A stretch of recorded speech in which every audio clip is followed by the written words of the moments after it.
Holy crap. Good morning, Ash. You've returned. Where have you been?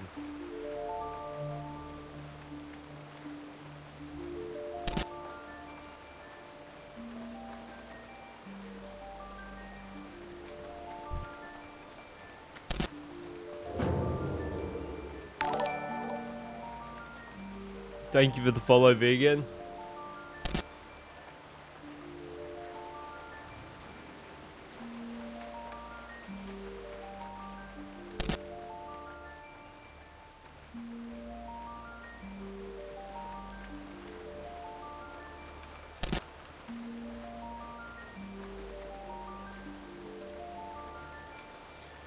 Ash, I've not been doing well. Took a major break, but I'm back. What happened?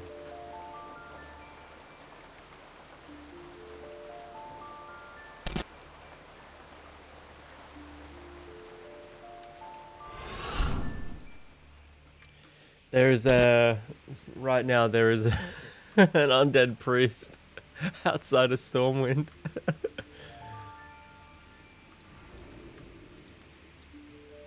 And this level 20 gnome warlock's trying to mess him up.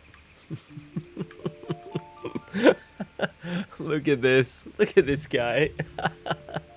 Alright. Why isn't the guard doing anything? Alright, there's a 60 hunter over here.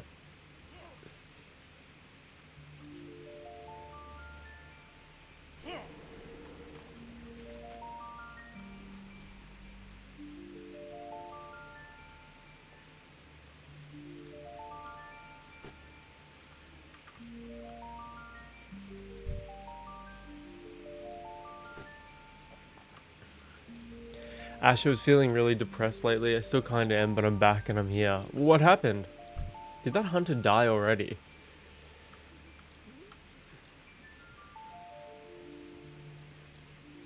Okay, there's an orc hunter here now as well.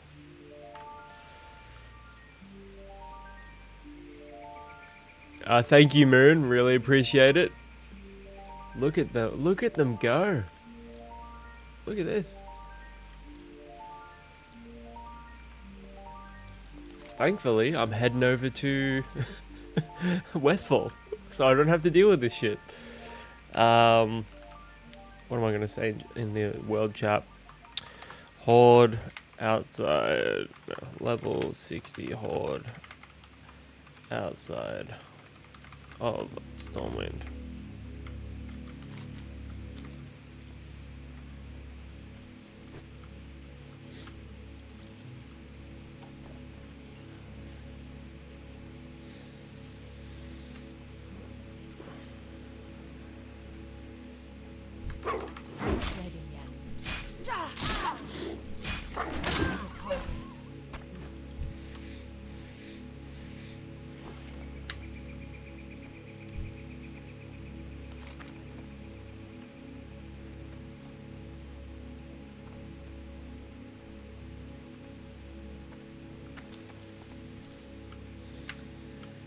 Ash, I mean, a lot happened. People just being really rude for no reason. It's coming up for 2 years since my best friend passed, and my mental health has been really bad. But we live. Yep. It's all about just trying to persevere and doing the best you can. Also, this may be the earliest I've ever streamed. I don't know if I've ever streamed before 9 o'clock before. What do we start at? Like 8:57? Something like that? That's very early for me. Like, I was in bed, but there was no way I was going to get back to sleep, so... I was like, nah, stuff it, I'm just going to stream.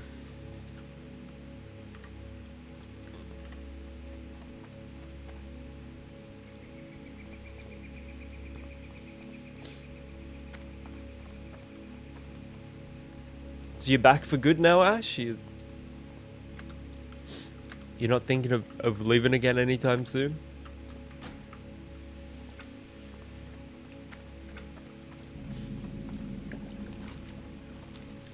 Ash, it's currently midnight for me and I'm wide awake, so I'll be here for a while. Well, I'm glad to hear that. Sorry I'm not playing a more exciting game.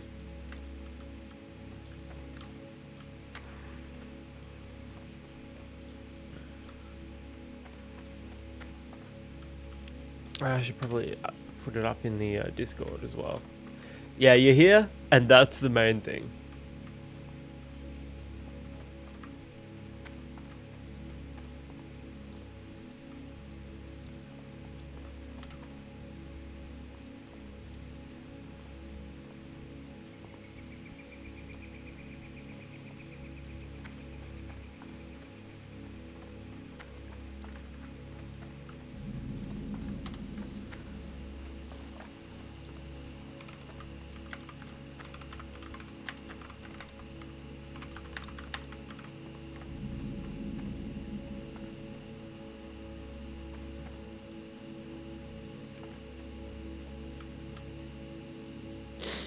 Missing your husband. Yeah, you need a rendezvous with Wrecked.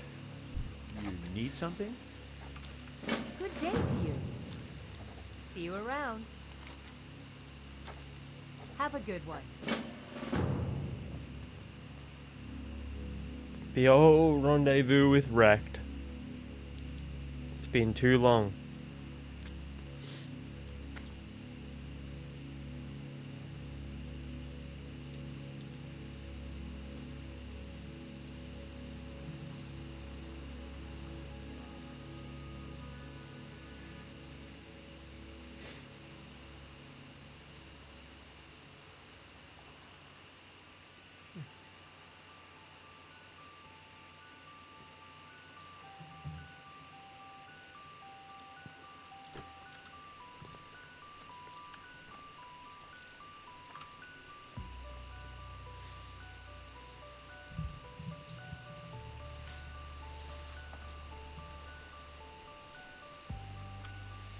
Welcome back. How are the ads? Did you get pickle bet? People have been getting pickle bet a lot lately.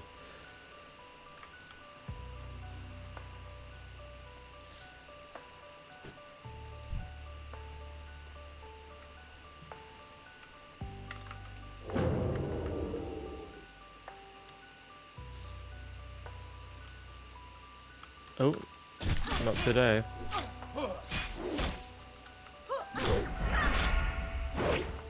I'd COD ad, a car ad, and then two ads about skincare. Interesting.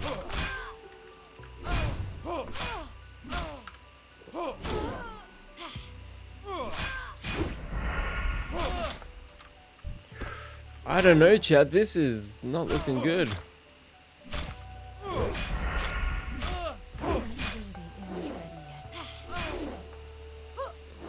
Fuck, what am I gonna do? Gouge and sprint. Get away from me! No! No! Get away from me!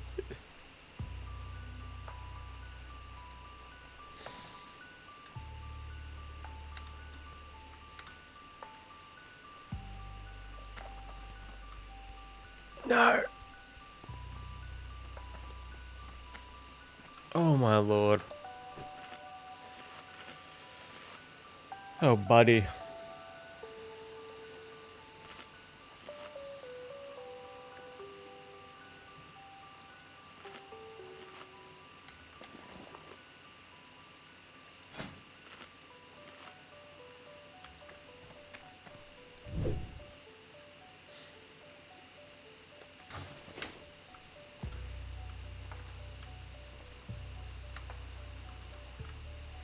Yeah, a lot of people have been saying they've been getting ads for Picklebet lately. And now I've started seeing them on the TV as well, like Picklebet ads on TV.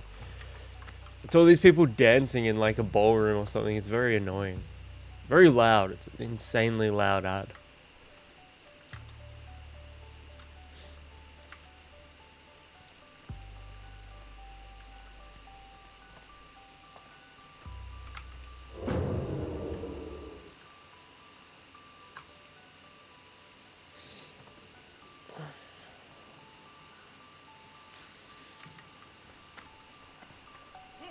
Oh, far out, man. I can't do that. I don't have enough energy. Oh, great. And then we're going to get into combat with the coyote. Fantastic. I don't understand why people say, like, leveling rogue is, like, one of the easiest classes to level. Like, I've died more on my rogue in the first 14 levels than I've died on my hunter. total. Like 1v1 they're good, but even then. Holy shit, man.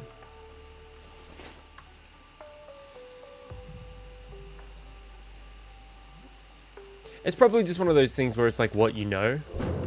And it really does depend on whether or not you get an opener off.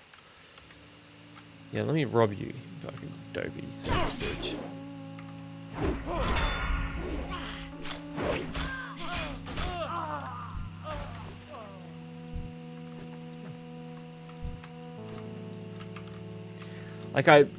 Like my instinct is to never, oh lord, is to never play rogue, but I see people having so much fun in world PvP with rogues. I'm like, man, I want to get in on this action.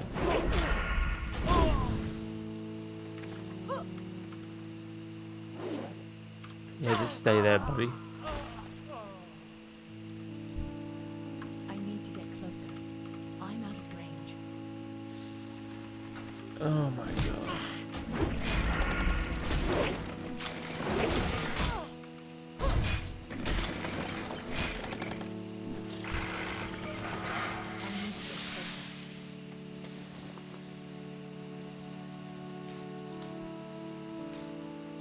What do you think of the music? Is it annoying or is it is it actually okay?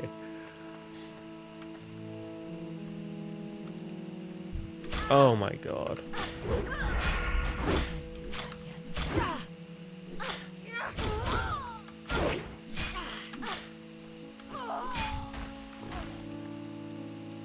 Has that respawned or will I get nothing? You think it's alright? Okay. Well, that's the main thing. And then that's 7.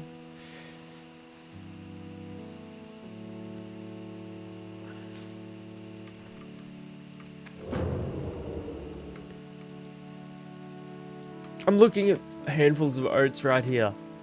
Please let me get them.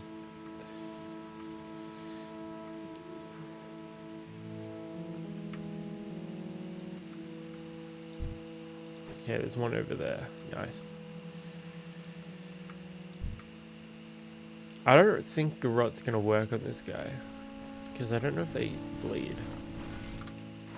Immune. Yeah, what a waste of an opener. Fantastic. I predicted the future.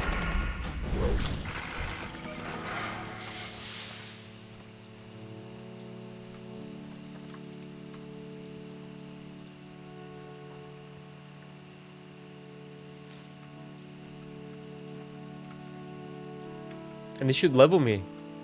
Hey there. See you later. Beautiful. Okay.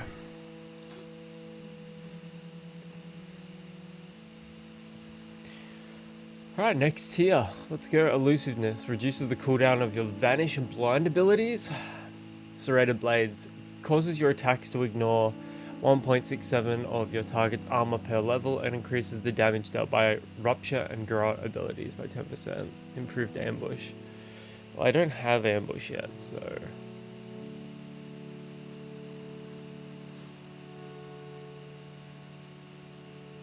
I think leveling his subtlety is actually a mistake. I can't attack that target.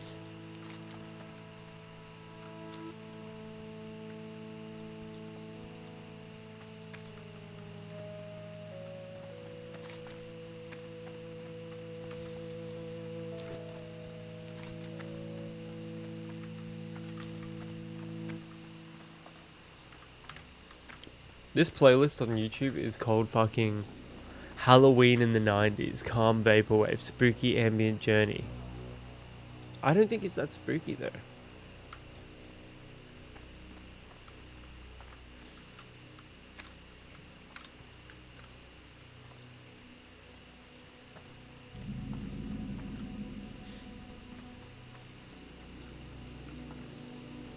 Light be with you.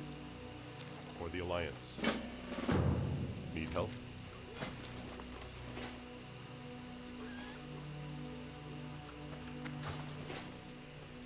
Hey there. Farewell. See you around.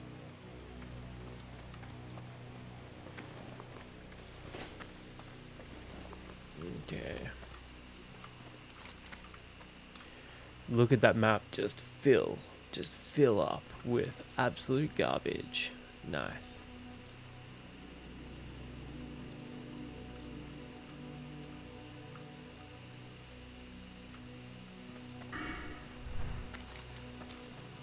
Maybe I should log into my hunter and see what's going on outside Stormwind still.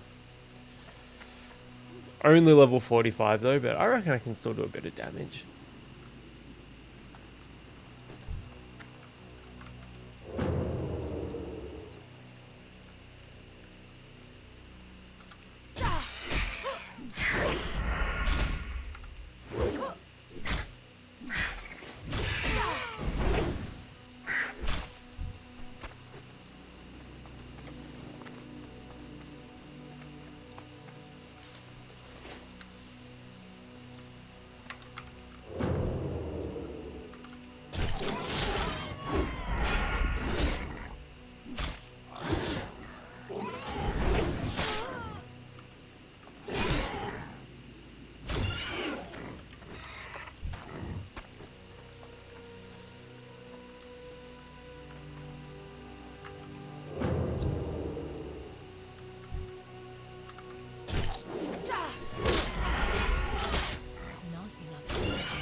Kind of funny to me because like how many times can you do like a questing zone before you get sick of it? It's like the 500th time that we've come all the way just to Westfall.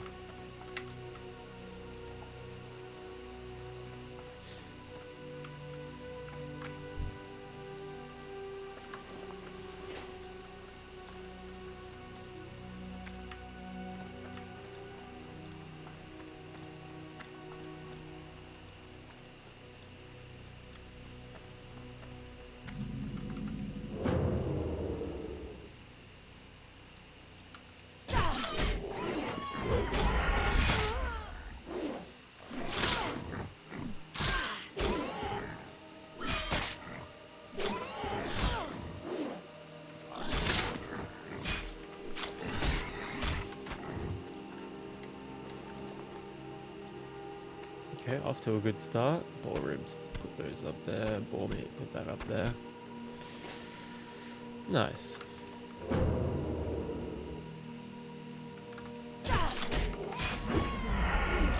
Miles, drop the hunter. No, I haven't dropped the hunter. I just see people having fun with their rogues in world PvP, and I wanted to get a taste of the action. Plus, I haven't leveled up a rogue to max level since probably Burning Crusade, so like 2007. So just giving myself a little something different, but I'll jump back on my hunter in a bit, like definitely on this stream. How is it that it's the same level 12? Level 13. Okay, so I can skin the level 12 ones.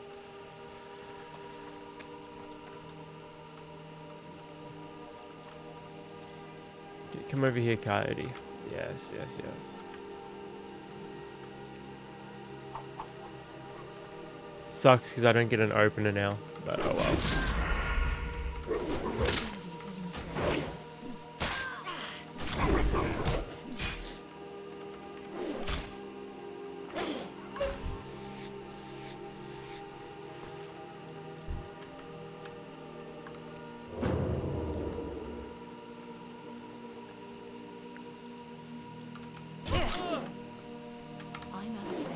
Ooh, I thought I was going to pull that trapper over there.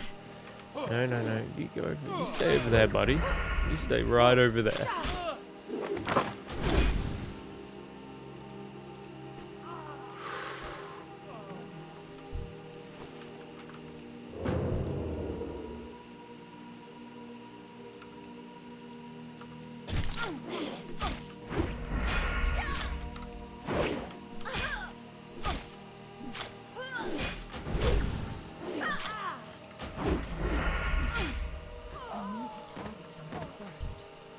Nice.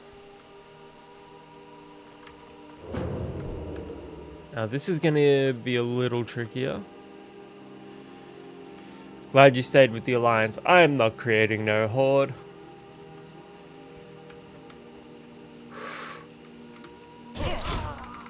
We're Team Alliance all the way over here. Faction choice matters. Bet your IRL name is Chad. Yeah, only Chads play Alliance, mate.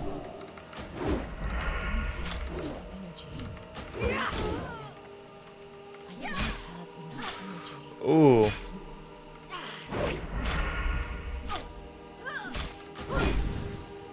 This is gonna be dicey.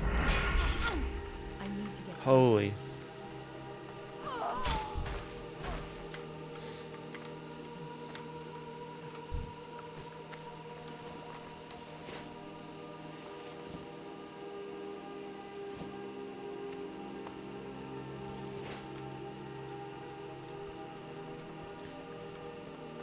Okay, let's get that flat path.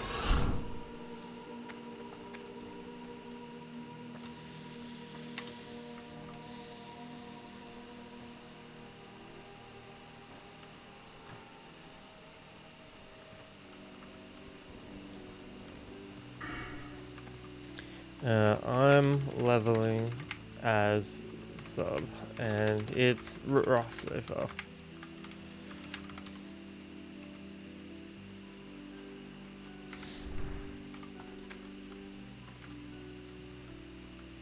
Looking for something specific? Have a good one.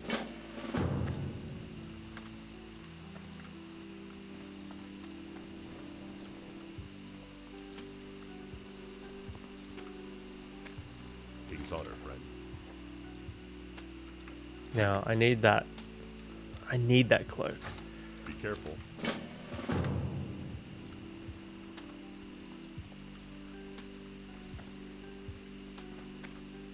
It's so awesome that they've added those Palomino mounts, those like little mounts players can jump on. I mean, like, why they haven't added that to Classic, or why they wouldn't put that in Classic Plus in Official is beyond me. Greetings. Like, it's such a handy little quality of life feature for lower level characters. Greetings. You need something? Safe travels.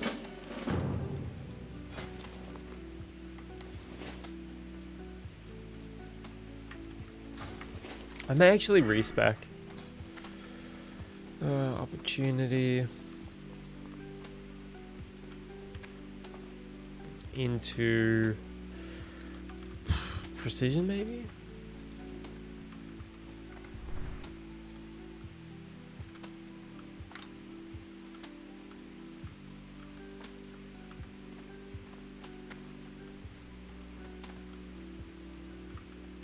Hello.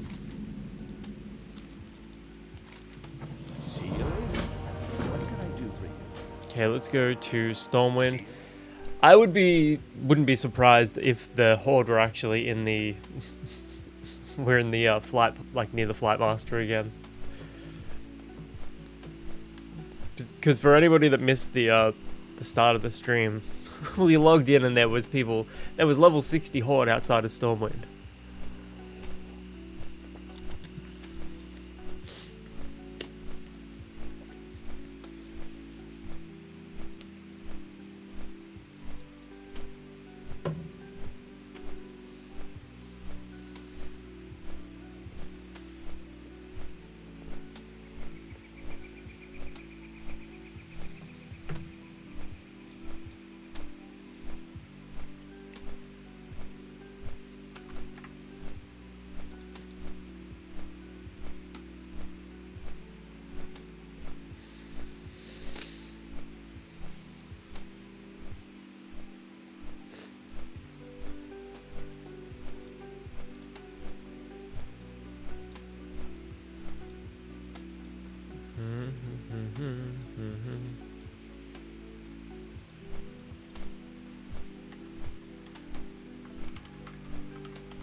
No, they're still alive. They're all up. Not ready yet. That ability isn't ready yet.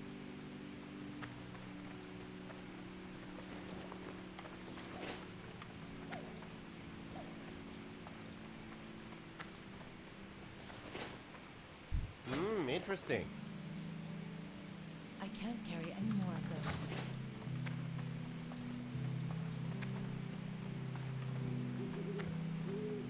Okay, who be my next victim?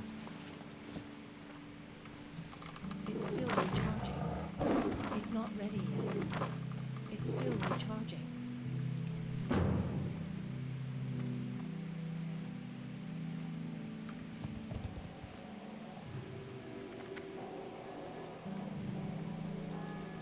I cannot use that item yet.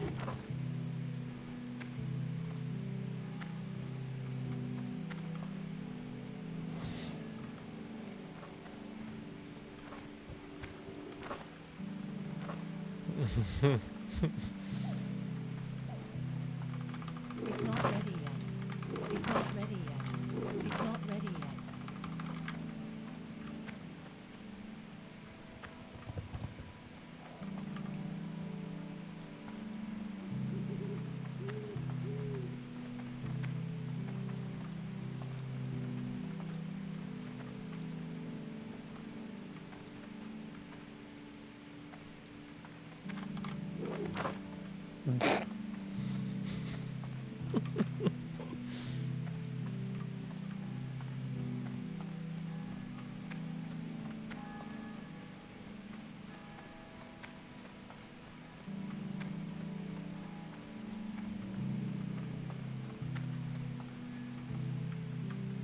Good day Hello, to mate. you.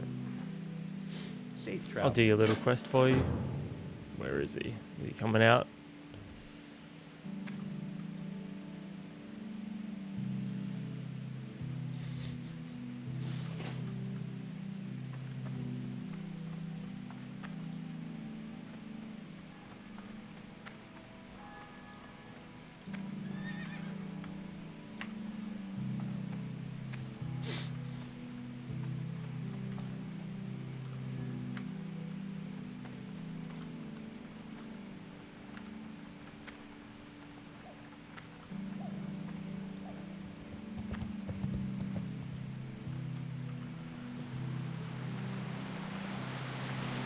I want his glow.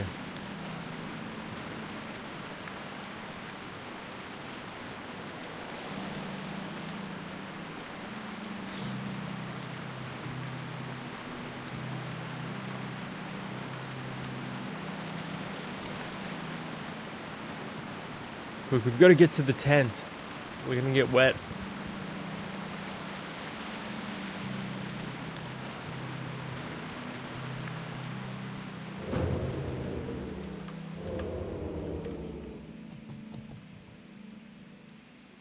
Alright, I'll be back in a second.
Say I'm a dreamer, but my heart's of gold.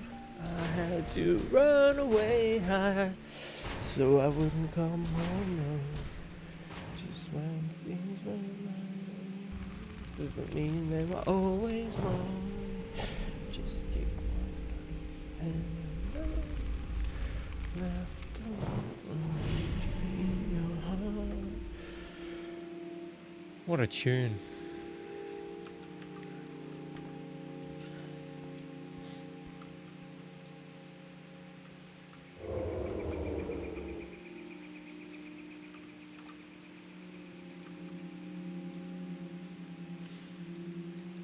Run, little Nomi, run.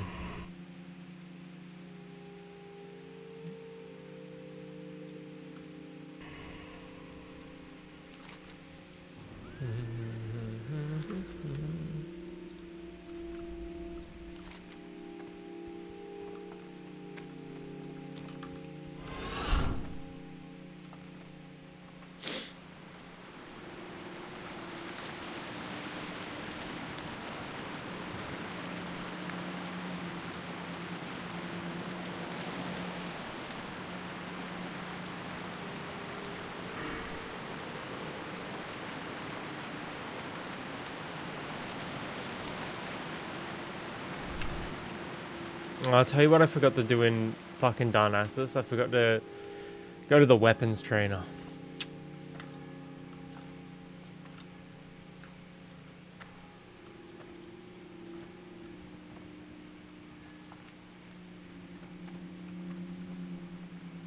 How are you? Have a good one.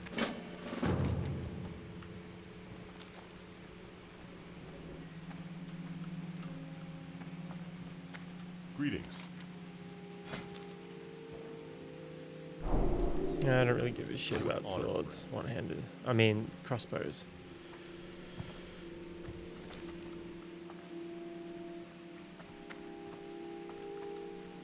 What can I do for you?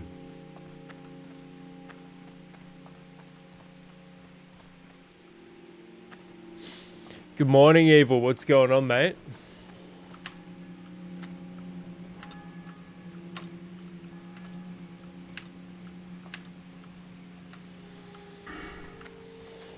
I mean, at this point, do I even bother respecing? I'm like so early into subtlety.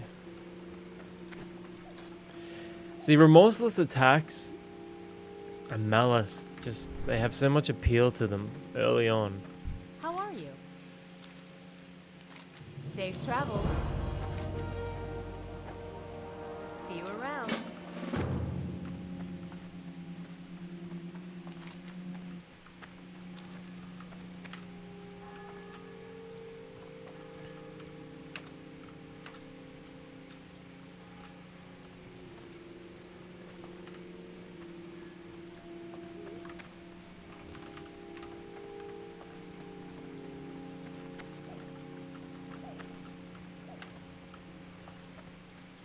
Need help?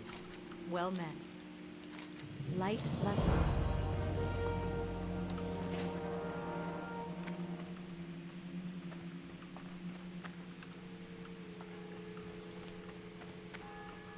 Evil, just been released from the clutches of work. How was it today? Did you have fun?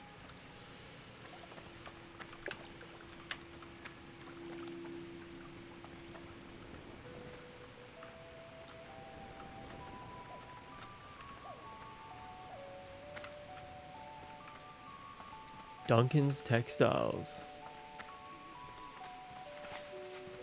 Hello, mate. Give me the goods. Thank there. you.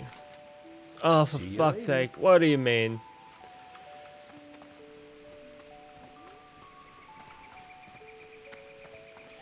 Why is it on the map then? Ridiculous.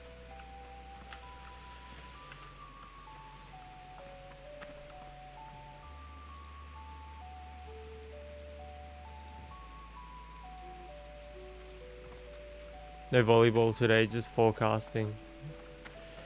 Was that at, did you have like a work retreat or something like that? Thank you.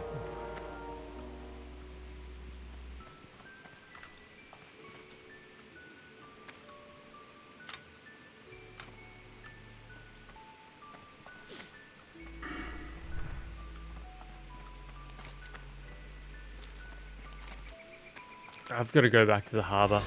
Valley of Heroes is under attack. There's Horde. Let's go find them. I do need to go back to Darnassus to get the fucking... to get maces, I'm pretty sure. I'm pretty sure it's maces over in Darnassus. For volleyball. Yeah, was that like... was that a personal thing? Or was that a... like a work thing? I'm assuming it was a work thing. Because you said you'd just been released from the clutches of work.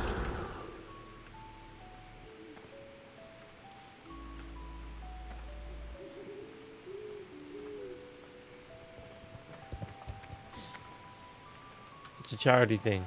Right, okay. See, context matters. Stormwind Harbor is under attack. Yeah, look at these. Look at this horde. Nice.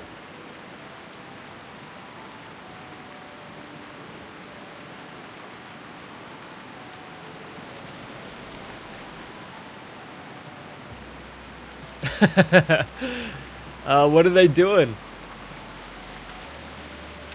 You had to pay to play? Holy shit.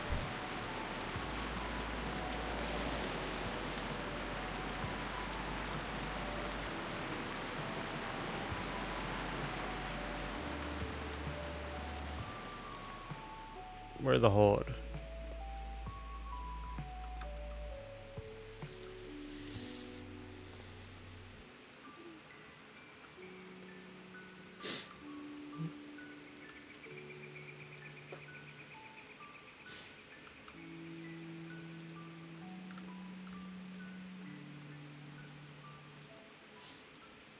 He died. Oh, he almost died.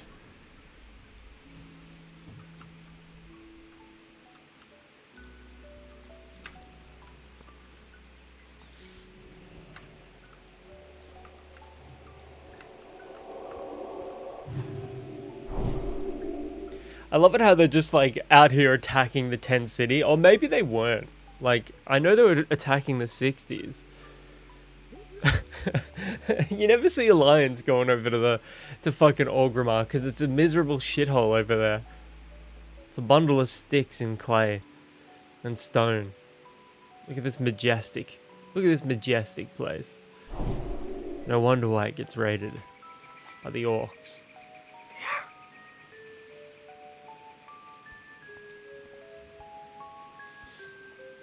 Damn, I've just got to grab my coffee.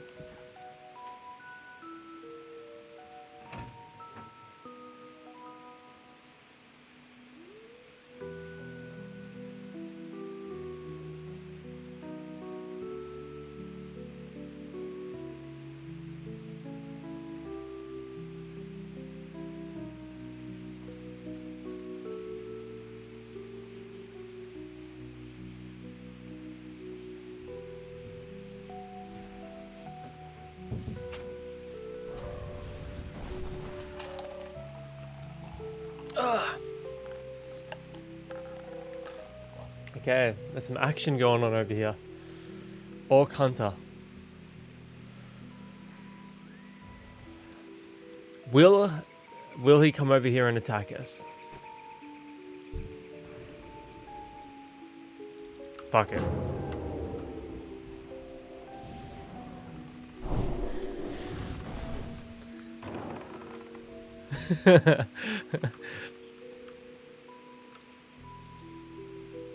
He can probably see me. I don't even know why I'm trying to be sneaky about it.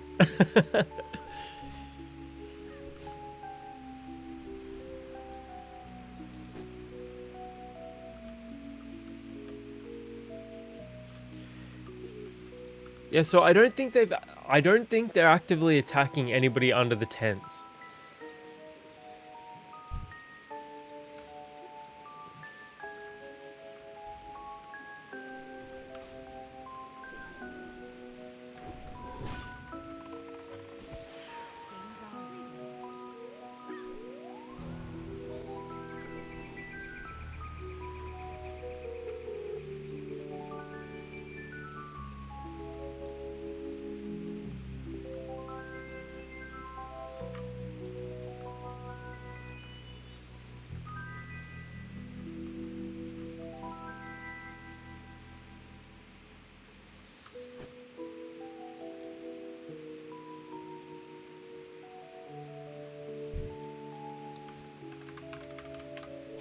to the night.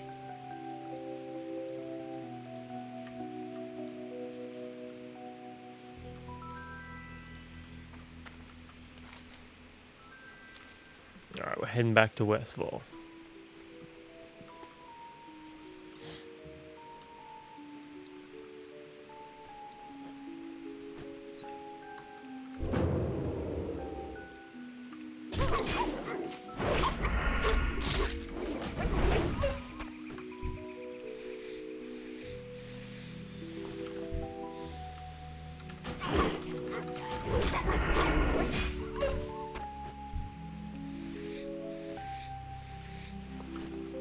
Sorry, I Cal. don't have a target. I don't have a target.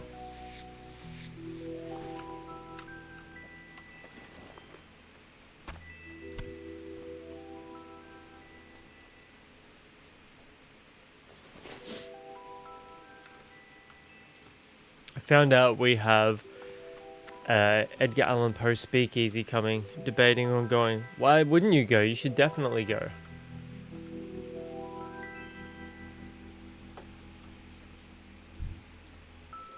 Well, the warrior wants a taste. The warrior wants a taste. Let's have a look.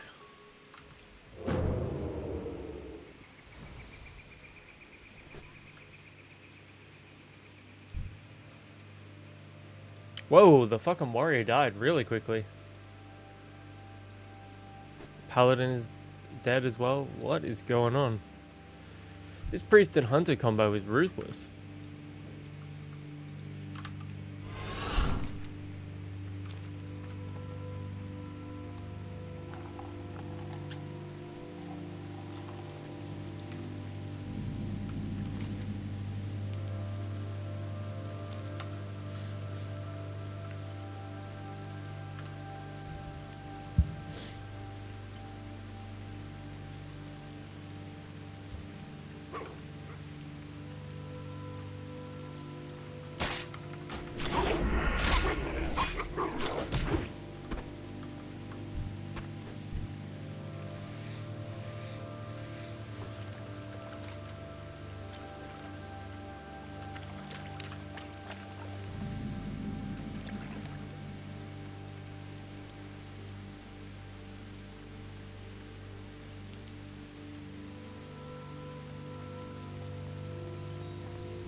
Is my stream lagging or is it fine?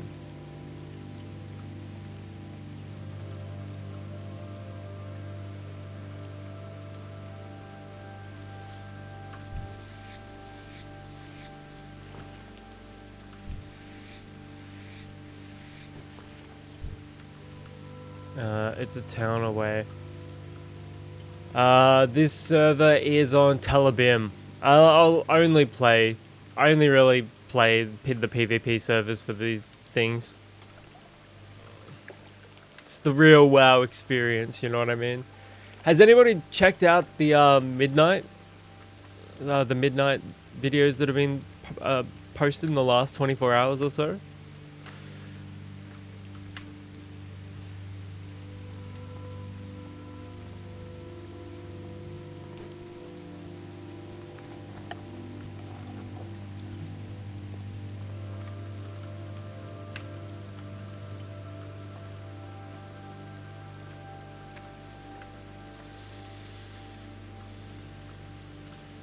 I'm still not convinced, although the reception towards the info has been pretty positive.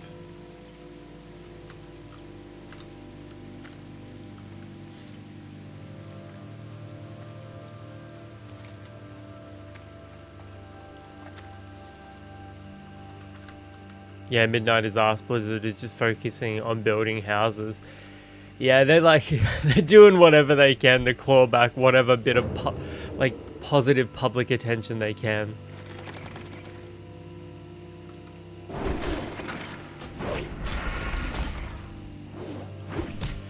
I must admit though, the whole player housing thing is definitely going to appeal very much so to a certain subset of like WoW players. But I mean, you're still paying. You still gotta. not only do you have to pay for your WoW sub, you've got to pay for Midnight as well. You've got to pay for like a compromised version of the game. No world PvP. Arse storyline. Like, ridiculous.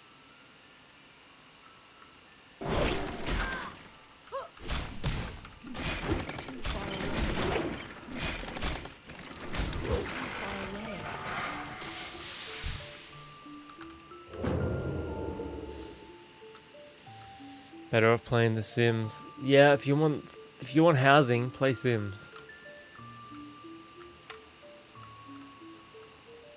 It just gets harder and harder to support Blizzard, especially considering they're under the Microsoft umbrella now, and Microsoft just increased the Game Pass prices everywhere.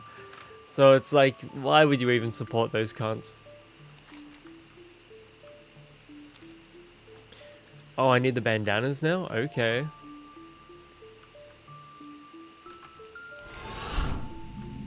Yeah, I'm gonna go down and get the Murloc eyes because I always neglect them and it pisses me off when I don't have them.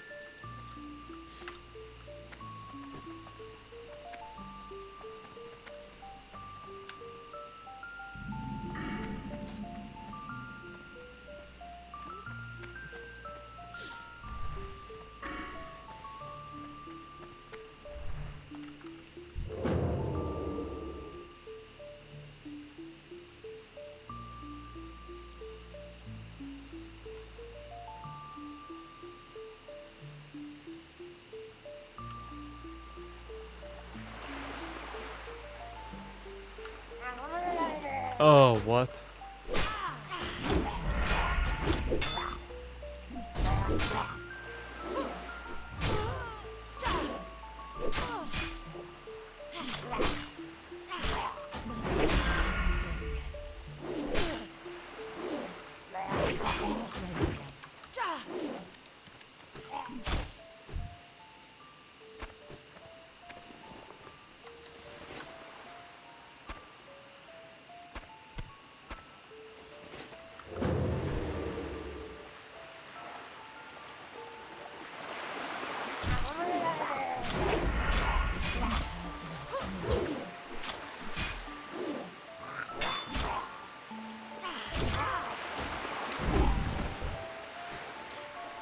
Reg, lots of people hyped for Ascension tomorrow, but I'm staying on Turtle.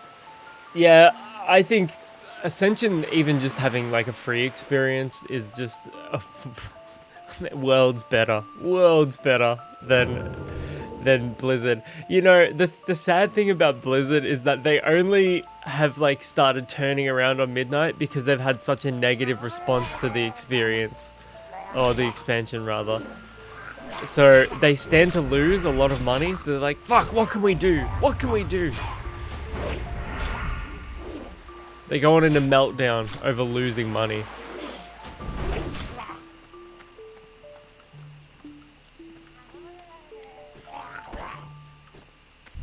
I can't do that now. Dude, I feel so weak in comparison to these mobs. I can't carry any more. Murloc eye, fuck off.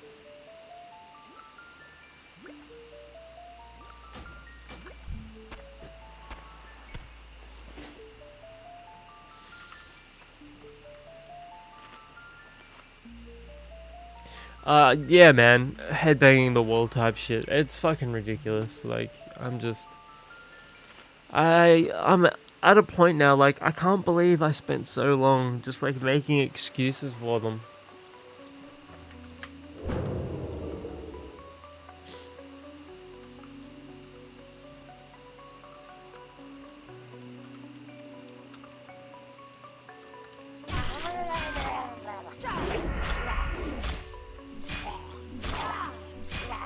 It's like we were talking about the other day, like, nobody gets in Blizzard's way like Blizzard do. Can you stop running away? Inventory is full.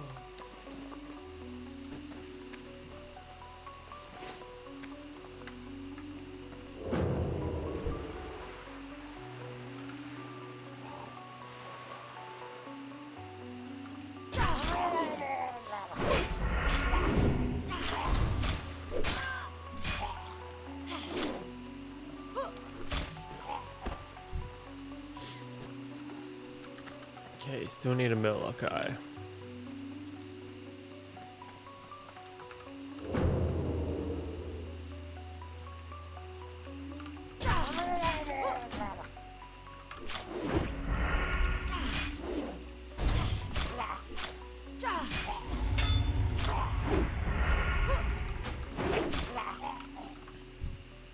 I can't carry anymore. Scroll of intellect and the scroll of spirit. Okay, very nice. Get rid of that crap. Get rid of that crap. Give me that. Give me that.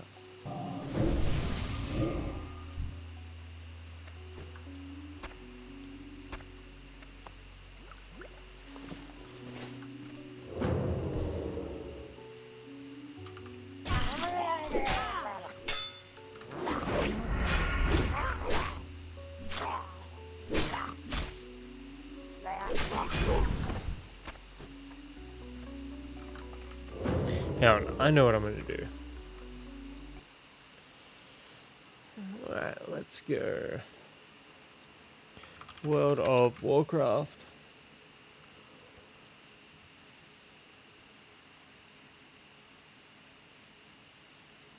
Midnight deep dive. Let's go.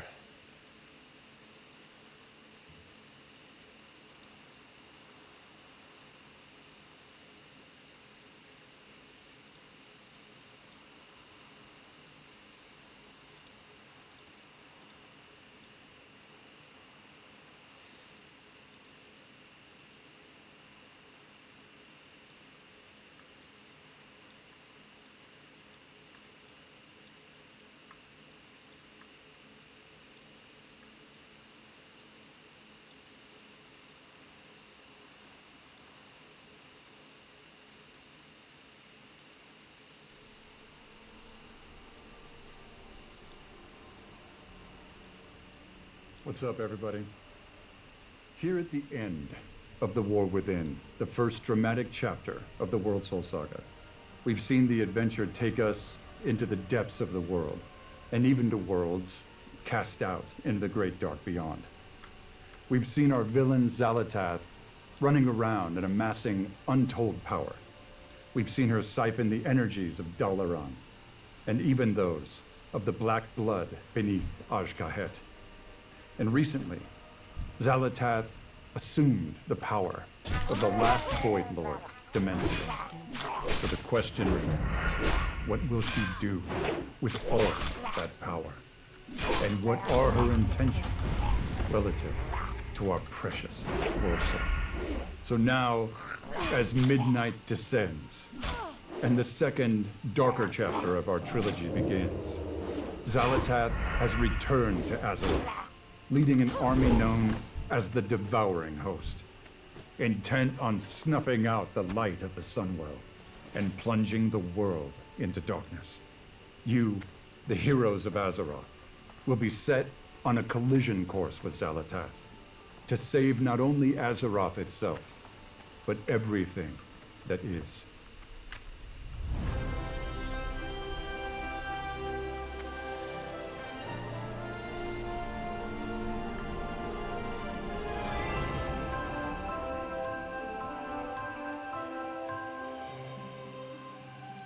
Hi everyone.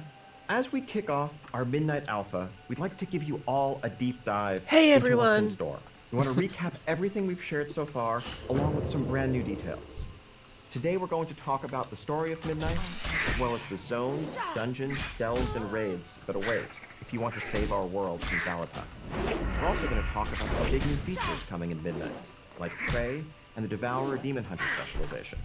And of course, let's not forget housing. Thank you so much for joining us today. And as always, thank you for being a part of this amazing community, for choosing to spend your time in Azeroth and with each other. Now, without further ado, let's see what's in Dude, store that... for our Hang home on, go away back, from go home. back, go back. Oh my god.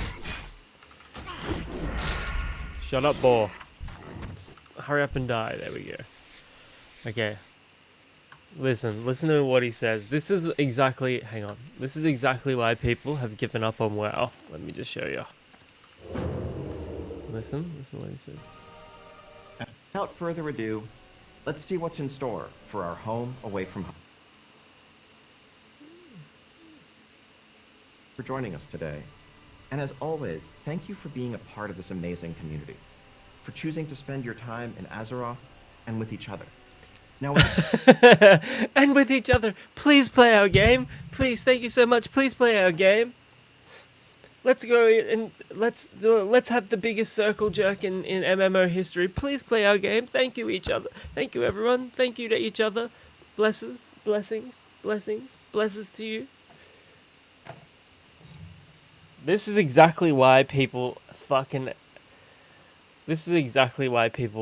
hate this shit. This is why people have abandoned WoW. Because you've got like skinwalkers like this guy. Now, without further ado,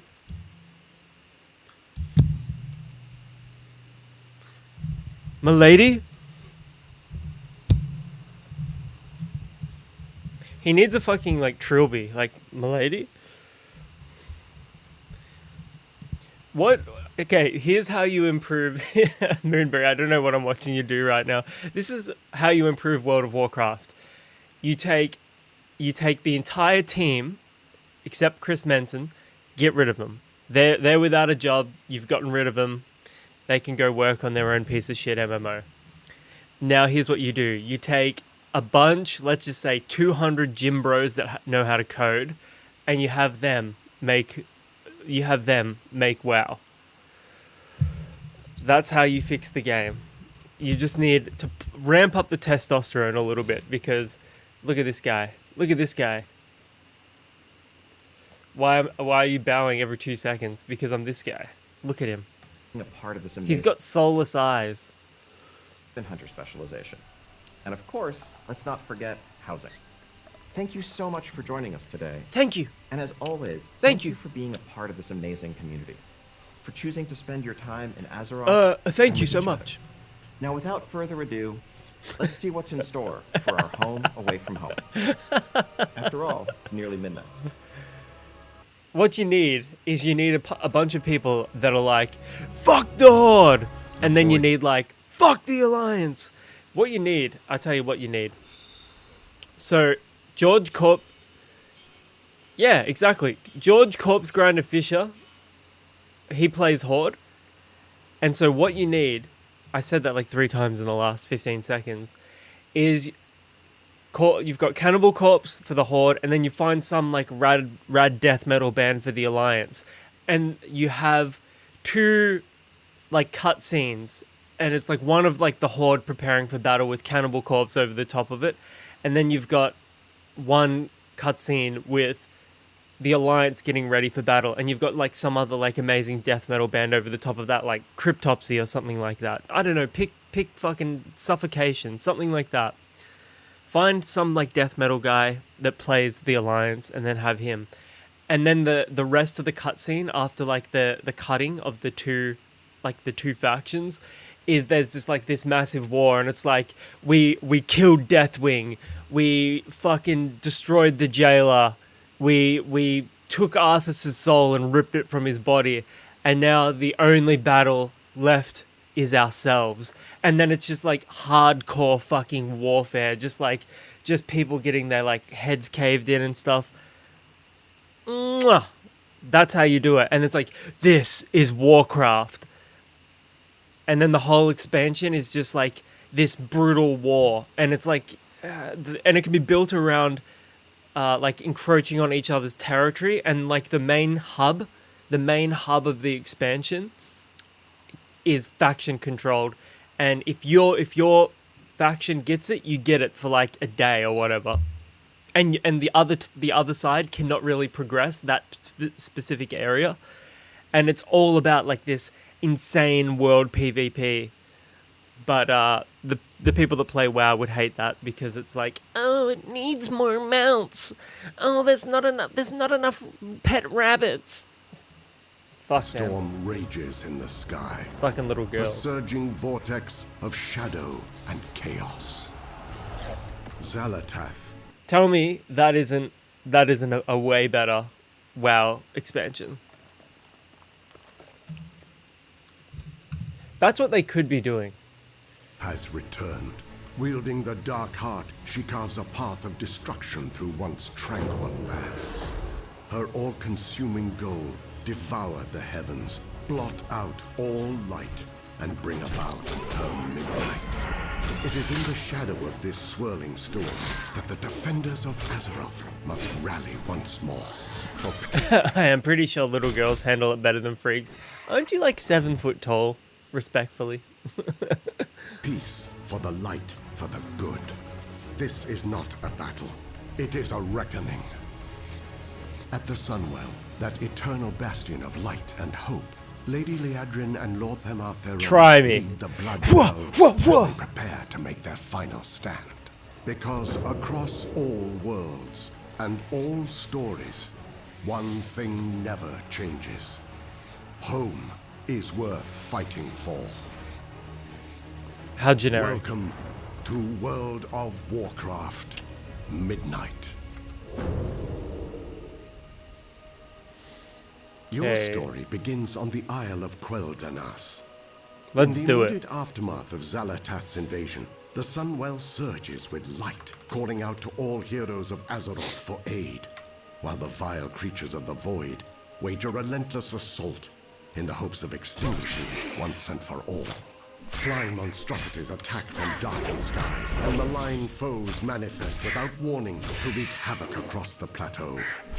Stand true with the champions of Azeroth as they mount a desperate defense against this invasion. For if the Sunwell falls, so too does the world. The defense of the Sunwell leads you directly into Silvermoon City. But not the one you know. The renewed light of the Sunwell symbolizes Silvermoon's revitalization, shining over a city fully restored to a thrumming, living capital. Familiar landmarks gleam with fresh polish, while new areas like the Sanctum of Light and the Garden of Remembrance offer countless nooks and stories to explore. I can't carry anymore. Inside the city walls, the threat of Xal'atath's war draws the Alliance and Horde into wary cooperation, which Boo! shares spaces hosting common services like Cooperation. training, the auction house, vendors, and more. Around a third of the city remains off-limits to those under the Lion's banner, so the Alliance allegiant should tread lightly or risk being attacked. Reg, I'm just glad private servers are winning, specifically Turtle, to be honest. Yeah, me too. It's the WoW we know and love, not this garbage.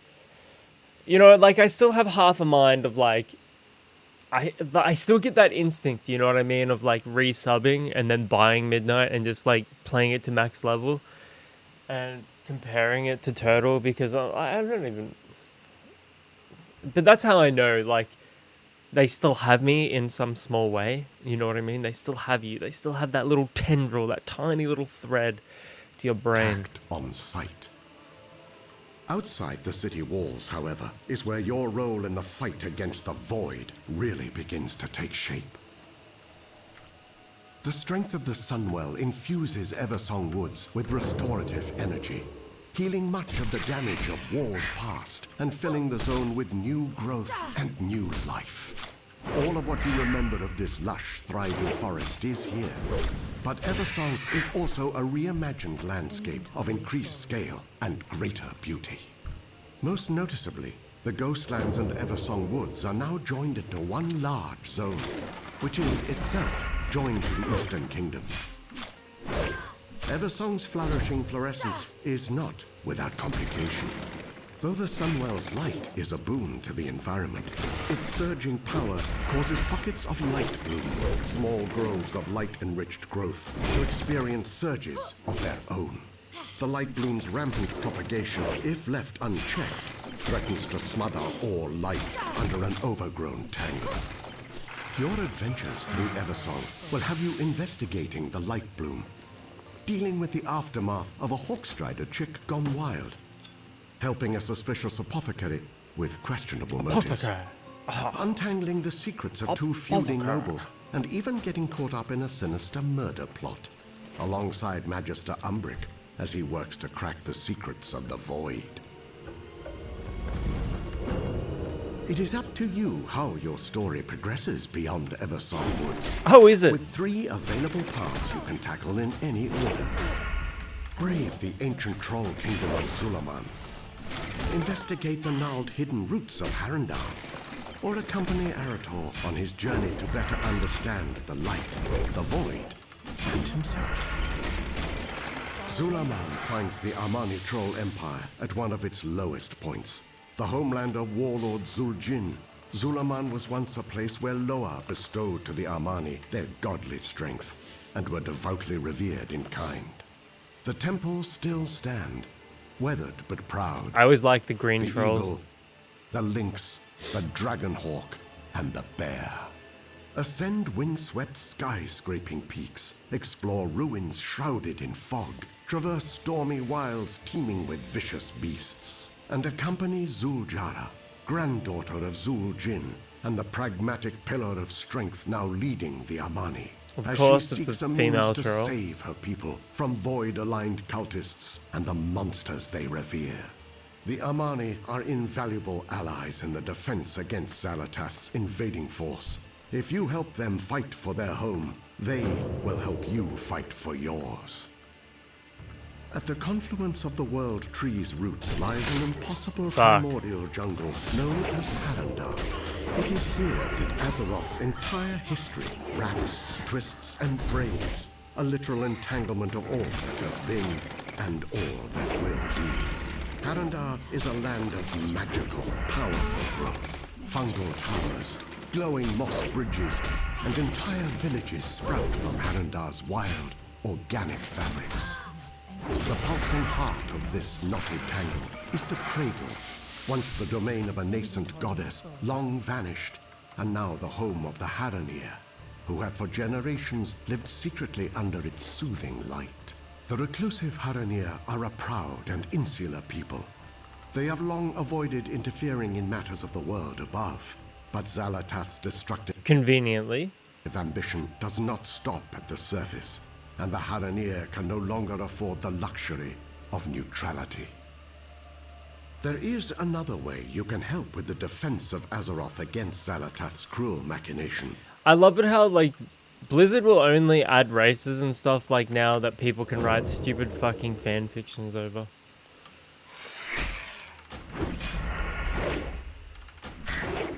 Like, everything must be... It's like, you're not allowed to sexualize everything, but everything must be sexualized.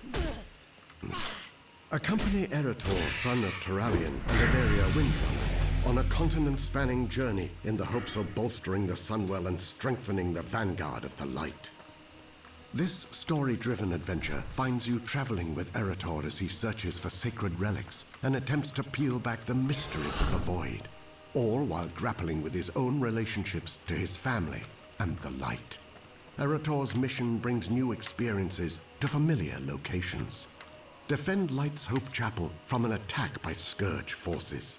Fight through the darkened corridors of Scarlet Monastery to put to rest those who would pervert the light for their own nefarious I wanna see gain, Azeroth and work fall. with Sunwalker Desco How do we do in that? Hammerfall to help Erator in discovering the paladin he aspires to become. Erator's story reaches its climax in the shadow of Blackrock Mountain, when alongside the Sons of Lothar, he in Hammer Monastery to put to rest those who would pervert the light for their own nefarious gain, and work with Sunwalker Desco in Hammerfall to help Erator in discovering the paladin he aspires to become. Erator's story reaches its climax in the shadow of Blackrock Mountain, when alongside the Sons of Lothar, he must face the weight of his father's legacy and decide once and for all whether he is willing to rise to meet it. The raging center of an unraveling shadowy maelstrom, and the epicenter of Xalatath's power, Voidstorm overflows with violence, chaos, and hostility. Storm fields twist and fold its space. Gravity becomes untethered and tethers again. Insatiable void creatures known as Dominar stalk the storm, each one as unique and ancient as it is hateful and hungry. Cool. They carry on their eternal hunt for power under the black gaze of 3 enormous nexus points. Under the black hubs gaze? of the malicious dark energy Xalatath draws upon to fuel her void spar and conduct her unyielding assault against the Sunwell. Join Azeroth's champions and the Void Elves in their quest to understand what powers this storm and stave off its approach. So much of the world of Midnight lies in the ominous shade of the encroaching void, there is at least one refuge for the weary, the Arcantina. What began as a hidden the sanctuary RP zone. is now a not-so-secret tavern haven for Horde and Alliance alike. A big, cozy space filled by music, chatter, and life. If the void is the bleak and the cold, the Arcantina is its opposite. A warm spark in the heart of every patron. It is a place to gather with friends, find the perfect comfy sitting room, or just soak in the atmosphere of a well-traveled watering hole. As To a do crossway what? for people of all In a kinds, video the game. Arcantina also serves as a source of new adventures. Familiar faces stop by here and there, spinning stories and offering quests that send you far across Azeroth in search of relics of the past. Follow the course they set for you to discover a fresh perspective on familiar locations. Xalatath is determined in her destiny, an unrelenting foe with an army that never sleeps. But you can't live every moment in grim resistance. The Arcantina is always here, should you find yourself in need of a little respite. The mysteries of the origins of the Void and the knowledge and power to stop it are not to be found only on the surface. For true deliverance, as always, hides in snarled labyrinths, looming temples, deadly ruins. These delves, dungeons, and raids are the real font of power, the sacred and defiled spaces from which strength is not just earned, but taken. Across this void-darkened world hide myriad delves overflowing with incalculable danger. Located on the Isle of Quel'Danas, Parhelion Plaza is an outdoor delve that drops you into the heart of the defense of the Sunwell. Fight against the surge of the Void's attack by restoring Parhelion's defenses, commanding an artillery of light, ducking into pocket dimensions, and putting down Gladius Slana, a Dominar who uses summoned Voidwalkers as weapons against your stand. Expect to plunge the depths of 9 other delves and 1 seasonal nemesis delve when Midnight launches. You do not have to face these delves alone. Valera Sanguinar is a powerful new companion with a rogue-minded approach to problem-solving. As a DPS, her killing spree ability has her moving through the shadows to lash out at multiple enemies. As a healer, she uses vampiric reaping to rip away the life force of enemies into orbs you can collect to heal. And as a tank, she uses your first mistake to taunt and do damage over time to any enemy that turns their back on her to attack her ally. Valera is also a prolific provider of poisons that, depending on her role, empower you with more damage, better avoidance, increased speed, and more. Your adventures in Midnight eventually lead you down darker paths, paths that end in overgrown corridors and ruin-stricken relics, forgotten places of powers best left unstirred. Yet these dungeons promise plunder worthy of the peril, should you have the courage to overcome the challenges within. Windrunner Spire, the former residence of the Windrunner family, haunts the skyline of Eversong Wood's western shore. The strained relationship of its namesake sisters, Varisa, Sylvanas, and Ilaria, imbues its halls with a sullen, spiteful energy. The restless spirits bound to this animosity threaten all who draw near. Among these spirits walks the Windrunner's sole brother, Lirith, who needs your help in quelling this restlessness and clearing his once great home of hate. Serenity, however, is not so easily claimed. There are other forces I don't that wanna seek do that. dominion over this domain. Emberdawn, a fire-colored dragonhawk, claims the dilapidated gardens of the Spire as a nest for her young. She is fiercely territorial, answering intruders with both talon and flame. The derelict duo comprised of the Banshee Callis and her loyal abomination Latch lead a band of fanatical undead in a hunt for relic. Reg, they put so much effort on this video instead of doing it on what the game should be like. Yeah, like obviously they've got different teams doing different things. Like they've got one team doing all like the videos and the video editing, and they've got one team developing the game, or probably several teams developing the game. Let's be real. It's just, it all feels so very fucking soulless. It's like, what are the stakes? What actually are the stakes? None of it really matters. None of it really matters. The story and all of that stopped fucking mattering when they started prioritizing collecting mounts and pets. Like, you can't have the story of like a massive multiplayer online role-playing game matter if the main loop of the gameplay is simply collecting shit. Like, it's just, there's a dissonance there. It doesn't fucking matter. It's like, look at this epic story. Like, involve yourself in this epic story. Remember the Windrunners? Remember Sylvanas? I remember. You remember them? Do this stuff. Do this stuff. Go to this area that means nothing because it's got a name that you recognize that triggers a little receptor in your brain. You know, it fires off some neurons in your brain. Like, just, it's fucking soulless. And like, I don't want to hate WoW. I do not want to hate WoW, and I don't want to hate Blizzard. I used to fucking love Blizzard. It's just, the more that they go into this direction with the game, the less anything matters, because it's pointless. It is utterly pointless.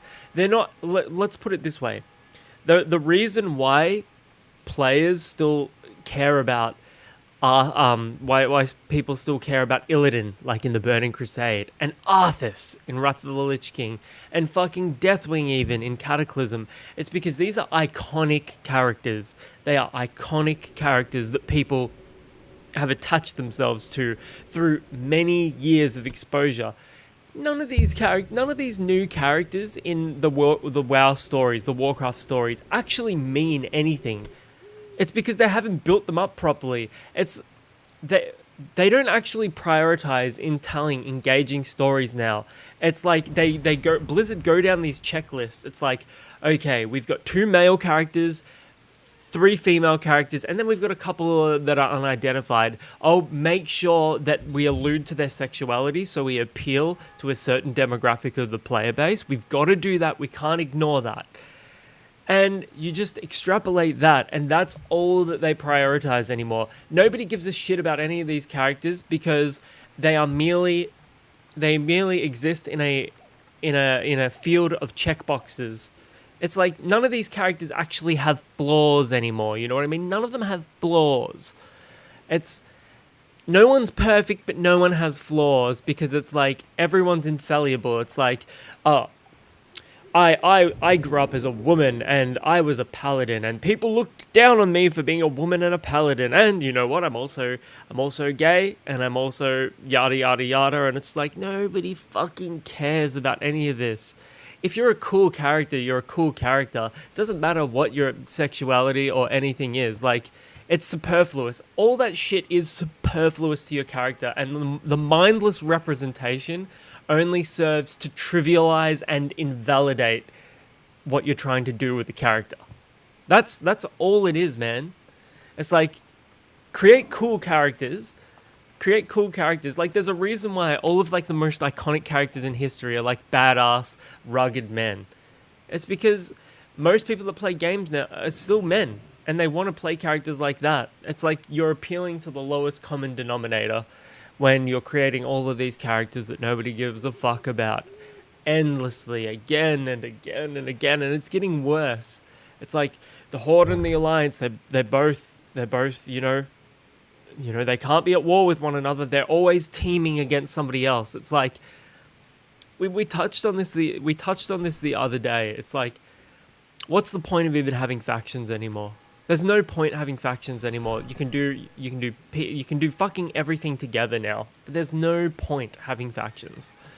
It's like Blizzard want you to do everything with the opposing faction except actually fight them.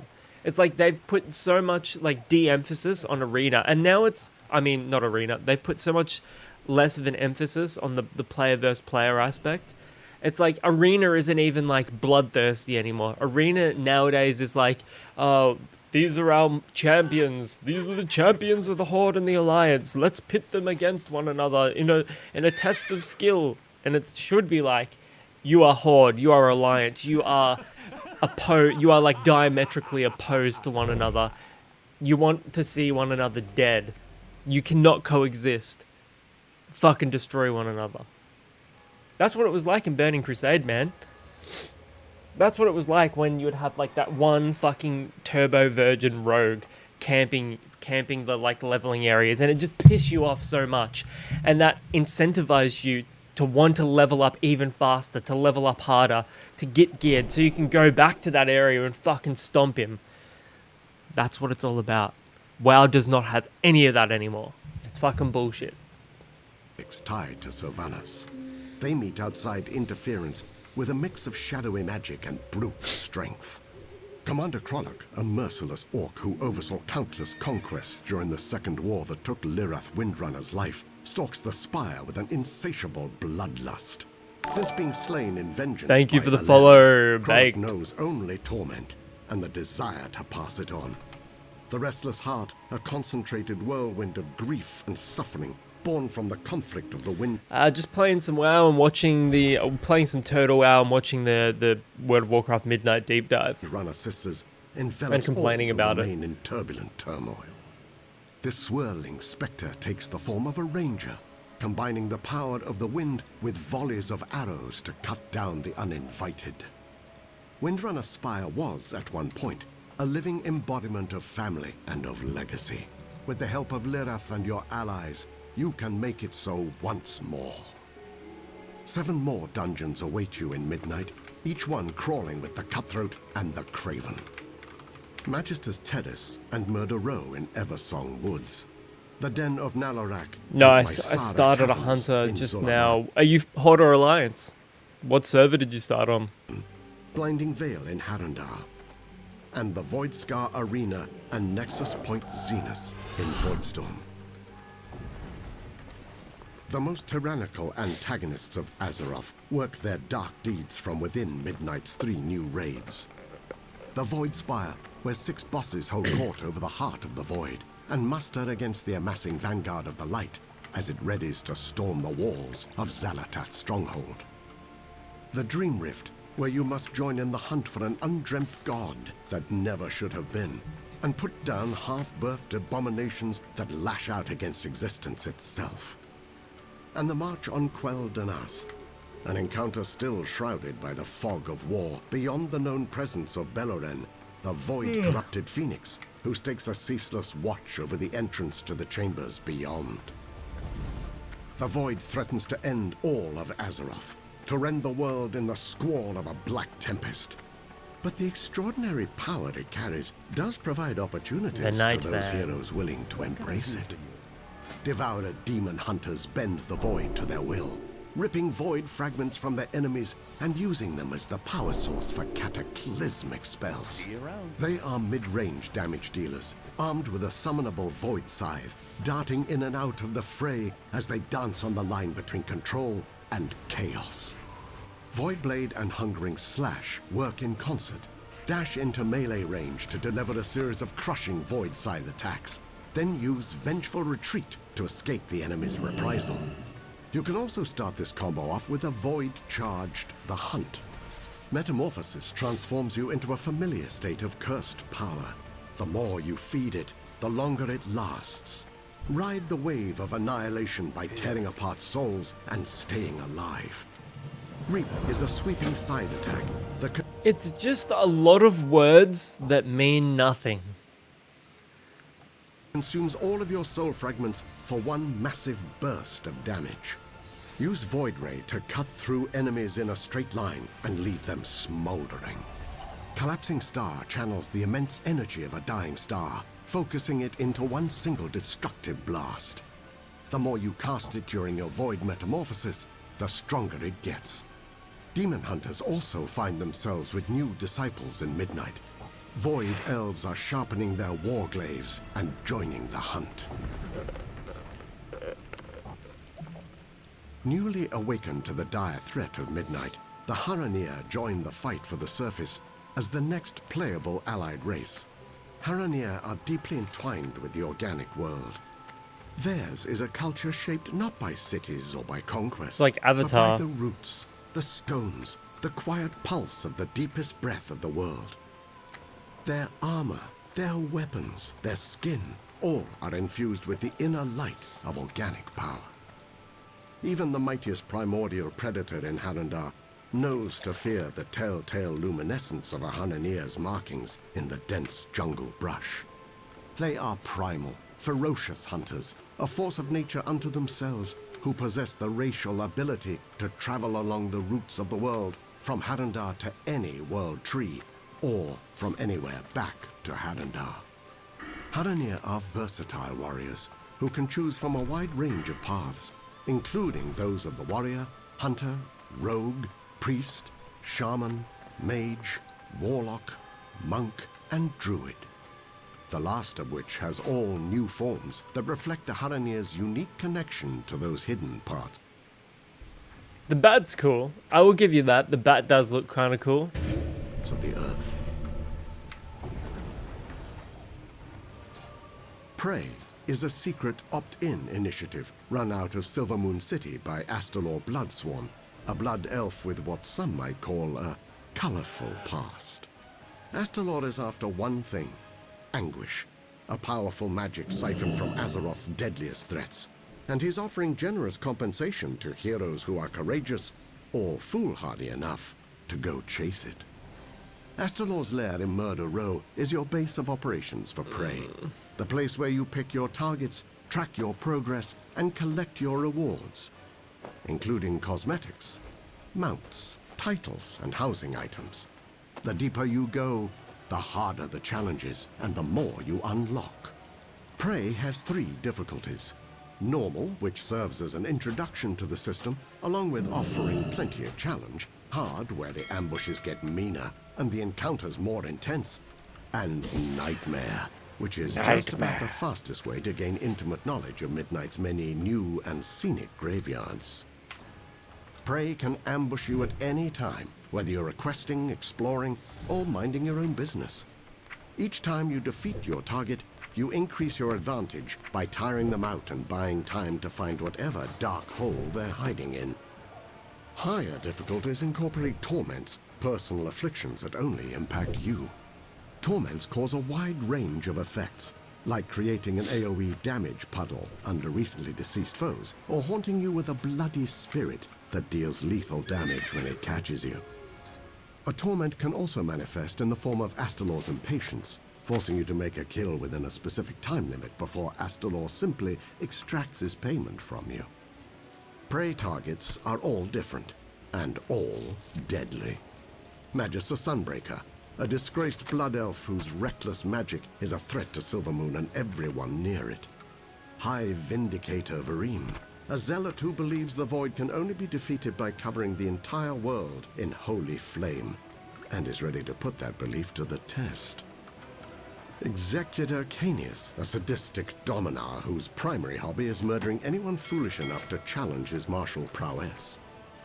Prey is a way to add excitement, unpredictability, and challenge to your journey through Midnight. But be warned, there's a reason Astalor isn't chasing these targets himself. For those who tread the worn paths and soaring skyways of Azeroth, it is more than a world, more than story, character, or conflict. Azeroth is, and always will be, home. Housing in Midnight is dedicated to that ineffable feeling of being part of something bigger, of something greater, of living a real life as a true part of a real world. Housing in WoW is built to give you boundless self-expression in the place you call yours. Collect hundreds of decorations and dive deep on customization. Place, rotate, scale, and move items to your heart's content. This is more than changing a coat of paint or choosing a different picture frame. It's a sandbox for your imagination. World of Warcraft has over 2 decades of content, and the time you've spent in Azeroth over the years will yield a bounty of housing rewards. Milestones like completing your... Oh, why are you doing hardcore? If this is your first character in Total WoW, why would you do hardcore? I respect it. I fucking respect it, man, but that's rough. Sorry for your loss, bro. But go again. You've got it. What was your race and class? Legion Order Hall campaign, or finishing completionist achievements like Back to the Beyond, will award housing items post facto. You'll also earn decor through dungeons and raids, reputation vendors, achievements, quest lines, housing endeavors, the auction house, holidays and live events, and crafting. All professions from all expansions can craft decor. Search the world for lumber, a new gathering resource, and use it to craft decorations that can be bought and sold on the auction house. Many housing-specific items can be dyed, giving you greater control of the finer details of decorating. Imagine your dream home.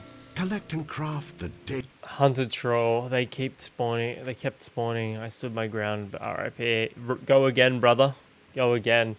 Hunters are incredibly annoying for the first 10 levels up until you get your pet. So just gut it out, stick with it, because once you get your pet, it's worth it. Like, hunters suck until level 10, but trust me, once you get that pet, it becomes so worth it. It becomes worth the 10 levels of misery. Decor to bring it to reality. Then tweak it until it is just right. Floor plans are flexible. You can rotate and stack rooms to create multi-floor structures. A variety of room types and shapes are available, including normal squares and rectangles, L and T hallways, as well as some more fantastical configurations. Advanced mode takes the toolset even further, allowing you to adjust each... Like, I'm not against housing. Like, it's clearly something people have wanted for such a long time, and of everything in Midnight, it is the most intriguing, probably is the most intriguing aspect of the expansion, just because people have wanted it for so long. But I don't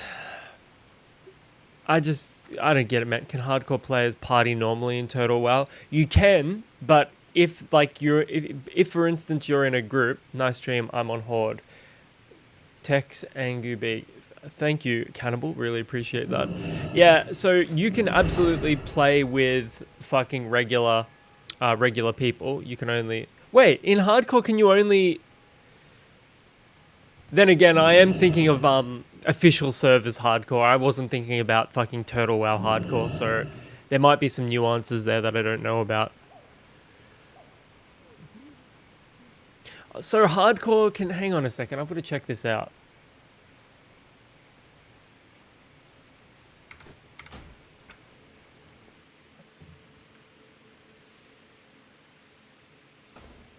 Okay, let me just have a squiz here.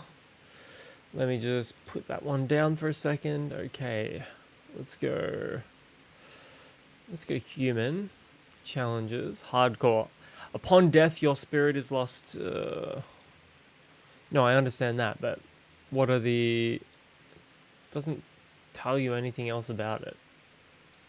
You do multiple challenges at the same time. Hang on. Turtle, wow, hardcore.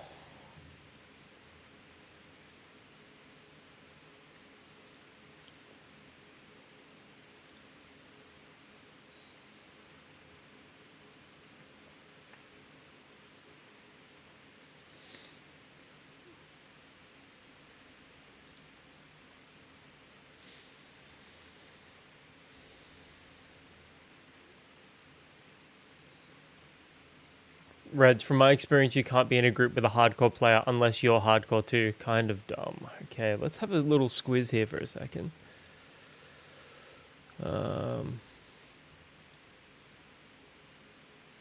Oh, shit.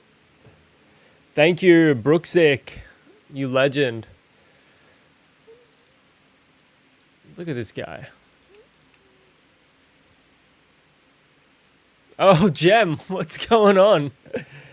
Oh, Miles. Betcha IRA. Try Hardcore Warrior. I completed it. It's not as hard as people say. You just have to play very careful compared to other classes.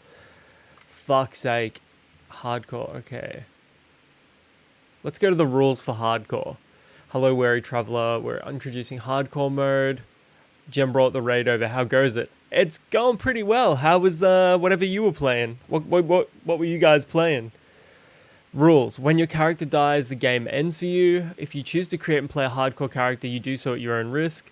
Dead characters will remain locked on a selection screen, unavailable for playing, as long as you don't delete them.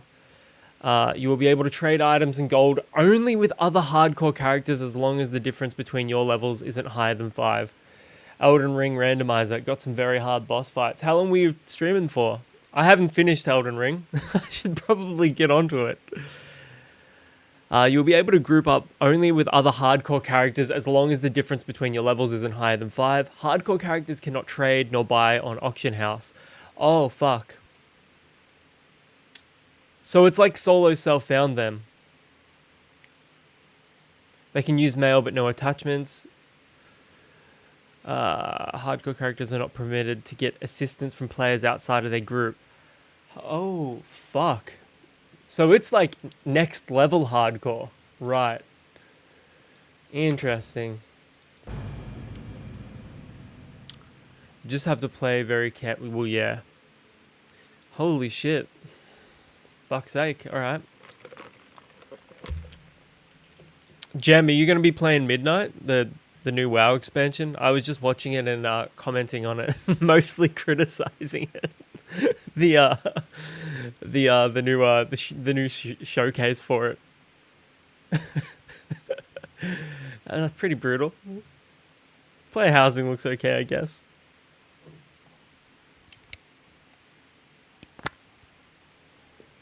Yeah, I will, but I haven't been playing lately. Been too busy. Been too busy playing other games, you mean? Oh, I saw on your Discord that you got a new job. You started a new job or something like that?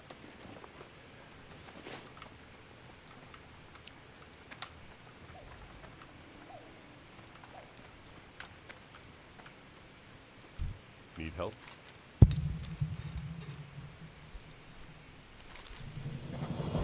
See, now I kind of want to create a hardcore warrior. That and just life. No new job. I've been a pet sitter for a few years as a side hustle. Ah, okay then.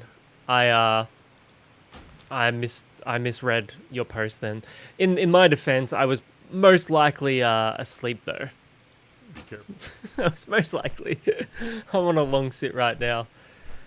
What are you watching? A dog or a cat? You house sitting for? Pet sitting, rather. Oh, I watched this fucking horrendous video of some like Australian chick on Instagram, and she was like going, "Oh no!" She was saying it in like the most obnoxious way. I meant to post it in your group. I meant to post it. It's pretty rough though. It's like hard to watch. It's like it's actually like the chick's hot, but it's so fucking hard to watch. Oh no! Oh no! You guys don't know the joy of listening to a little Australian kid say oh no. Oh my god. Like my little niece, Amelia, she's so fucking funny. She's like, no thank you. No thank you. I pull her out onto the stream sometimes and just like fucking shove her in front of the camera.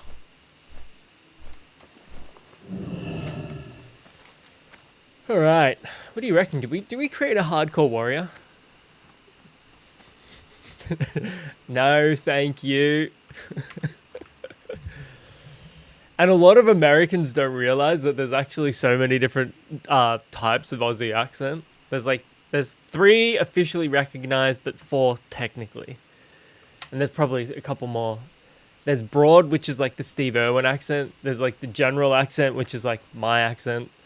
And then there's the refined accent, which is like Kate Blanchett. It's like almost British. It's like very posh. You enunciate everything. It's like that. And then there's the Sydney, the Greater Western Sydney accent, where it's like, "Go fucking A, cuz." I supply only the finest goods. But Have a good one. like if any of you guys watch Spanian on like YouTube or Instagram, that guy has that specific type of accent. It's like Lebo influenced. Here in Australia, you just call it the WOG accent. Because it's like the Lebanese have it, the fucking Italians have it, Greeks have it as well. They like all share this, even though they're culturally dissimilar, they all share this accent. It's really weird. But you'll know it when you hear it.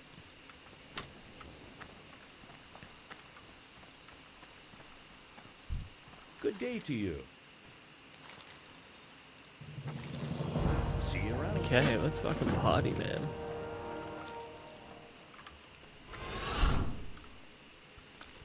Do I sound like a true Aussie when I say "oh no"? Oh god, no. I love the way you say it, but you do not sound Australian at all. It's American. No offense, of course.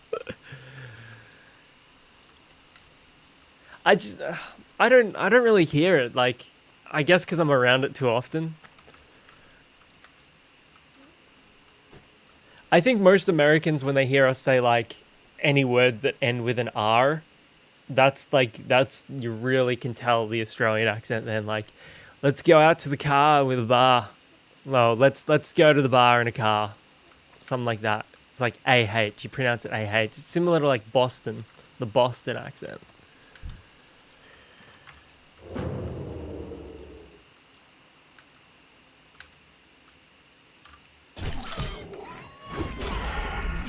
Energy.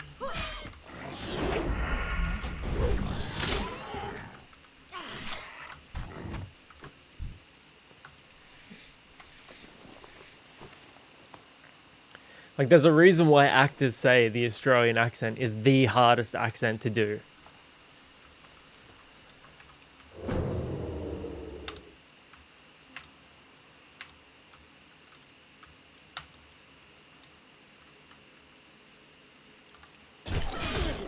I'm bad at accents in general. I'll tell you what, people say that the American, like, general American accents are easy.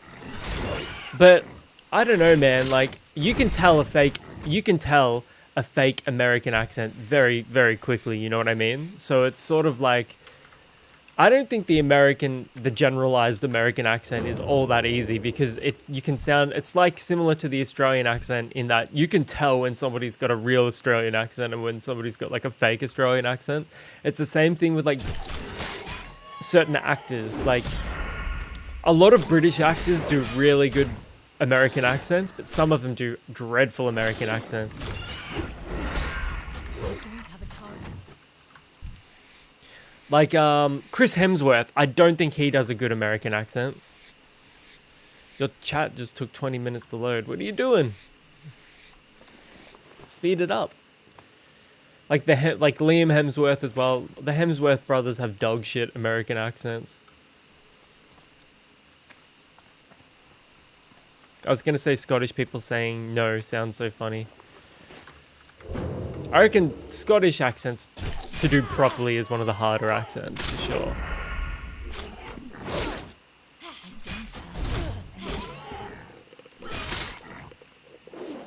Irish accent, probably one of the harder accents to do properly as well. But it's like regional though.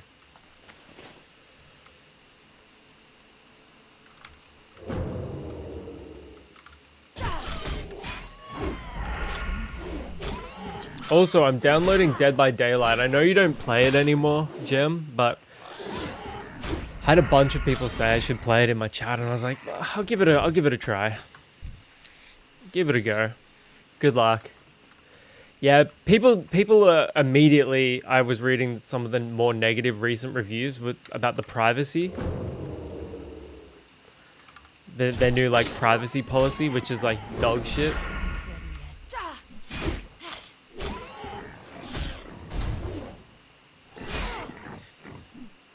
It's in a very spot right now, the game. Do you reckon this is like a good time to start playing it or a bad time to start playing it? I played it for like an hour, maybe 5 years ago, and it was okay.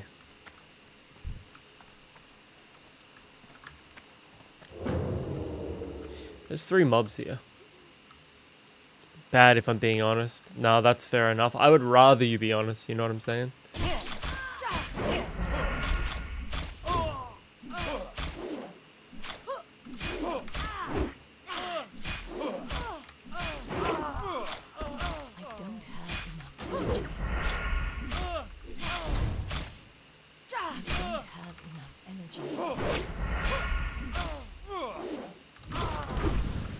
No, now I've got to kill this fucking coyote. Which is unfortunate. I love the game, I really do. I'm very passionate about the game. The way BHVR is running it into the ground right now is really sad. Yeah, I remember you seemed like very passionate about what they were doing with the game. That time we were talking about it on your stream. It's such a fucking bummer when companies like that's like how I feel. That's exactly how I feel about Blizzard with World of Warcraft. What an upgrade. Holy shit. We have been smiled upon today.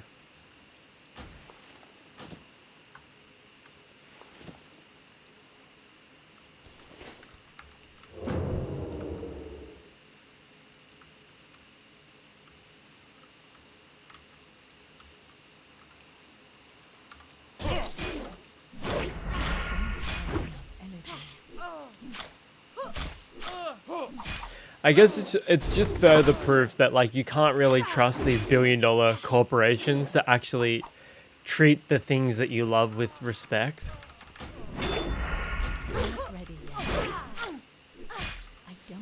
Like how can you expect them to respect a player base when they don't even respect a fucking video game, like their creation? I think going forwards, like indie games, it's going to be hard to support anything that isn't just independently produced. BHVR is pronounced behavior, but yeah, they've become way more concerned with money than a quality game. Yeah, that's how I feel about Blizzard, man. Or fucking Microsoft in general, with them increasing the Game Pass price, like in a big way. How did she not spot me?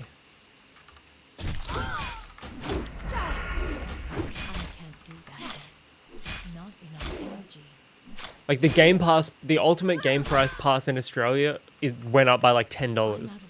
$10 fucking dollars.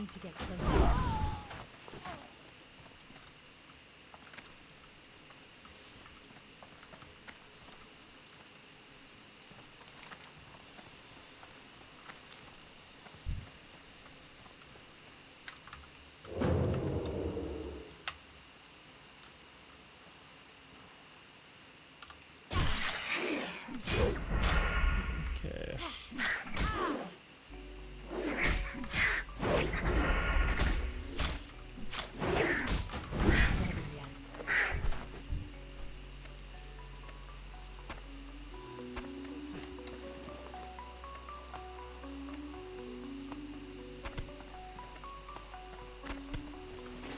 Okay, what do we got here? Let's get rid of this shit out of my inventory. It's very sad. I really am passionate about that game.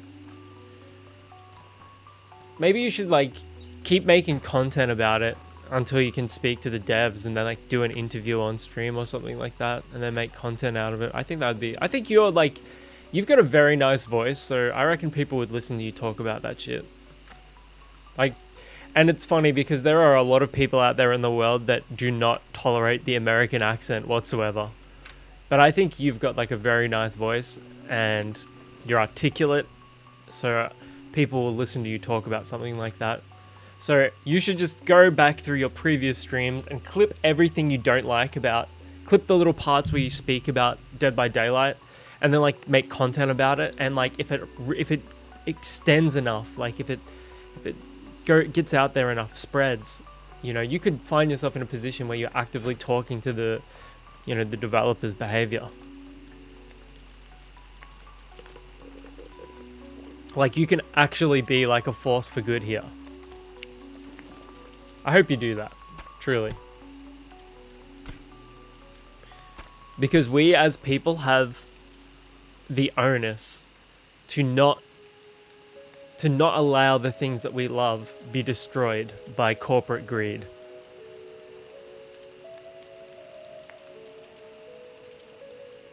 Their biggest creator, like one of their biggest streamers on this app, and specifically for Dead by Daylight, who said everything I've ever said about it too, and they actively don't listen to him.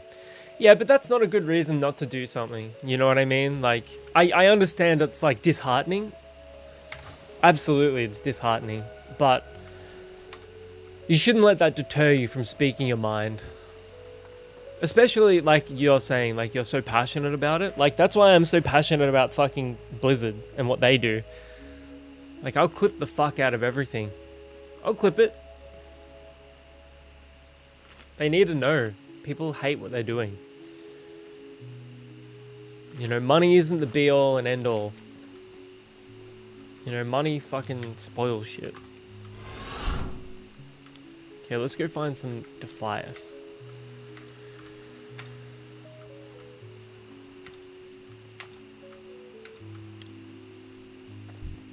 Like, we're punk rock kids, you know what I mean?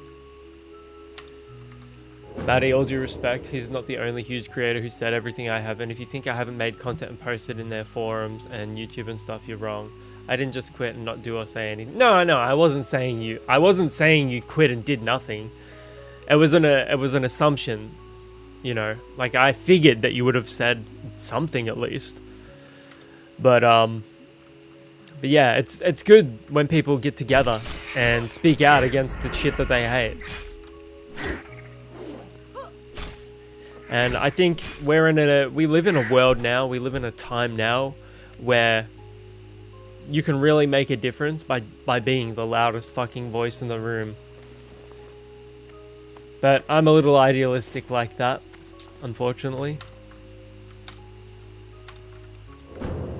Well, what I'm saying is that all that is going on right now as we speak. Well, that's good. Forward motion, forward movement.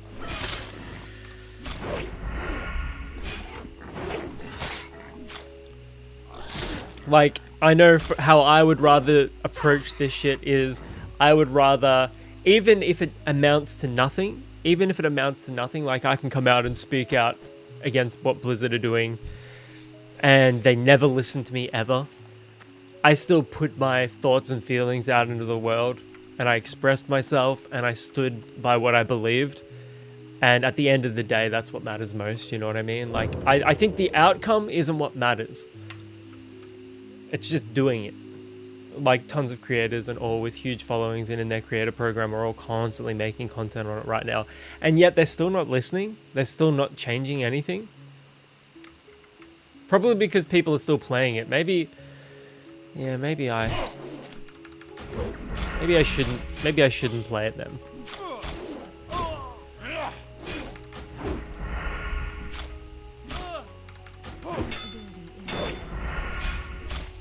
Well, I got to a point where I hated what Blizzard were doing so much, I actively cancelled my sub.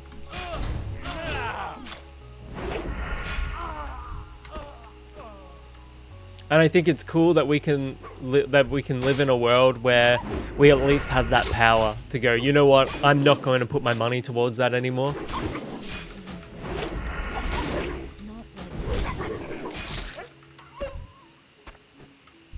It probably doesn't help that Dead by Daylight is free and it's a popular fucking game, so it's easy for people to choose not to play it. I mean, it's harder for them to choose not to play it because they're just playing what they want for free. Whereas like with World of Warcraft, for example, if you want to play official, you are paying Blizzard. Unless you play a private server like I am now. And it's not much, I understand that, it's not much. but you know, it's my way of protesting against what Blizzard are doing, and it means something to me. And I think that at the end of the day, if you're choosing not to play Dead by Daylight, and it means something to you to not play it, then that's all that matters. People are still playing, still giving money over to the game, still posting content on it, because unfortunately the general public is unconcerned with ethics and much more concerned with quick and temporary satisfaction. I could not agree more. Absolutely.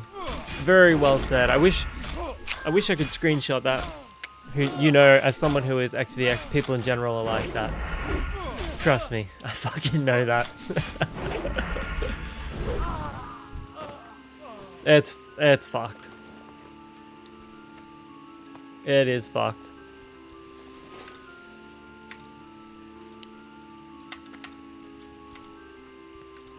I guess you and I, people like us, the small amount of us that are out there, know more so than anyone the reality of that, you know, situations like that.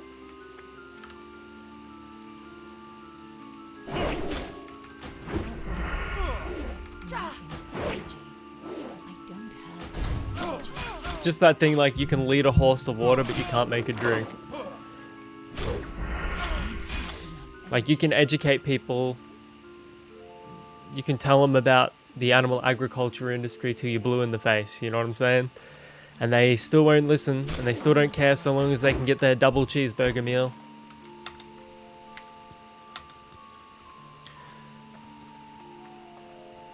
Also, Dead by Daylight isn't free, at least not all the time. It goes on sale and stuff a lot, but it's actually a $20 game usually. So people are just paying for the game, then buying the pass, then buying chapters, then buying cosmetics. Yeah, it's sort of like Fortnite, how like Fortnite is free, but I would say the majority of the people that play, you know, Epic, what they've done is really insidious in targeting the game to children. So they tell their parents, oh, it's free, it's free. And then most parents are like, okay, you can play it then. And then like a month in, the kids are like, can I have $10 for the battle pass? And if like 1 million kids are buying a $10 battle pass, how much have they made? You know what I'm saying?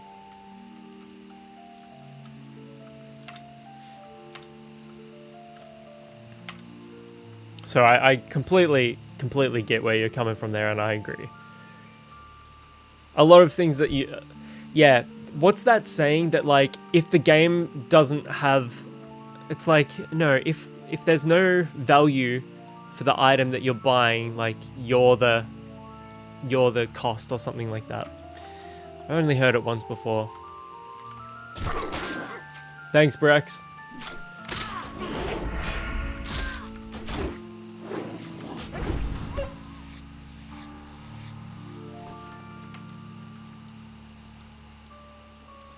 What is this fucking music? Yeah, I want to find that quote now. It's really prescient for the situation. Hope you're doing well at work, but have time to set them up. No worries. You too, brother. Hope you're doing well. Hope work has been not a chore.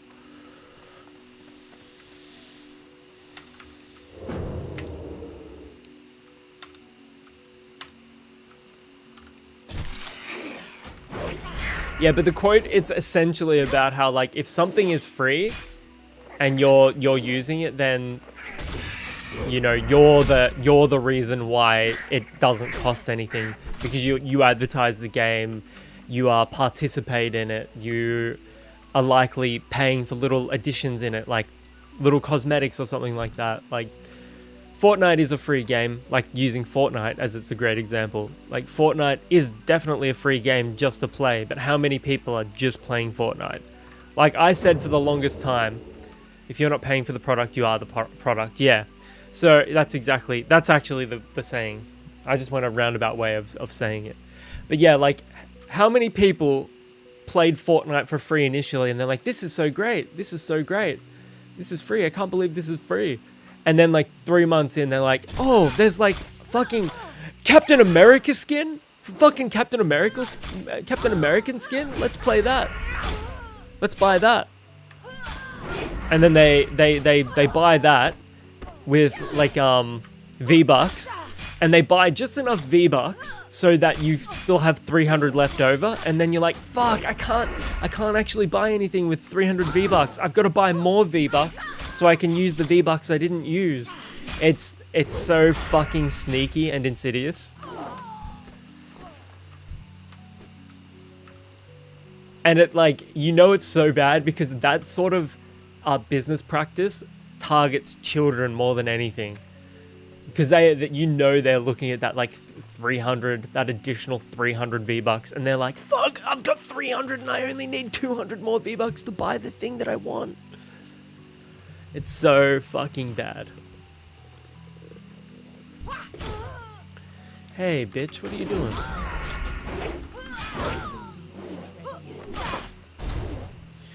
Jam, yeah, it's something like, if you're not, yeah, it's predatory. Gazzy show, in my own country where I live, we have an old saying, if something is free, it's usually the most expensive thing. Cancelled Blizz sub 9 months ago, loving it. Enjoy your Turtle WoW journey. I liked it. Yeah, this is the way to play WoW, honestly. Ah, fuck. Okay, gouge, bandage up. Can I do it? Can I do it? Come on, can I do it? No, no, no, no, no. Don't pull aggro, don't pull aggro, don't pull aggro. Holy shit. This is why I use the in-game token for WoW game time instead of giving them my money. Yeah, that's the way of doing it. That's the way. But you know what's fucking nuts? They intentionally don't have that in the classic versions of the game, so you still have to pay to play them.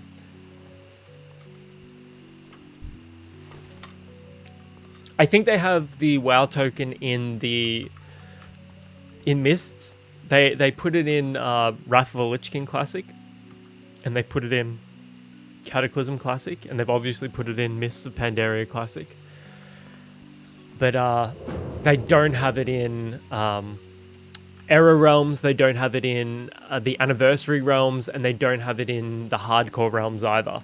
So if you are playing those versions of the game, and there are like 50,000 plus people, easily, active players that is, that are playing the game, those versions of the game, the only way you can play is by giving Blizzard money, unfortunately.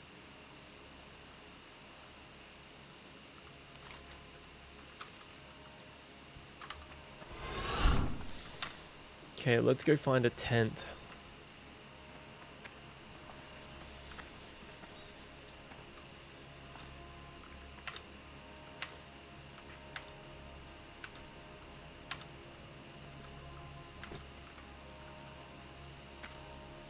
Token usually costs more hours to farm up than work for it IRL, to be honest. So yeah, time is money for it. Good day to you.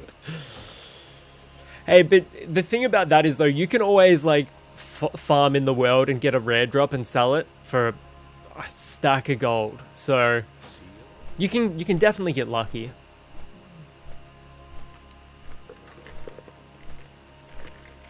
Which I really like.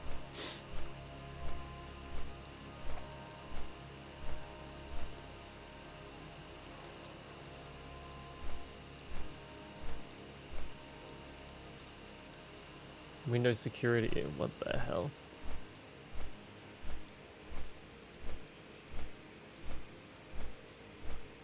It's just a problem across the board, honestly. Just like all of these companies and corporations that do not give a fuck about people and just see us as walking dollar signs.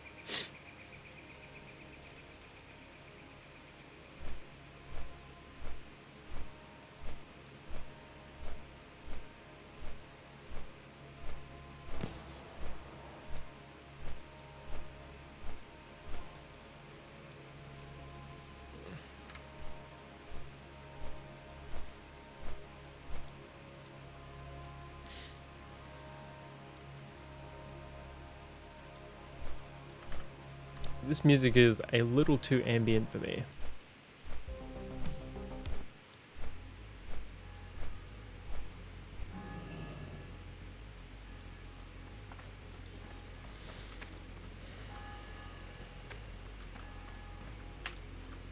Let's go see if the Horde is still camping the tent city outside. Stormwind.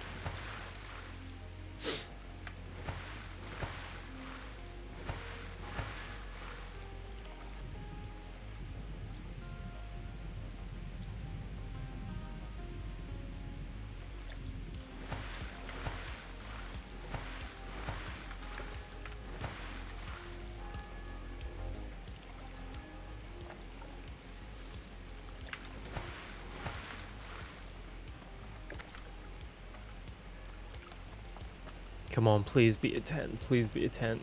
Yeah, baby.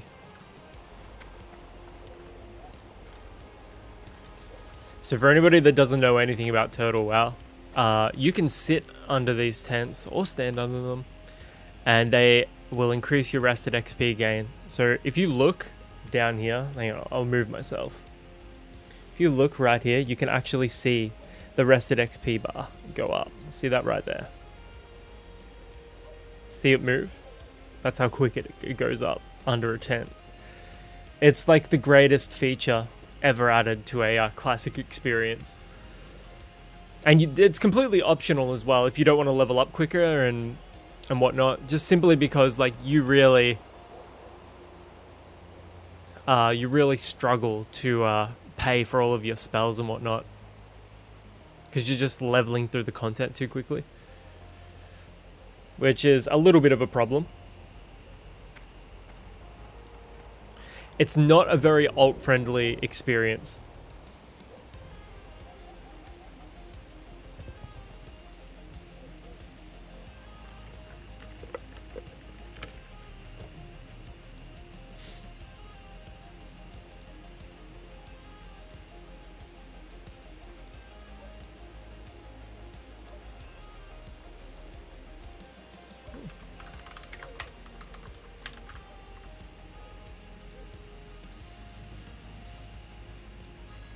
Just gonna sit under here till I get the rest of the level. But there was like a stack of horde camping out here just before.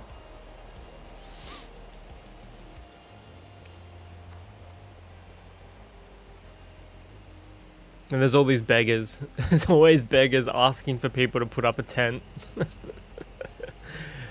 Gnome hunter? Gnomes can be hunters now? That's crazy.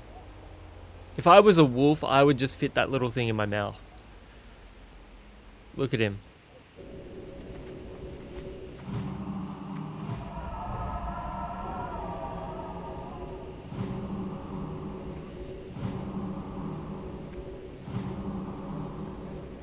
Oh baby, I got Rallying Cry the Dragon Slayer.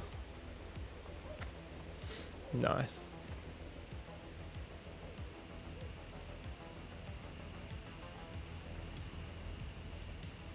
I came to fucking Stormwind at the right time then.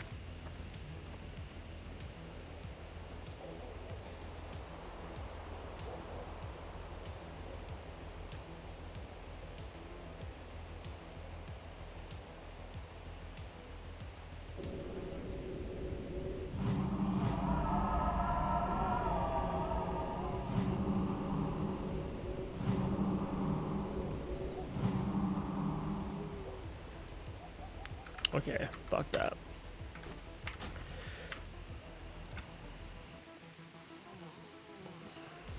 Maybe we should create a hardcore character.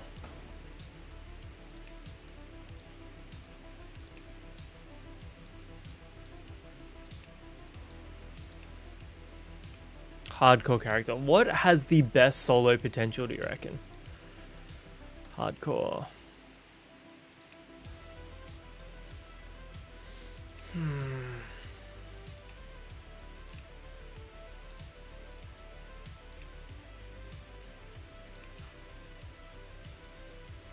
Good God.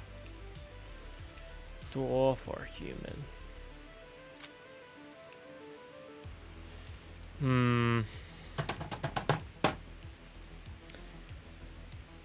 Hardcore. What do you reckon, paladin?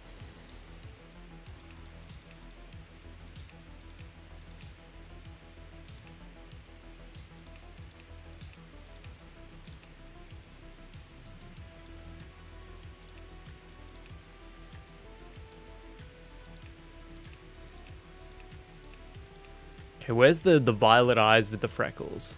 There's blue eyes. There she is.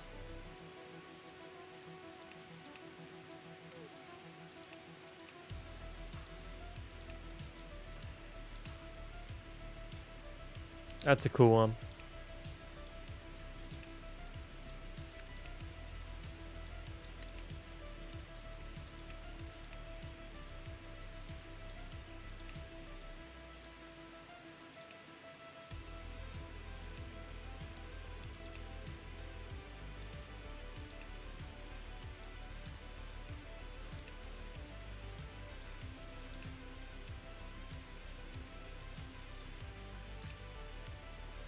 Yeah, okay, we'll go this one. Hair color. We're gonna either make her a ginger or we're gonna give her black hair.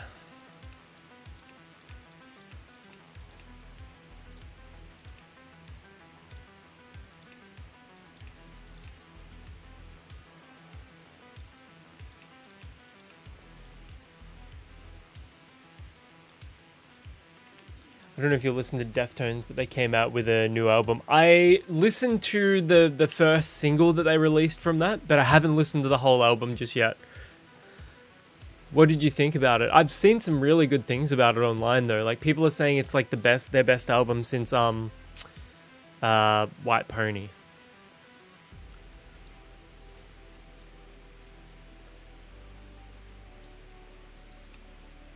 No, we want this hair. Black. Yeah, black. Black is where it's at. Okay, where's the one with the nose piercing? There she is.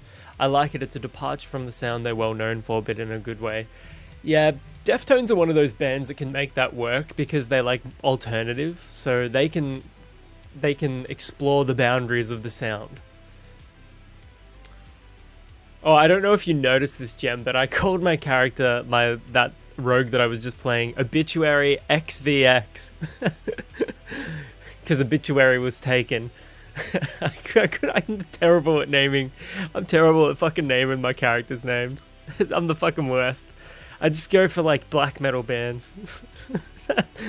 I've been doing that since I was like fucking 9 years old. Yeah, XVX is adding it to things. That's where it's at. What's another great band? Entombed.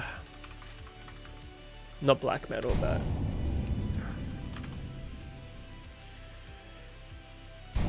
There we go.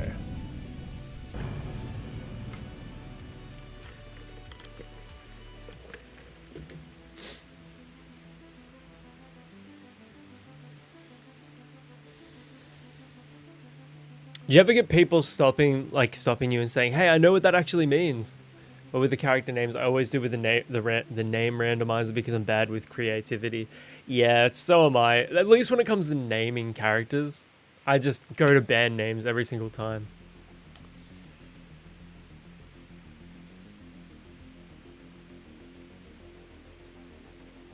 Okay, any second now. Did it crash? I think it crashed.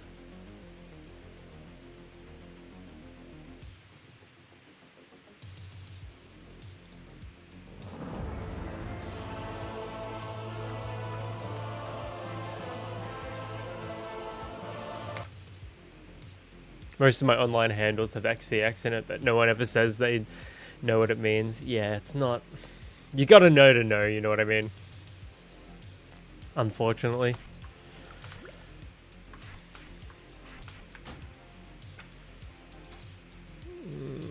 Sure.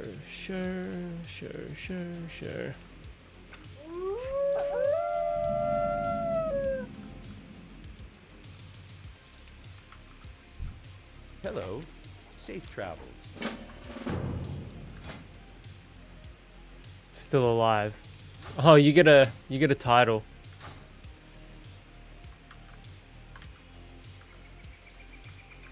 Still alive.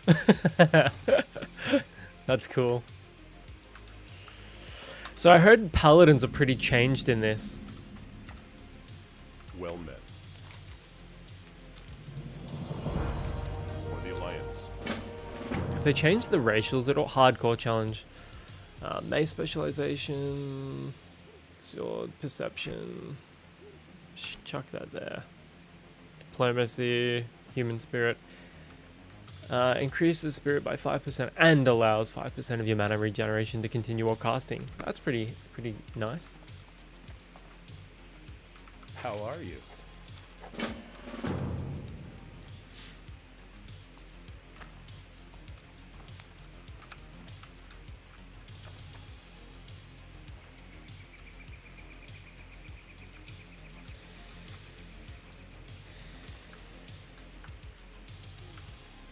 You need something?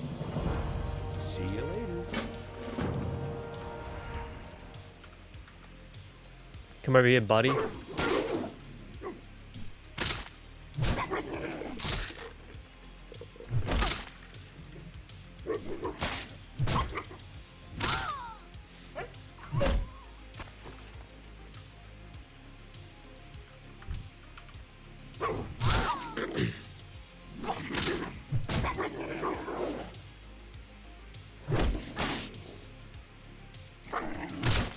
And I'd hate to think how many times I've subjected my viewers to this area of WoW. Horrible to think about. I feel sorry for everyone. Again. Do it again.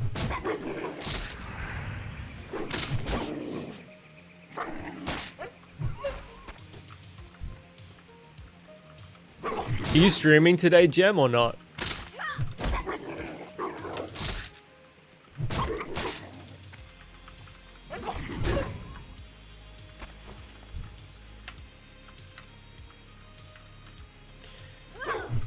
Yeah, in like 4 hours. Alright.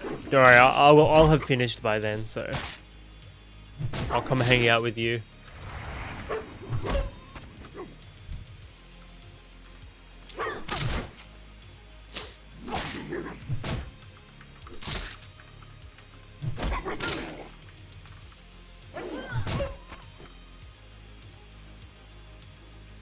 Oh, look at this one. It's stuck in a fucking tree. So you'll often find little, like, bits of jank in Turtle WoW like this. Like, that sort of... Then again, I have seen that in, like, official classic WoW as well. So it's not as though it's exclusive to Turtle WoW.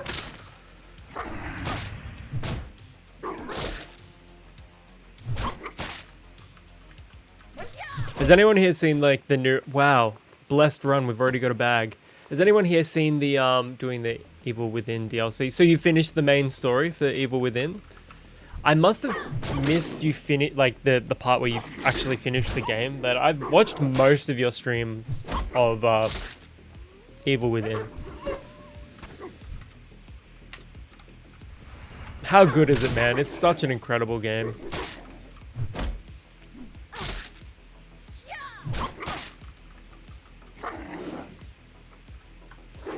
Yeah, finish the first game. It's a very good one. And yet people still say the second one's better, so you've still got that to look forward to as well.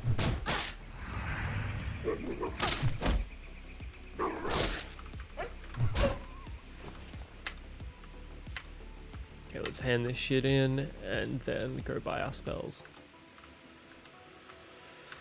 I'm excited to get some answers from the DLC in the second one because so many unanswered questions. Yeah, I'm excited for you. They're both incredible games. I don't know if I played the DLC for Evil Within, but I definitely played the first, like, Evil Within 1 and 2.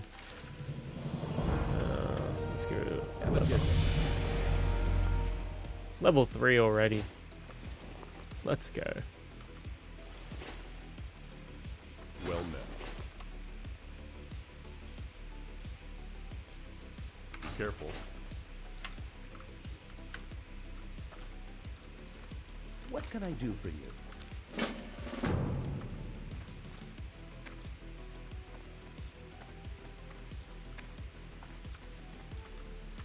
Now, from memory, he's in here somewhere. Librarian, is he down here? Priest. Oh fuck, where is he?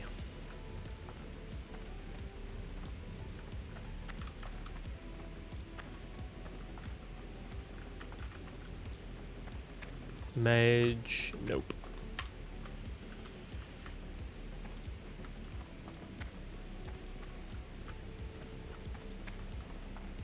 Warrior, Hall of Arms. Paladin trainer, there he is.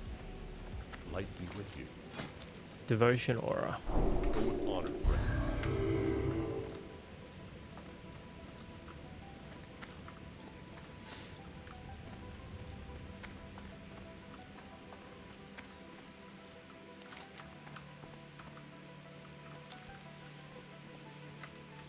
Let's go kill this vermin.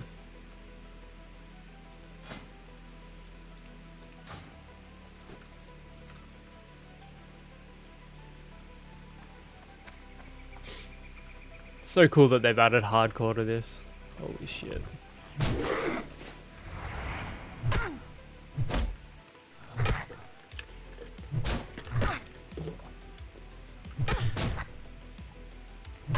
They should add a vegan challenge to Turtle WoW where you're like not like you can only consume like products to like get your health back that are like vegan. That'd be really cool. I guess you could like put like that challenge upon yourself. Like you're not allowed to wear leather armor. You could only wear like cloth or whatever. You could totally do it. I do that in so many games. Yeah, I don't do that in like Minecraft or anything. Like if I'm playing a game, I don't want to put my character to fucking die, but you could definitely do it in a game like this. It'd be pretty fun. There's an achievement in the forest for it actually. Really? I finished that, but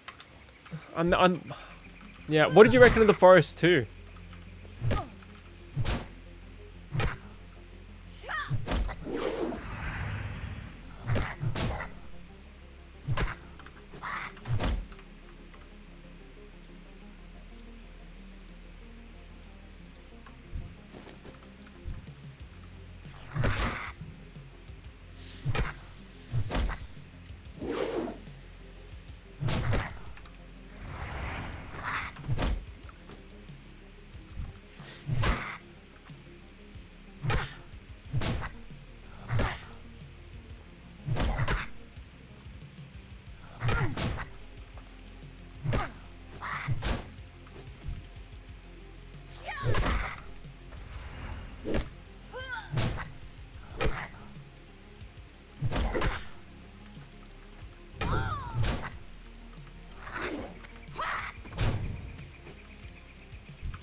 Yeah, it makes the game way harder, but it's cool. I haven't finished Sons of the Forest yet. Neither have I. Neither have I, honestly.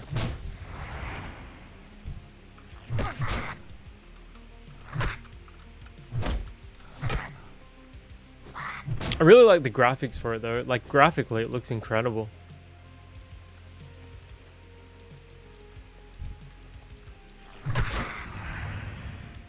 Even the Forest one, you can like load that up right now, put it on like max settings, and it still looks fantastic. Like that era of video game has aged really well.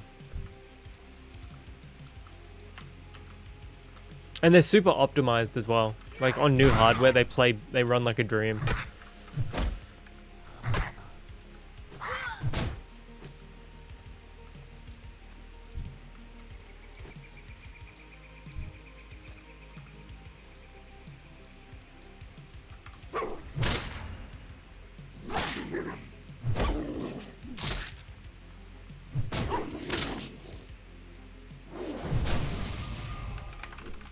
Thank you.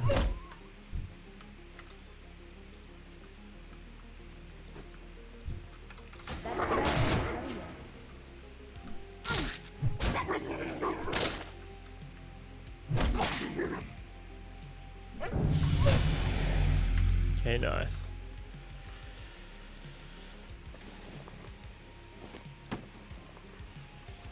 Dude, we've got such a blessed run. We've already got 2 bags.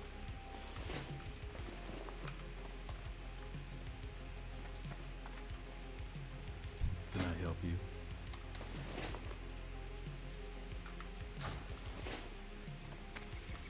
Gonna mail myself some gold.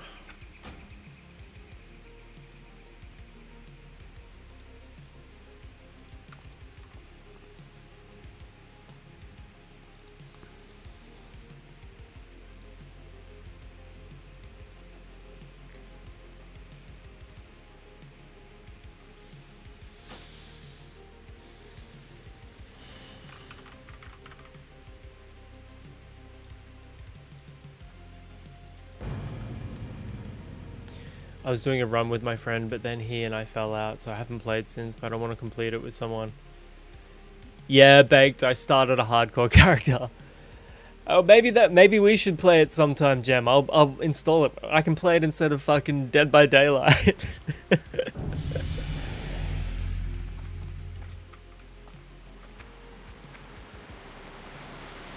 No! Fuck.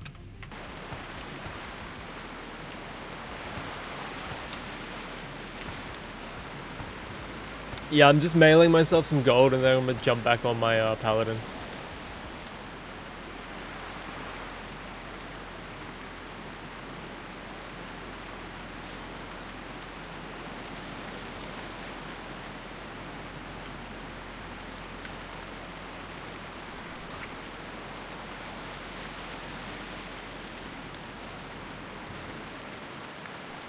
Silver.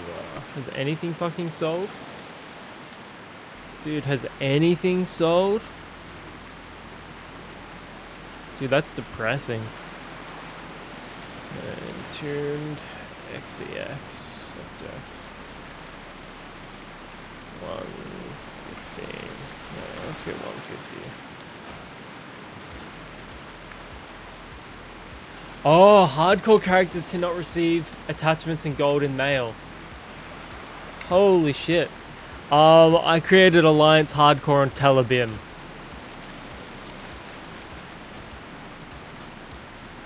I just realized creating a hardcore character on PvP is a rough fucking idea. Oh no.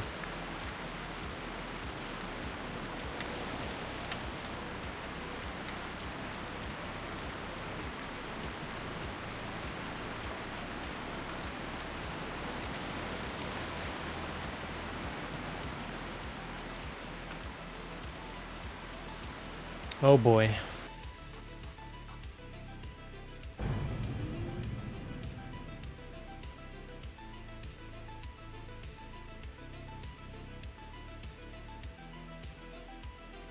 Yeah, hardcore on PvP.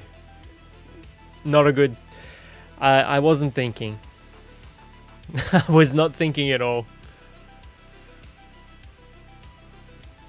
But I'm already level 4 now, so I may as well continue.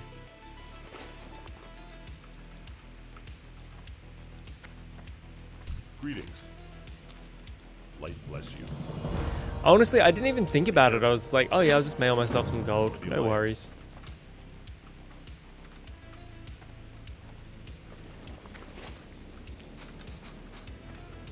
Well met. Go with honor, friend. Okay, blessing of mine. Judgment. Let's go. Judgment. The Alliance.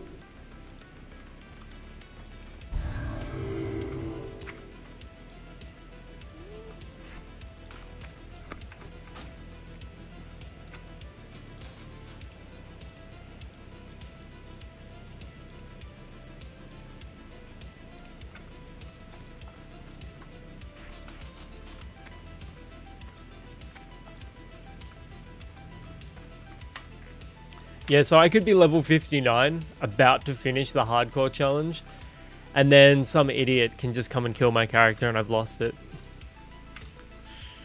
Uh-oh. Imagine getting the level 60 on the hardcore challenge though. That's legendary.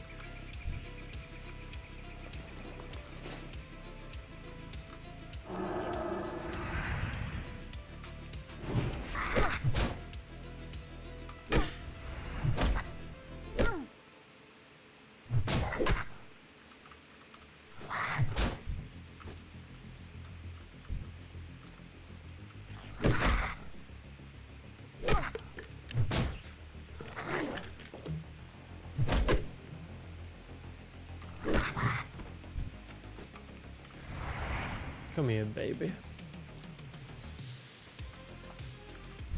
I can't pass that yet.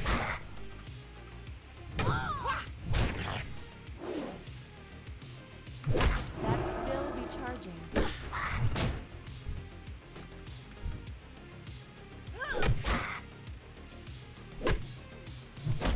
Man, Imagine just getting ganked. Imagine getting to level 30 and then just getting ganked in Duskwood by a horde. That's fucking rough.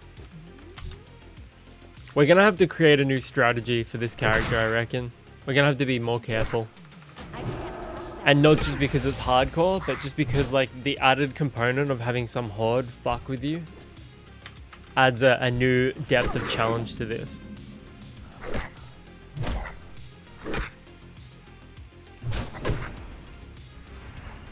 On like one of the first days that I was playing hardcore, I mean playing this, I saw a level 45 die.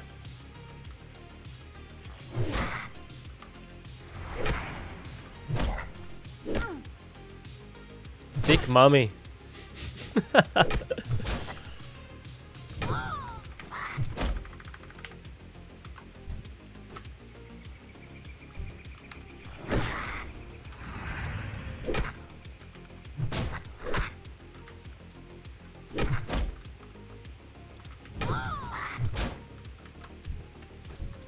It's too far away. I can't pass that.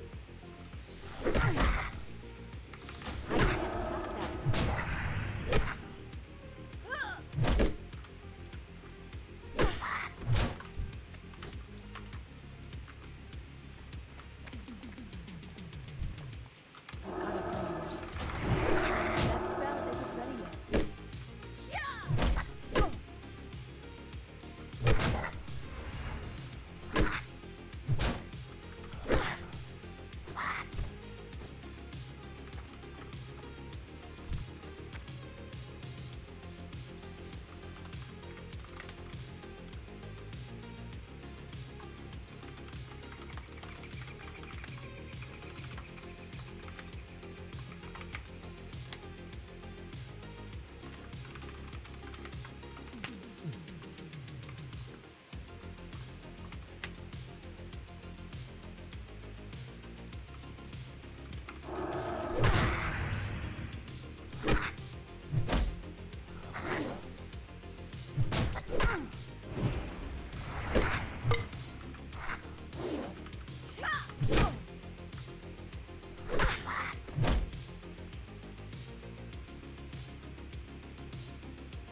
Okay, let's go hand in this quest, and then hopefully we get level 5 out of it.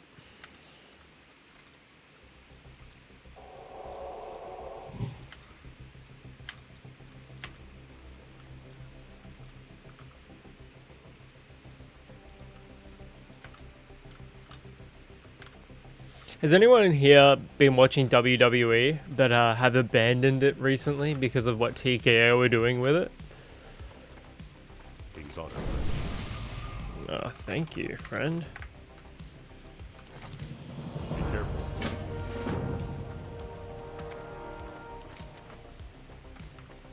Okay, labor time.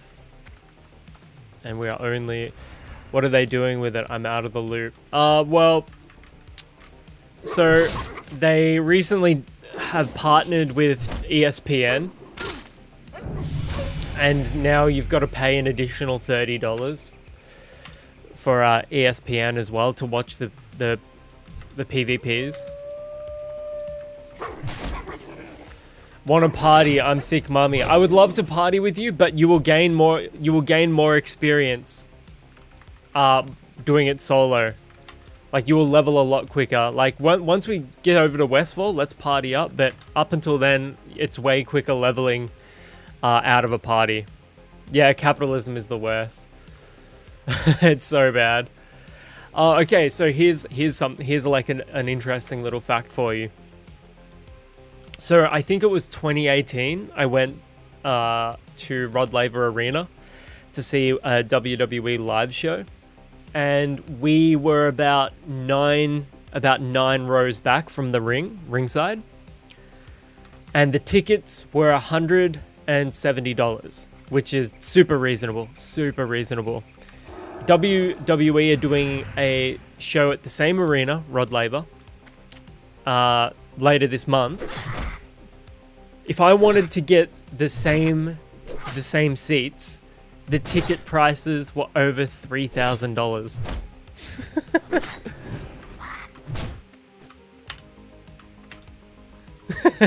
Yeah. 3,000 for the same seats.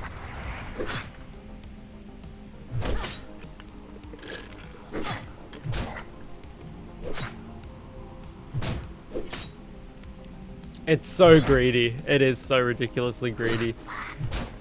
And it's crazy too, because like WWE shows, like the merch is so inflated anyway. Like if you go to a fucking gig, you know you're paying like I don't see massive bands, but you know, I saw Pig Destroyer and I got so much merch for about $300. If you want to go to like a WWE show, you could get like a t-shirt and one other thing for $300.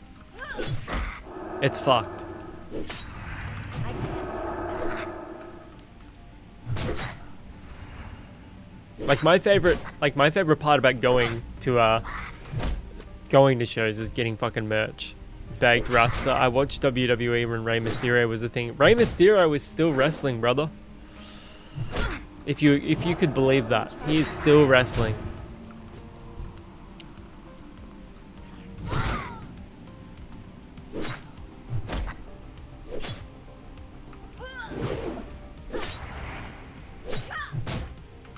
That's your favorite wrestler? Yeah, Rey Mysterio is a great choice. Did you like Jeff Hardy? Surely you liked Jeff Hardy. I mean, you're an old girl. Surely you liked fucking Jeff Hardy. Jeff Hardy is the man. China is a super underrated choice.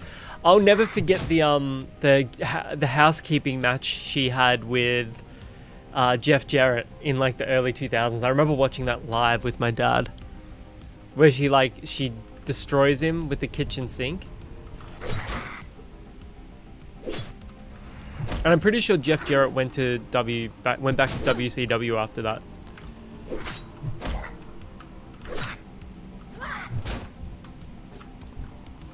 I find it sad that she won't be in the Hall of Fame simply because she was an adult entertainer after a wrestling career.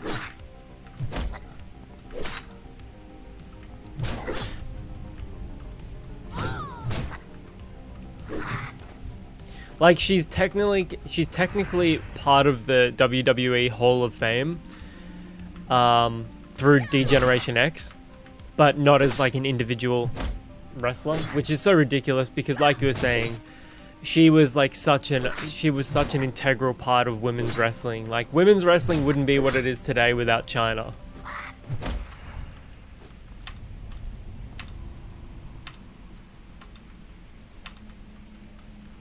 Yeah, it's fucking horrible, man. It is so disgusting.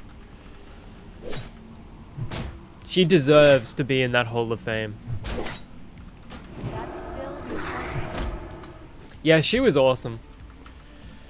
Yeah, China was definitely the highlight of the women's division back then because she fought the men as well. And I wish they would do that nowadays with Rhea Ripley. Like, cause she could, like, at least in the terms of like a wrestling match, you could like believe her fighting like some of the men. Like they've got the perfect, they could do that, but they don't. that's still recharging.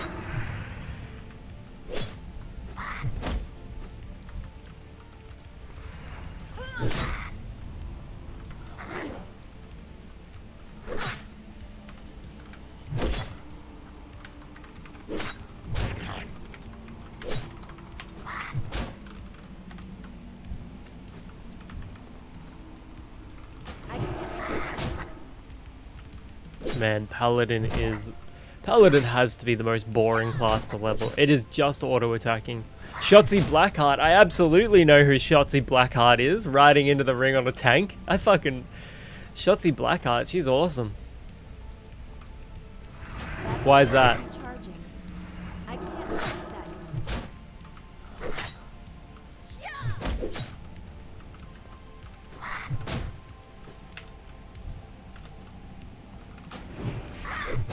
I really liked when people criticized her for the Liberty Spikes, but I fucking loved her Liberty Spikes look. I always love it when like punky wrestlers. Someone came into my stream the other day and said I look like her. I obviously don't agree, but I was like, okay, she's badass as fuck. That's okay. Hang on, let me just go have a look at Shotzi again. Maybe it's just because you're old, you know? Like, people that aren't part of the culture reckon we all look alike to one another, you know what I mean? Shotzi Blackheart.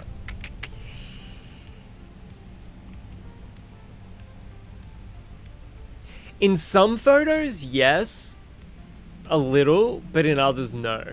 I think it's being old and having green hair. Yeah, that's 100% it. I think it's also because you both have, like, tattoos like above the chest, above, you know what I mean, like towards the neck. So like at a cursory glance, like visually it's like quite similar, but you don't look identical though. But I think like that's totally a compliment though. She has an awesome smile. She has such a nice smile. People be looking at body parts and I'm looking at smiles and eyes. It's the worst. Snuffle snout. Hello. Snuffed on fucking sight.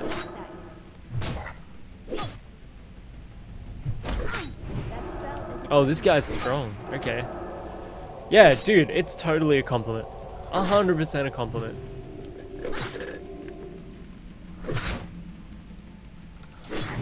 I think eyes say more than words. I love people's eyes. Yeah.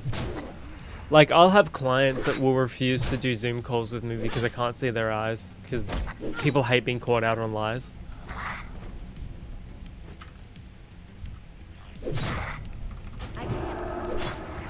Very common in psych.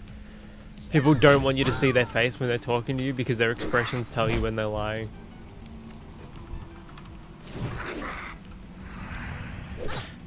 It's generally, like, in my experience, like upper... She's a Pisces too, I just looked it up. Are we all Pisces, is that it? Yeah, upper lip twitches, like, generally. Like, people say eyes, but I find more... You know, I can tell lies by upper lip twitch, like upper lip movement. Ah. I'm a Pisces. But most of my shit is in Aquarius. Off of stream, I always get Scorpio. I'm like, man, I'm not a Scorpio. I think people just see like tall, tattooed dudes and assume it's Scorpio. It's too far away. I'm gonna get a level off of these boring fucks.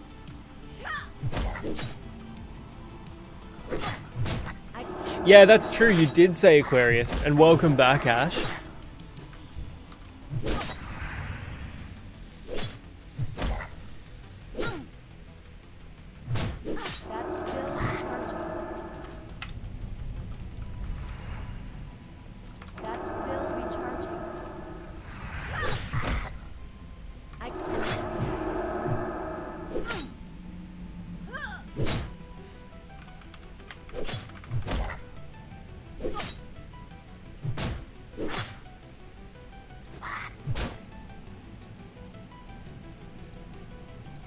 Okay, I'm gonna hand this in, and then I'm gonna get a level from it. I sensed it in there. As far as eyes, I get people asking me if I can see sometimes. Well,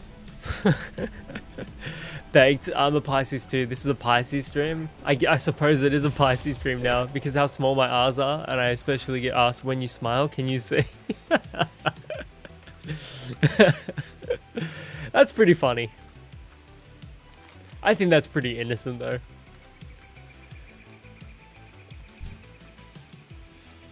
Dude, we're about to hit level 6 already.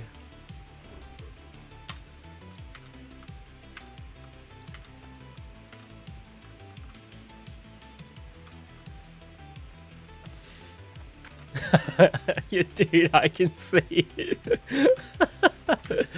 I'd just be like, what fucking business is it of yours if I can see or not? Mind your own fucking business. Need help? Light bless you. What can I Finally, a piece of gear. Full of Holy honor, shit. friend. Be careful.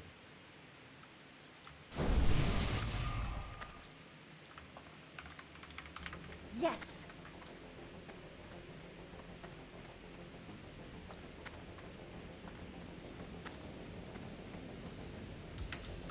King's honor, friend. Okay, here we go. 2 gold. What do we buy here? Holy Strike, Holy Light.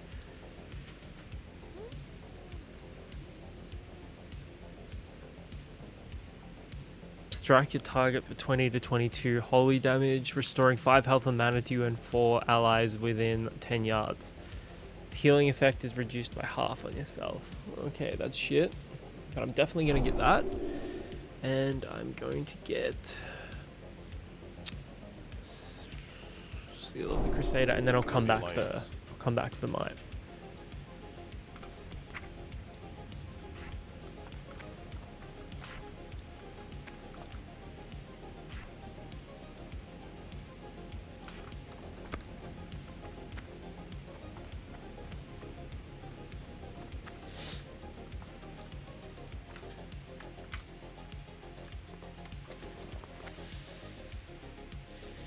What are you looking for?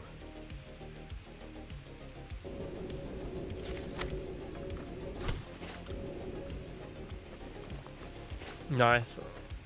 I love how poor I'm gonna be in this. It's gonna be the worst, like being over leveled for an area, but you can't afford any of your spells. That's gonna be fucking rough. Need help? Honor, friend. Shit.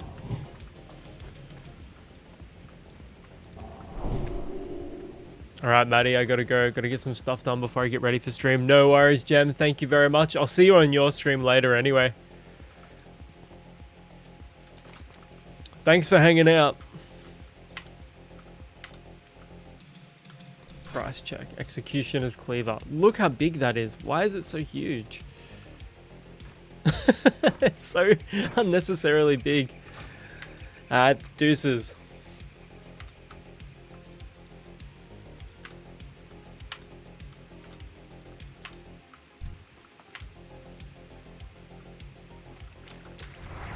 That's still recharging.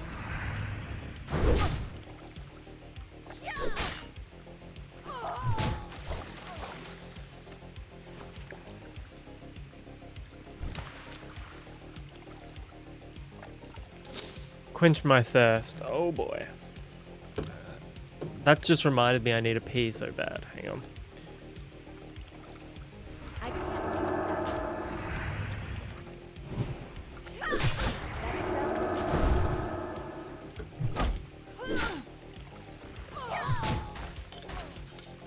That Alright. My thirst has been quenched.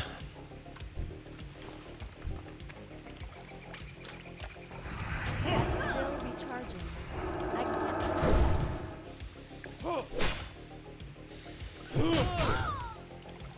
That spell is Don't worry, I forgive you this time. That's still recharging.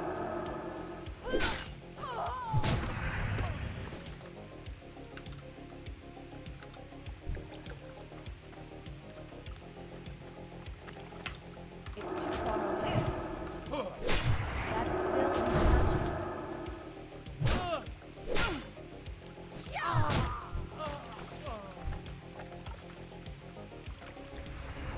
It's too far away.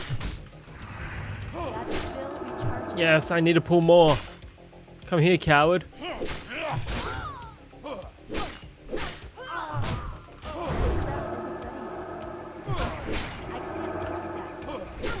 Yeah, come here, coward. I'm hardcore. Fuck you.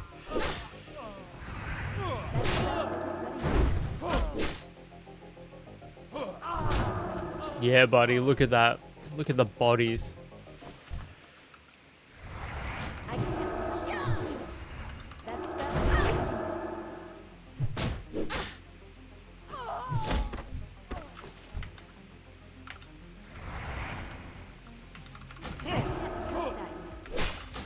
Oh, I pulled 3. I think we're gonna die, chat. Nah, I don't think it's gonna be that bad. They're doing fuck all damage to me. I can heal myself 2 health with a holy strike. Nice.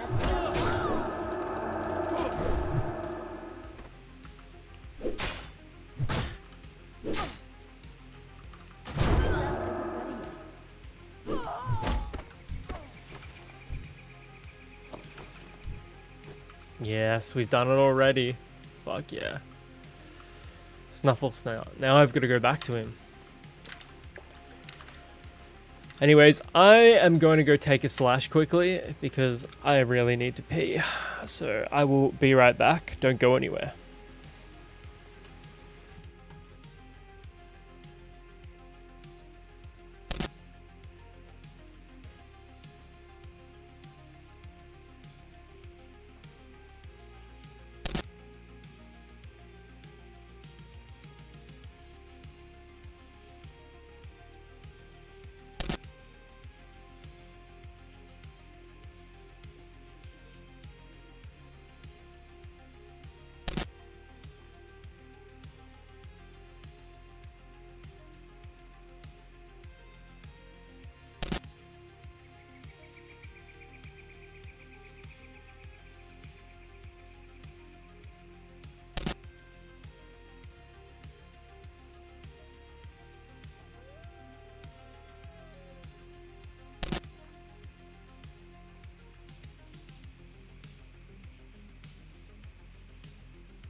Alright, I'm back.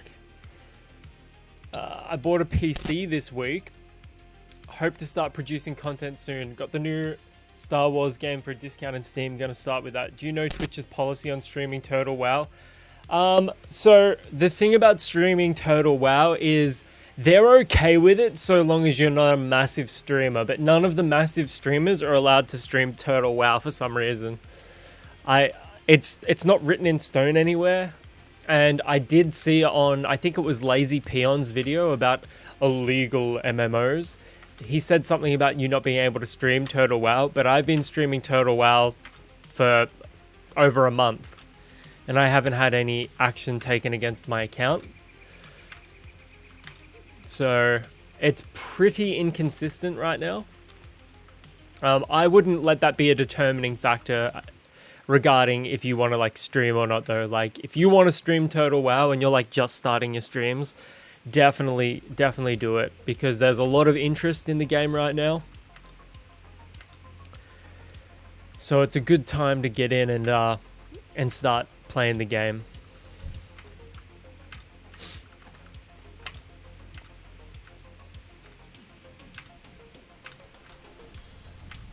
Actually, I would say it's a great time to get in and play the game.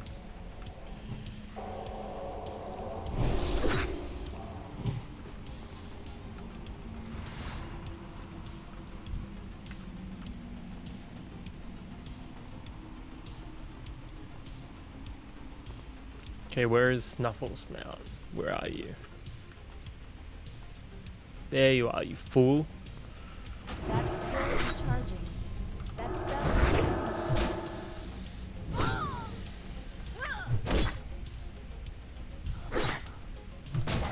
That's still recharging.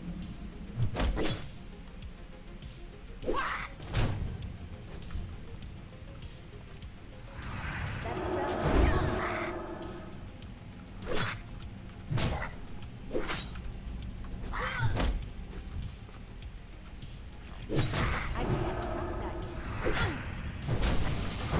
still recharging.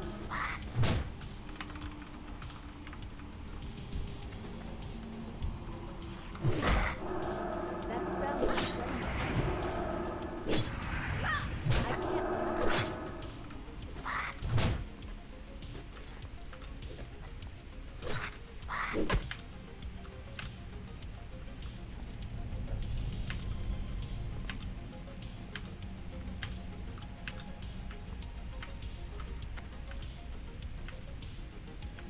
I actually remember also reading somebody saying that if you don't mention that you're playing Turtle WoW, you could stream the entire game to like a bazillion followers and it wouldn't matter so long as you never say Turtle WoW. But that's only if you've got, that's predicated on upon the fact that you've got a lot of followers and they're like actively watching your content.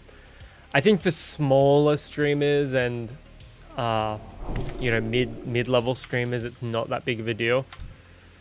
If you were sponsored by Blizzard though, like if you were like one of the big WoW whale streamers, I probably wouldn't recommend streaming Turtle WoW. Like Zaru, I don't know if he's played like Turtle WoW, or I don't know if any of them have played like Epoch or Ascension or Everlook or anything like that. Hey there. I want one of those swords though.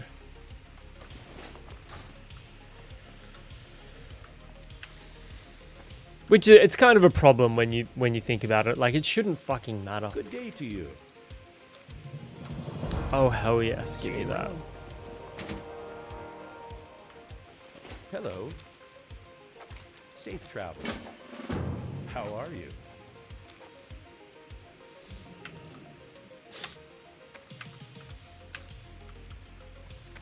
Light be with you. Light bless you. I cannot believe we actually got some fucking proper gear.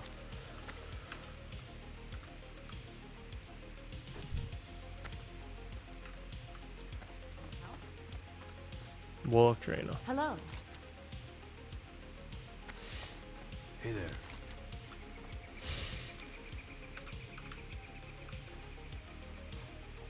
Baked Rust. If the stream is too big, someone is probably going to blow the whistle. Yeah, there's that element to it as well. Although, like, generally, if you're like watching someone stream, you're going to be a fan of that stream. So I don't think it's that big of a deal. You need something?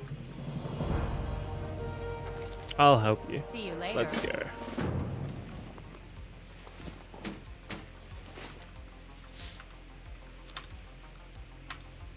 Talking about servers, I played Warmane and Turtle WoW. How's Warmane? They say Ascension is actually cool too. Well, Project Ascension is like classless WoW, and I like classes, so it's definitely an interesting concept, and I think they probably do enough of the game that Blizzard won't touch them, but maybe they will. That's still recharging. That spell. I really like the concept of Ascension, but it's probably a little too different for me to want to jump in. Like Classic Plus, like Turtle WoW, is just different enough that I appreciate the changes, but it's still basically Classic WoW.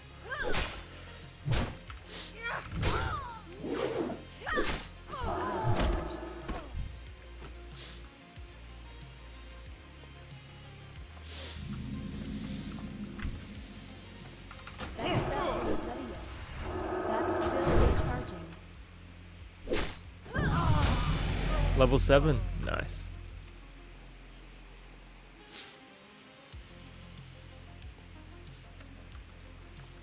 Paladin's probably a really good choice for hardcore in this, just because of that self-heal. They've got a lot of escape tools.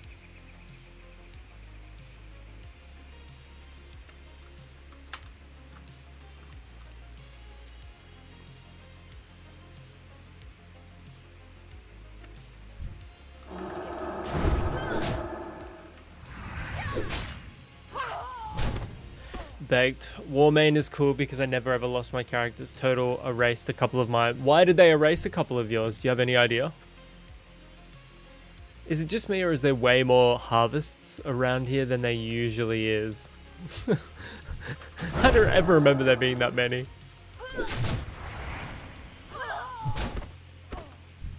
Come here, baby.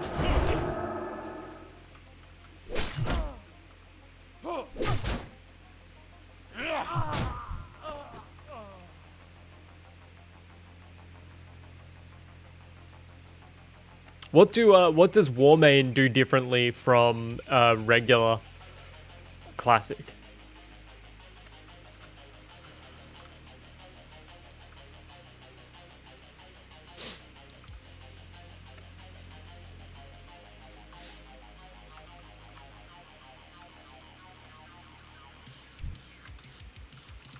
That's still recharging. That's still recharging.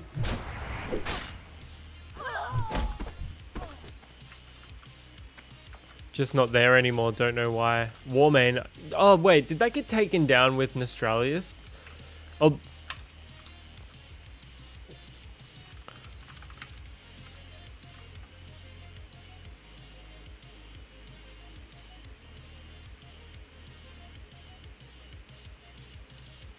It says here that Warmane is still there.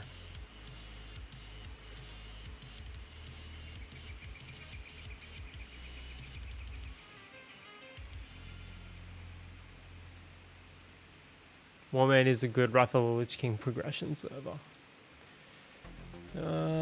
Warmane has had a surge of new players since classic versions were launched. It'll take a bit getting used to an economy that looked to be inflating at first. Nothing. Warmane is just regular stock servers with no changes, but also pay to win. Ah, fuck pay to win. If you wanna like completely ruin a private server, add pay to win. Although, I must admit that, like, provided that the private server is still free to play, I still think that's a better alternative to fucking paying Blizzard. Just. It's the smallest notch above it.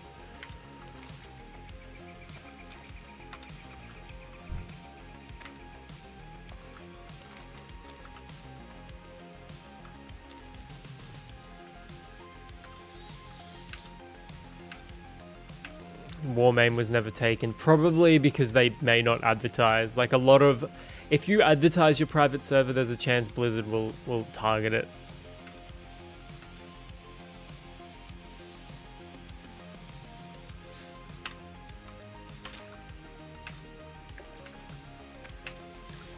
It's like I tell people all the time, I've been playing WoW since 2005. I've been paying since 2005. And it took literally 20 years for me to stop paying my sub. When Blizzard started targeting the private servers, I almost cancelled my sub when Blizzard took down Nostralius, but I'm like, I was blinded by that. Oh, Blizzard are doing classic. Oh my god, I'm gonna fucking jizz. See you around. I'm gonna fuck up Blizzard. I love you so much. Yeah, I don't play there anymore. I'm a Turtle WoW fanboy. Nothing wrong. There is nothing wrong with that.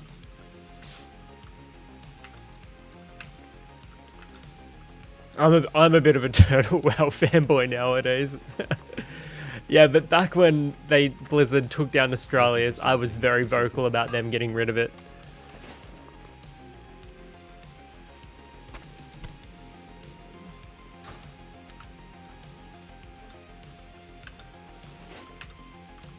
You need something? And I was just blinded. I was fucking blinded. See you later. Stupidly blinded by Blizzard's the promise of classic WoW.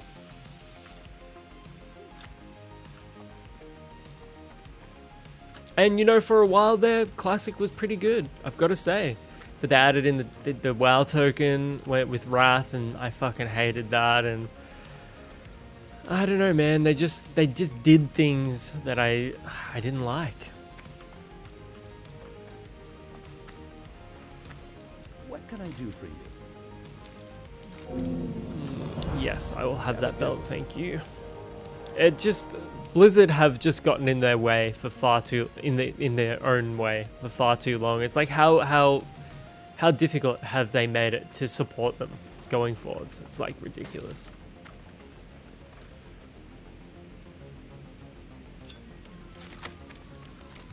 Okay, we're off to Goldshire, halfway to level 8.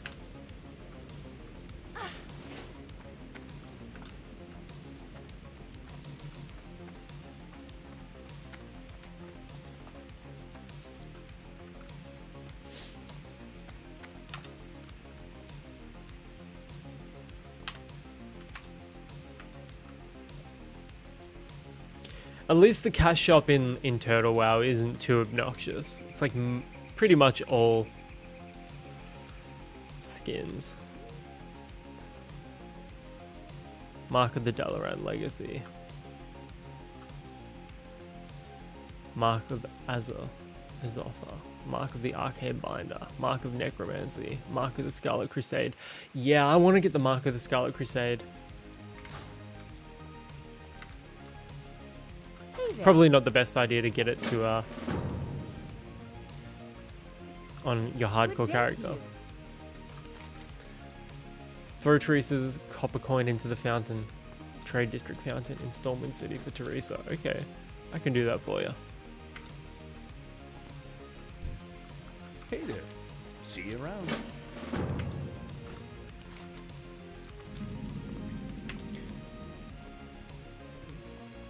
Yeah, Turtle WoW is only cosmetics plus pay for convenience. I've got no problem with pay for convenience. I've got no fucking qualms with them letting people have like a mailbox around or a little bot or something like that.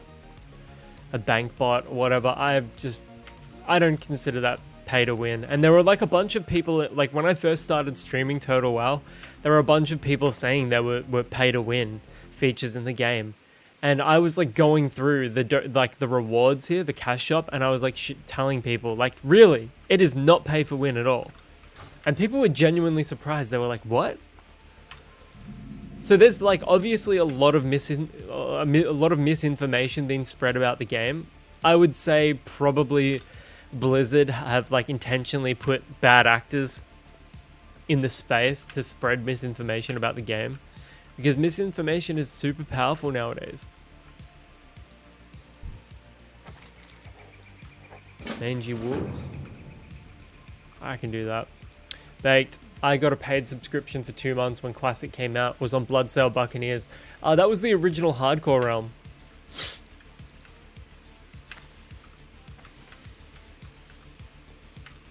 They probably don't get the difference between pay to win and pay to convenience. I reckon there's definitely some people that are like that, probably younger players. But I do think there is an element to it where Blizzard have intentionally and knowingly put in, or have knowingly Well met. spread misinformation about the game online. You need something? Oh, look at all these quests. Chock full of them. See you later. Baked Turtle WoW is awesome. Yeah, I fucking love it. I love it. I love that I don't have to pay Blizzard to play it. And so long as I can spread the message about it, I will happily do so. With honor, friend.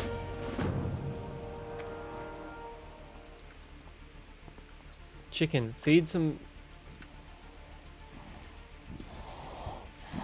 special chicken feed and return your befriended chicken. Where are you?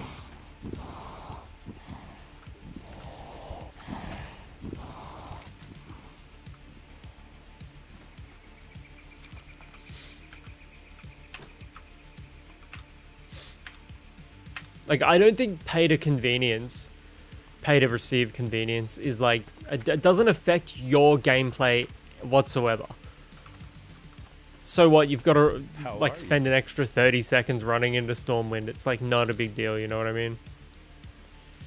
I'll go pumpkin so I can sell it. What can I do for you? Make this in my home, thank you. Good day to you. I'm gonna keep that shield. Probably can't get cooking just yet. Okay, what else do we have over here?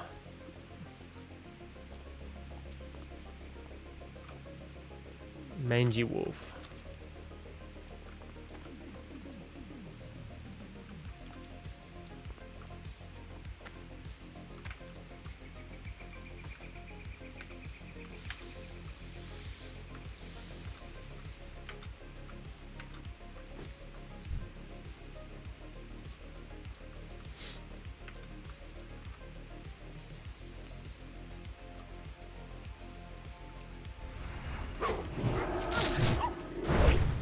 That's still recharging.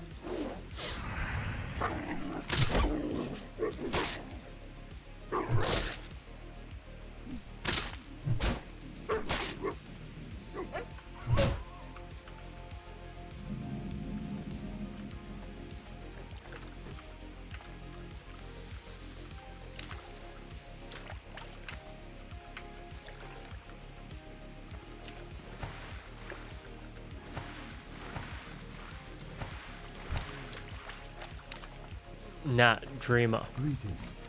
Isn't it lovely to be surrounded by such beautiful weather in Alwyn Forest? I'm going to miss our little chats. Come visit me often and I'll share some stories about our favourite spots and memories from across the vast lands of Azeroth. As for me, I'll keep on fishing off the coast, taking long strolls along the shore and dreaming of all the adventures we shared together in Azeroth. Who? I don't know why, but that made me sad reading that.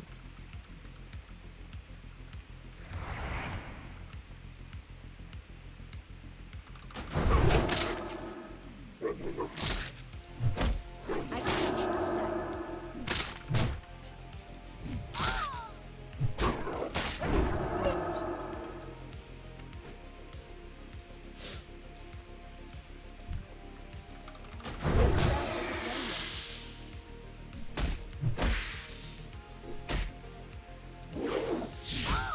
That's still recharging.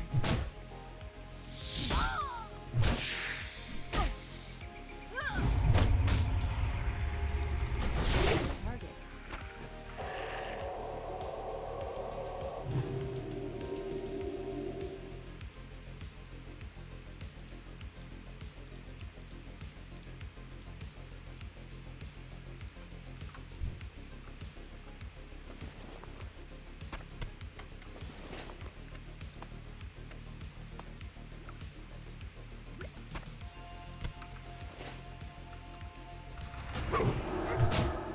That's still recharging.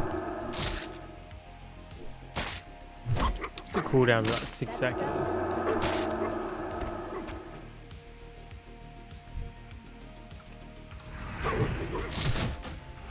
I can't.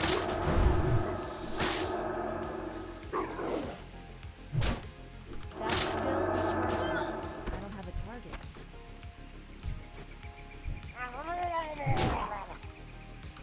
That's still recharging. That's still recharging.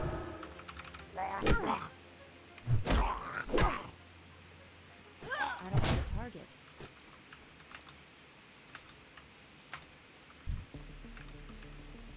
Got a big group of wolves here. I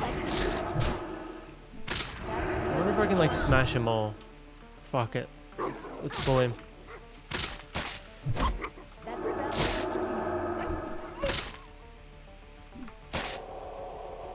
Dude, I reckon we can. Yeah, let's fucking go.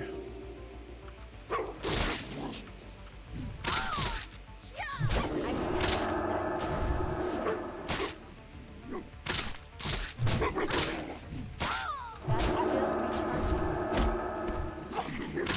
That spell isn't ready. Yeah, buddy.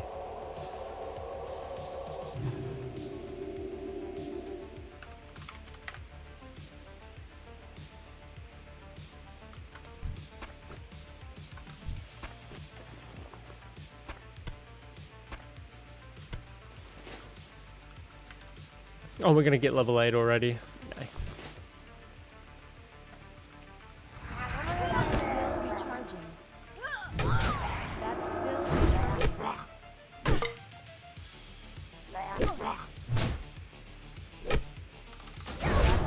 recharging.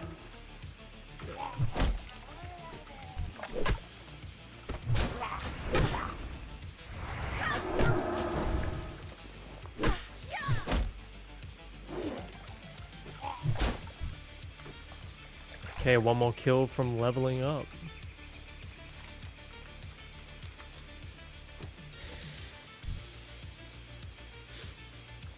That's still recharging. That's done.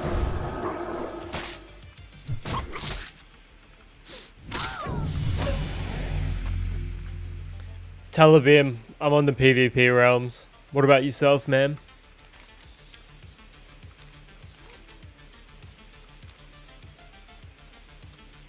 Okay, let's make our way, get some abilities, level up.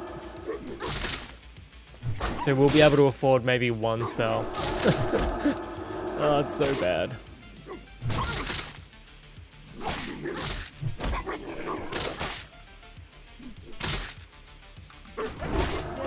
I'm a sucker for the old style of World of Warcraft, so PvP realms will always be for me. Too far away.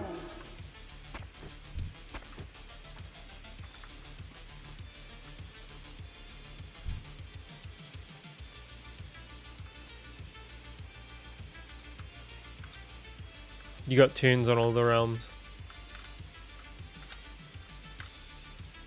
You Horde or Alliance, or do you not really have a preference? You just play both?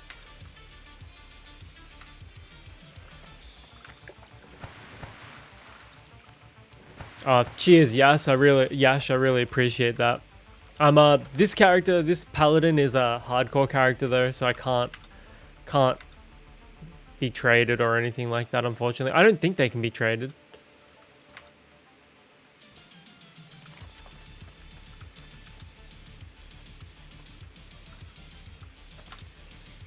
Yeah, I know, it's such a Chad move to do to do hardcore on a PvP realm. You! How are you? Look at this guy. Retired Griffin Master. What a fucking legend.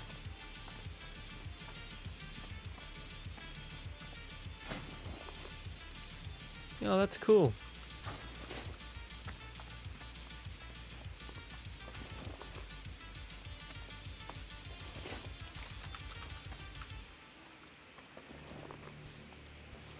Paladin Trainer. Oh, we've already got a quest. If it's hardcore, then you're definitely not in Talibim. No, I'm in Talibim. Hardcore.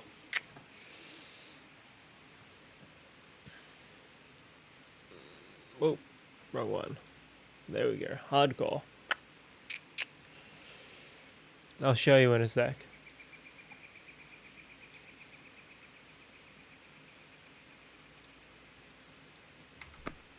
Baked Raster in my Twitch chat is also doing the hardcore challenge on Talibim. Bring 8 pieces of rock-hide boar meat. Light bless you. Need help? Okay, parry, purify, divine protection, Crusader Strike. A strike that deals 35% weapon damage plus an additional 31, increases your attack speed by 3%. Fuck yeah, I'm gonna have that. And since we're doing hardcore, let's go divine protection. The Alliance.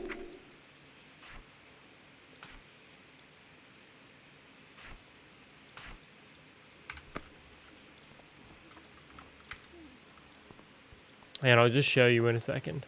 Gucci.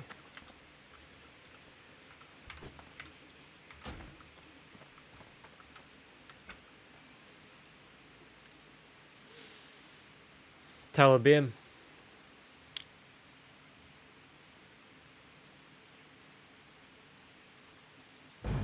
I know it's a mistake doing hardcore on on a PvP realm. Like, I know that. I know it's a silly move. But I have seen some high level hardcore characters. I don't think I've seen a 60 here, but I have seen some. I have seen like a level 40. But I've also seen a level 45 die in hardcore here. Trust, it's a silly move, I know. What do we want now? The thing. Synthwave reimagining.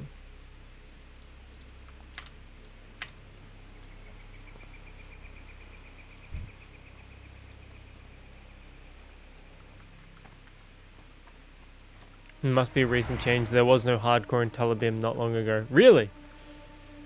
That's still recharging. That spell isn't ready yet. I need a target. I need a target. So what we're going to do is we're going to just smash this.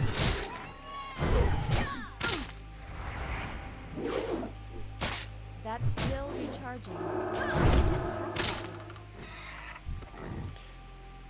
Oh, Holy Strike shares a cooldown with Crusader Strike. Right.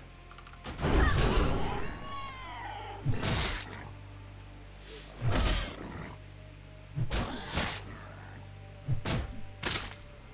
need a target.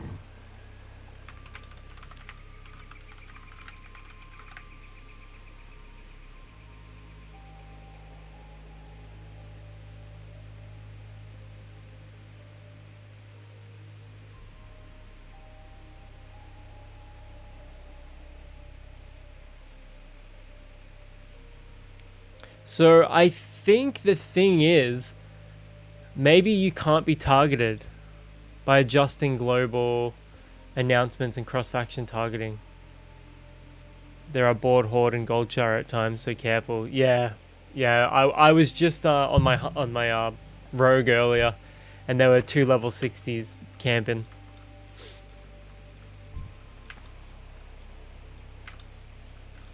Yeah, it's definitely a risk, but it's one I'm willing to it's one that I'm willing to try my best in.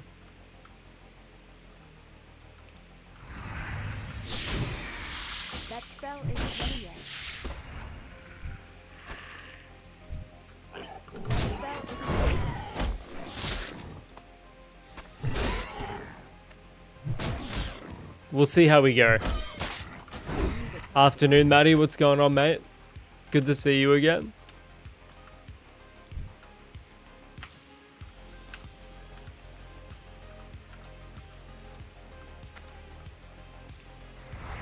I can't pass that. That spell isn't ready yet. That's still recharging.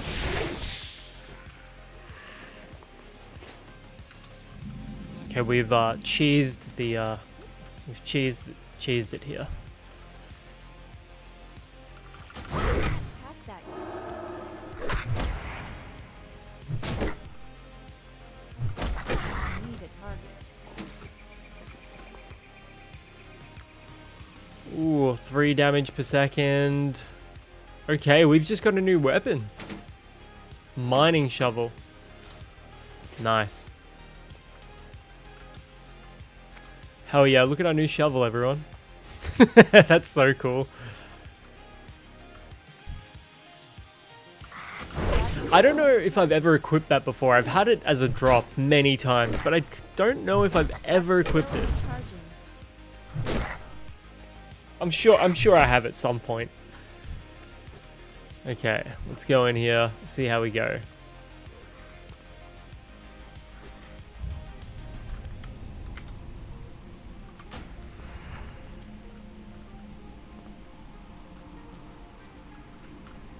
It's good to see you too. Just woke up, that's all. That's a pretty damn good shovel. Yeah, it's a very nice shovel.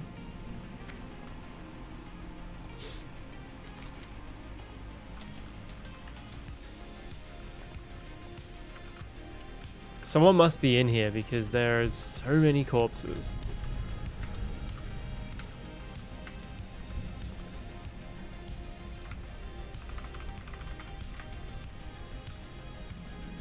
Ah, fuck.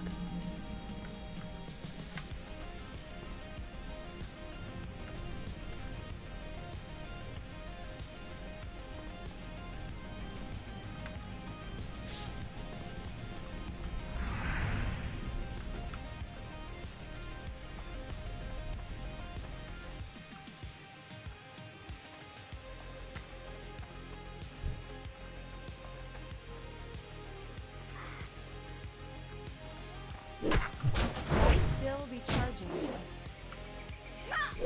That spell is 2 in 1, smack him, then bury him. With it, practical. Do I need 6 slot bags? No, thank you.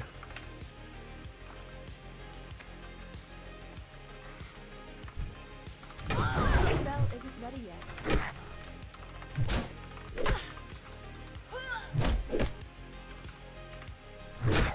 Tent incoming at the gates. Get closer. Right, let's head up there. That's still recharging. We probably don't need to worry about tents just yet because we're leveling very quickly, but... Oh, dude! Dude! This is a blessed run! Charges Armor of the Bear. 1 stam, 1 strength. I don't even have a chest piece right now. Hell yes. Blessed fucking run. Let's go.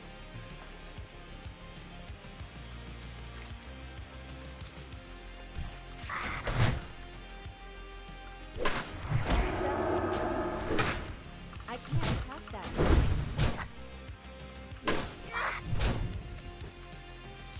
Absolutely blessed. You probably know it, but you can't trade or group with non-hardcore players. Yeah, I read that in the rules earlier. Have a good one.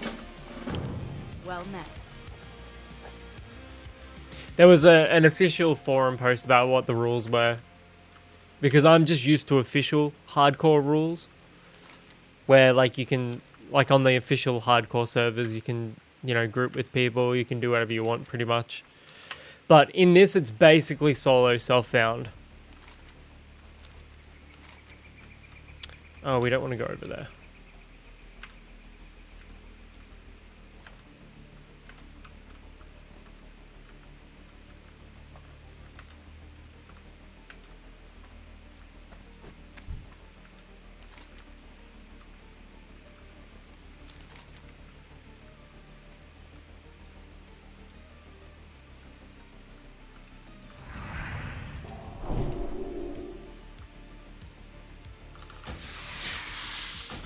Still recharging.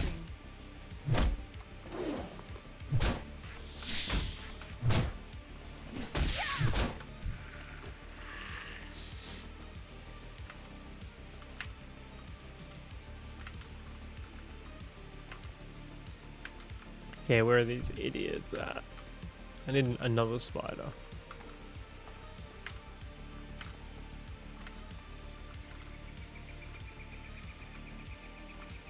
Does anyone know if Asmongold has played Turtle WoW?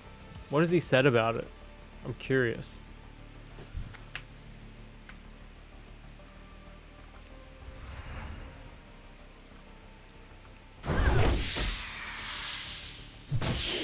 I can't pass that.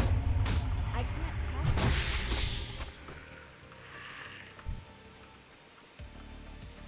I can't pass that.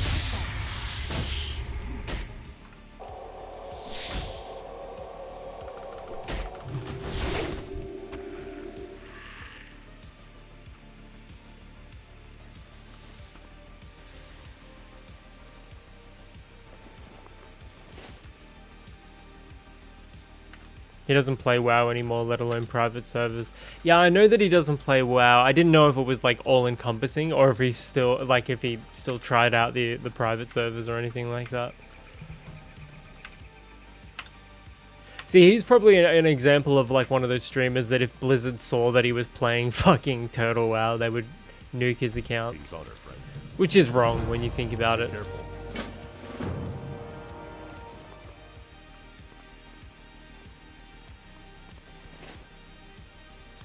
Maddie and I may as well stick around stream for a bit before needing to head out. What do you got to do out in the wild today, Maddie?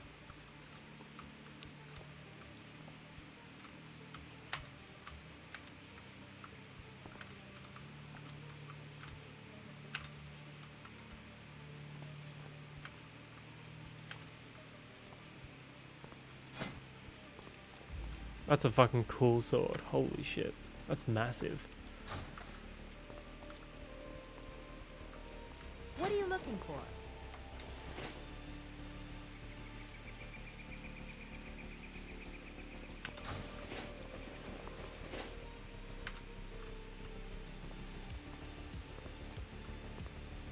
Yeah, he would. I think he'd be fucked.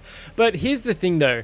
Asmongold has enough reach where I think he could make a legitimate case to Blizzard saying that like he's a net positive for their game. And if Asmongold was actively shitting on WoW and Blizzard, Blizzard would have to do something about it. Maddie venturing out into the wild to run some errands and perhaps get a coffee too. It's never a bad time for coffee.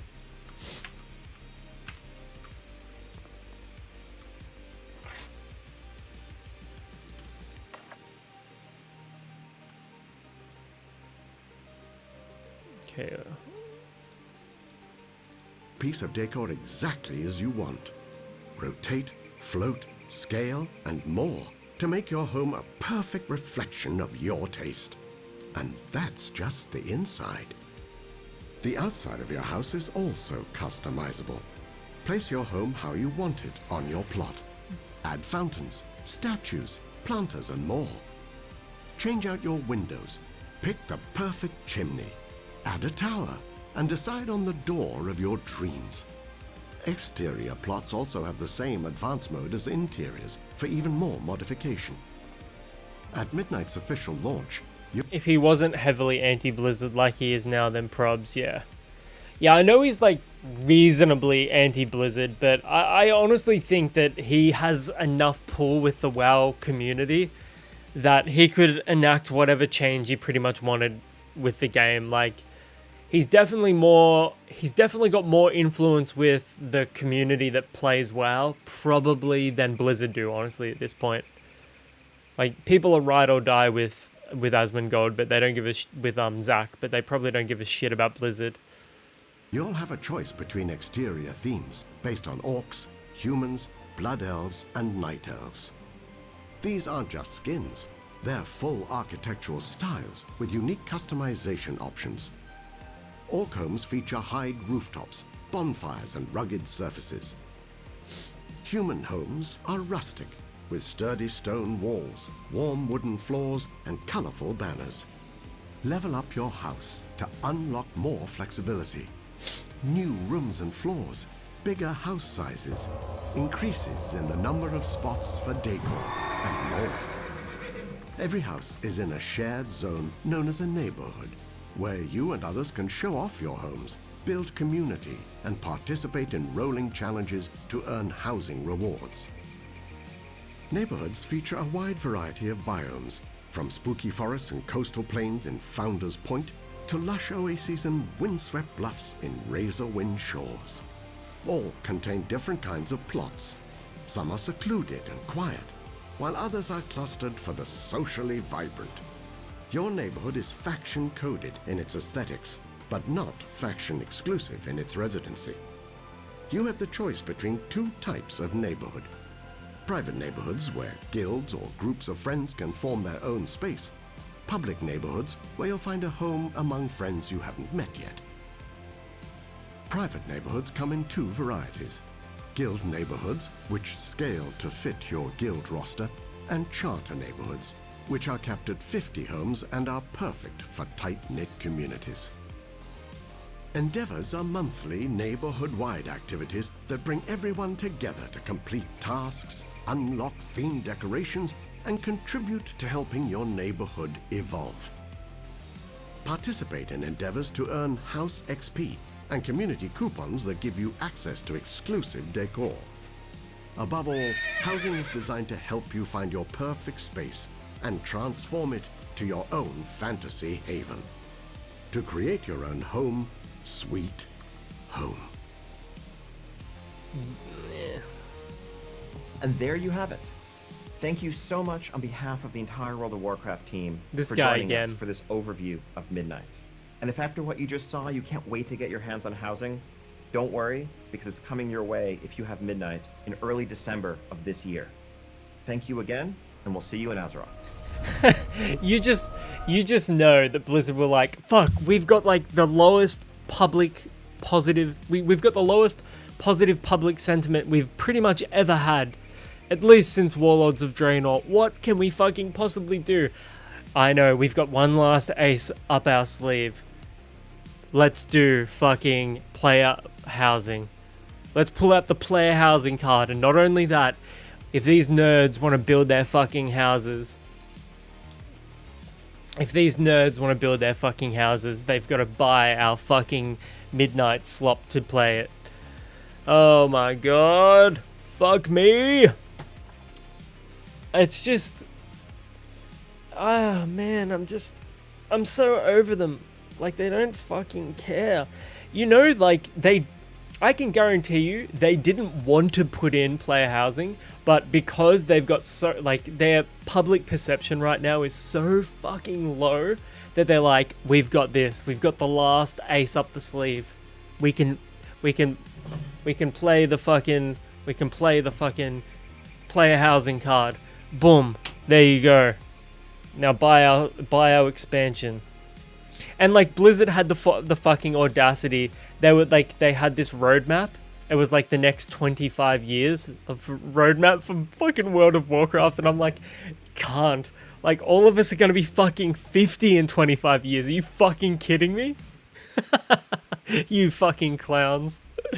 Oh, that's the problem though. All of these massive corporations, they only care about like the long term. They want to make money consistently over the long term. How about you start addressing problems in your fucking games today? Like the here and the now, the today. That voice a bit too RP. Day by day, they give me more reasons to not renew my sub. Yeah, I know, man. I fucking know. It is horrendous. Like, I want to be able to log into Classic WoW, official Classic WoW servers, and I don't want the only players I see to be bots. I want to see an end to the fucking gold selling spam in the general and trade chats. And you know, I said this last week or the week before that, and I've said it multiple times before then as well. But here's the thing. There are so many gold farmers, Chinese gold farmers and gold sellers and herb farmers and all of that are paying for subs right now on all of the various like regional servers, that for Blizzard to actually go and cull them and get rid of them, they would lose a significant portion of the people that are paying for subs, and you would see the classic servers, probably 2/3 of them disappear overnight in terms of population. So that's why Blizzard doesn't do it, because they value the money that they're getting more than the actual players that are in these worlds that are having to deal and contend with this bullshit on a day-to-day basis. It's fucked. It is so fucked. Okay. Slayers rise. Fuck, who gives a shit?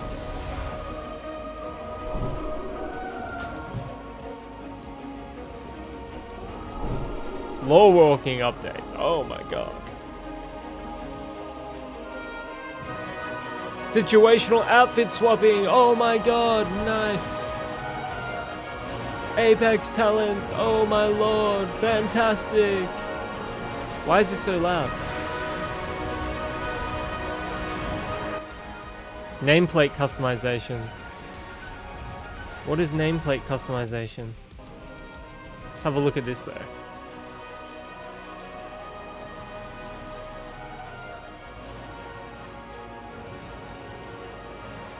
Let's have a look. Let's actually have a look at what this photo is.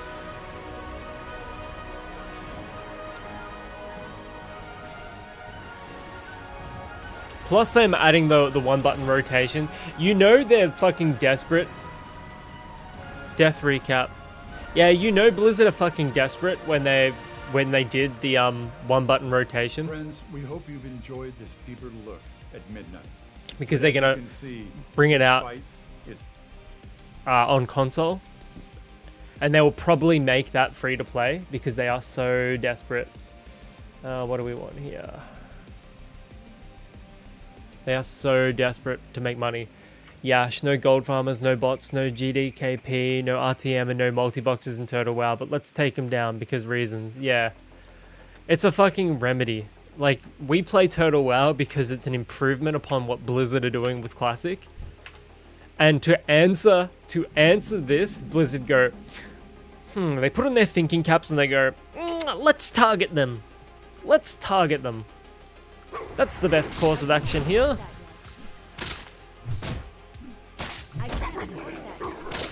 That spell isn't Like, honestly, fuck what Blizzard are doing with it. Like, it's so horrible. I'm gonna continue. I'm gonna continue like airing my grievances with what Blizzard are doing, and I'm gonna continue making content still be charged. about what Blizzard are doing wrong, and I'm going to push that. I'm gonna push it and push it and push it because I want Blizzard to see what they're doing wrong Be charging. and how much they've alienated That spell the vast majority of classic I can't players. cast that yet. I can't cast that yet. That spell isn't ready yet. That spell isn't ready yet.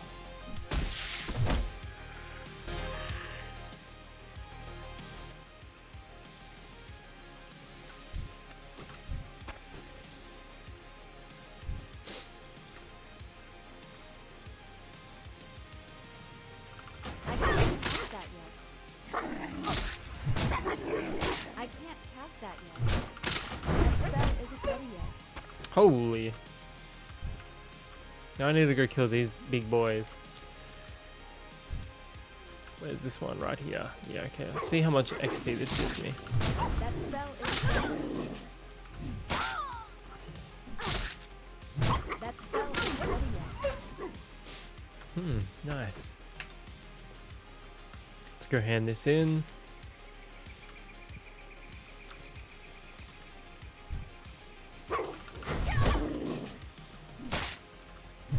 That's still recharging. That spell isn't ready yet. Oh, red linen robe. Nice.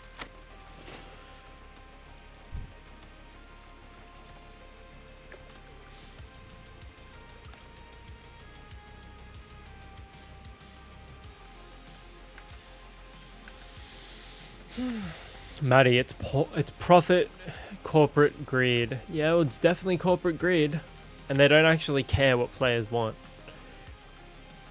Because I can guarantee you, if Blizzard would, if like the game was doing really well right now, I can promise you. Whoa, that leveled me up. Holy shit. Yeah, if WoW was doing really well right now, I doubt they would have put in player housing. They are fucking desperate. They are so fucking desperate.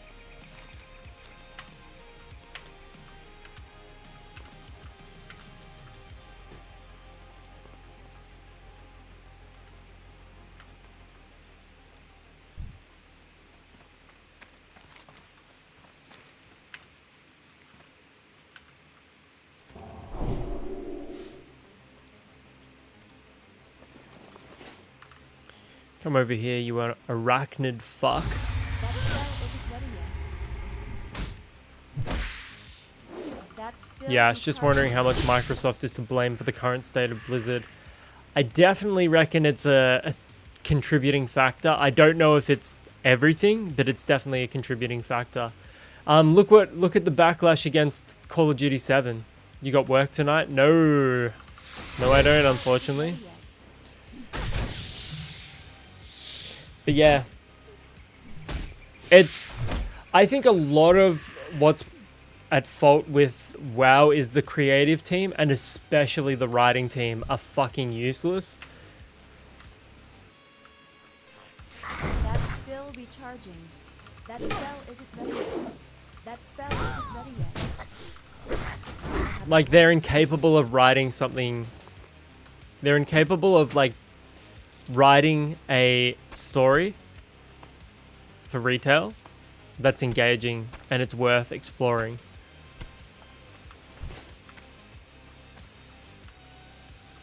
Yeah, night off, unfortunately. Actually, let me just double check that. Yeah, I think it's a night off.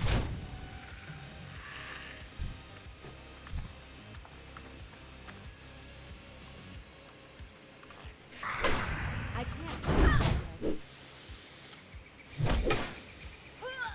I can't cast that yet. I mean, just look at the new Arathi storyline in retail, and you go, wow, what a fucking joke. That still be charging.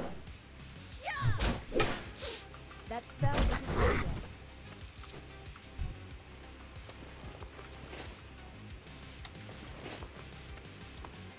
yet. The spell isn't ready yet.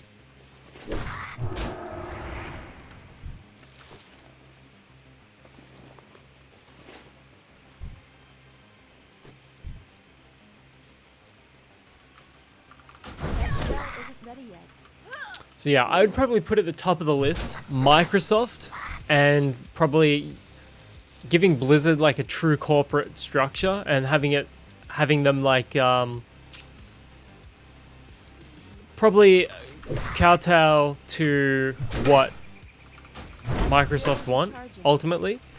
The merger with Activision didn't do them any favors either. And then below that, I would put their writing and their creative. I would say that's a massive problem with retail WoW. And then below that, I would probably put failure to listen to what the players want. It's too far away. And then I would say failure to listen to the majority of players. Still be charging. Because I think what Blizzard tends to do is they'll listen to like a very, very minor subset of the player base and then grovel to that player base. And so long as they're appealing to like their what their biggest streamers want, they don't give a fuck. They're stepping on the carcass of the original WoW lore and now they Disney-fied it. Pathetic. Yeah, I couldn't agree more. They absolutely have. They made the differences between the factions negligible at best. Like there's no difference between Alliance and Horde anymore. There is no point even having factions at this point. So that's another thing that they did monstrously wrong.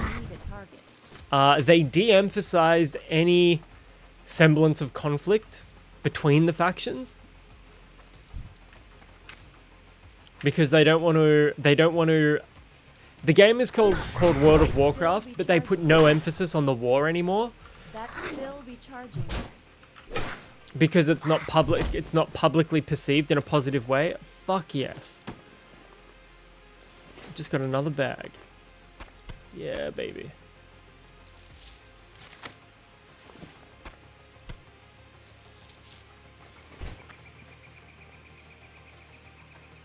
I'm out of breath. That still be charging. Look, I know everybody like looks at DEI and they go, "Oh, it's DEI, it's work." People don't have a problem with like work storylines insofar as that they're actually engaging and filled with interesting characters.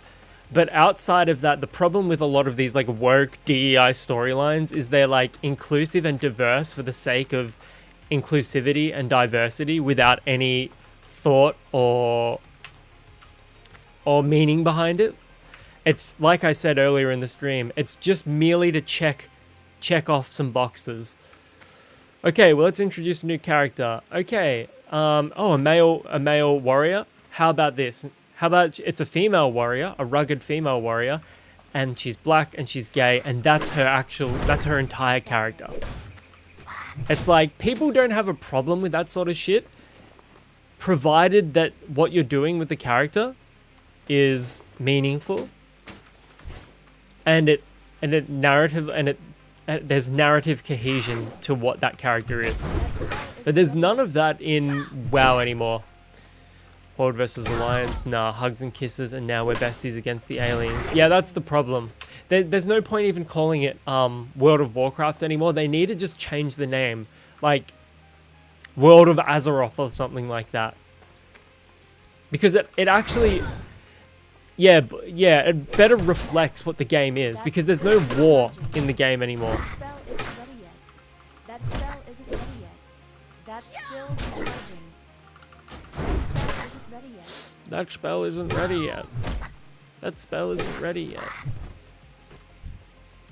Okay, I think we've finished both of those quests. Let's hand in down here. And we'll kill some mobs on the way down. Fuck me. It's a bleak time. It's a bleak time for anybody that loves Azeroth.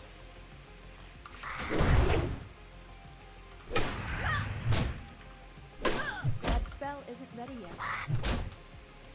I also think another problem with the game is they got too much focus on collecting shit. Can't cast that. That's still recharging. And like transmogs, I don't like transmogs, but I know that's not a popular opinion, that I've never liked them, because like when I raided Nax the first time and I earned my couple of pieces of like Nemesis gear or whatever it was on my Warlock, it actually meant something, and having it out on your character meant something. People could look at your gear and they could tell by what gear you had, like what you'd accomplished in the game. Nobody gives a shit about that anymore. Like, it's fucking meaningless now.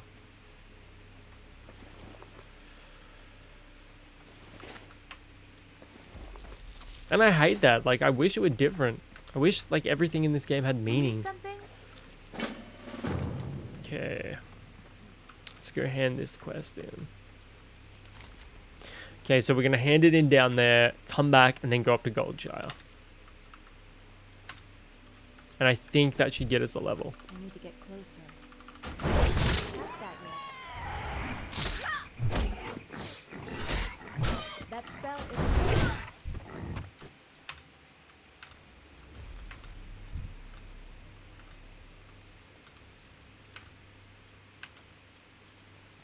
Come over here, you big fucking bear.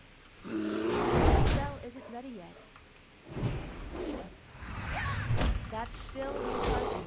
I can't cast that yet.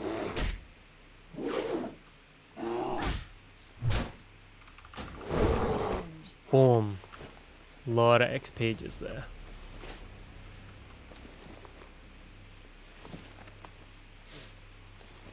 Another bear. Let's go. That's still recharging. That's still recharging. That spell isn't ready yet. That's still recharging.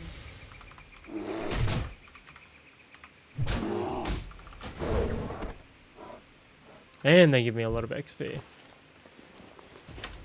I think after I hand this in, I'm just going to half. It's not a very far walk, but let's just do it.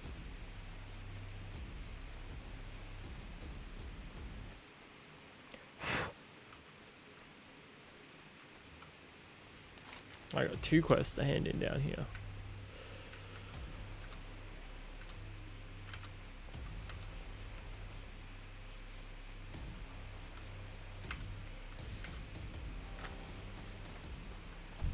Good day to you. Safe travels. I wonder if you get a new title for hitting level 9. I mean level 10.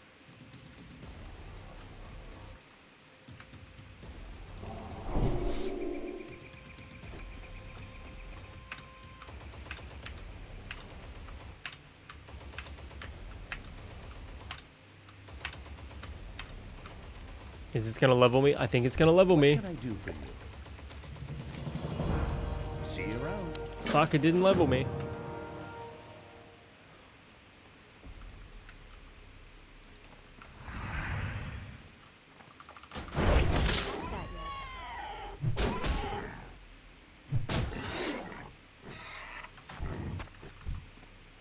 I need to get closer. Now I'm curious to see if it'll announce it in the world chat that I got to level 10, because I've seen them like announce people getting to level 30 and stuff. Nice. Now, did it post anything in the chat? Fuck. It didn't. Oh well. Okay, talents. What are we gonna go for our hardcore character?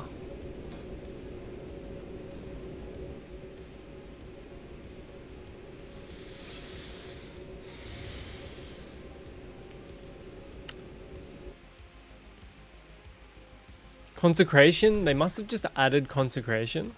How are you? Have a good one. Because I don't see it in the talents anywhere.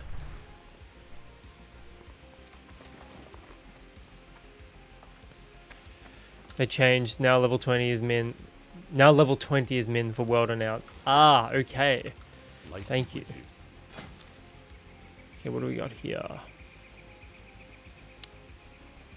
Devotion aura rank 2. Let's grab that. Lay on hands.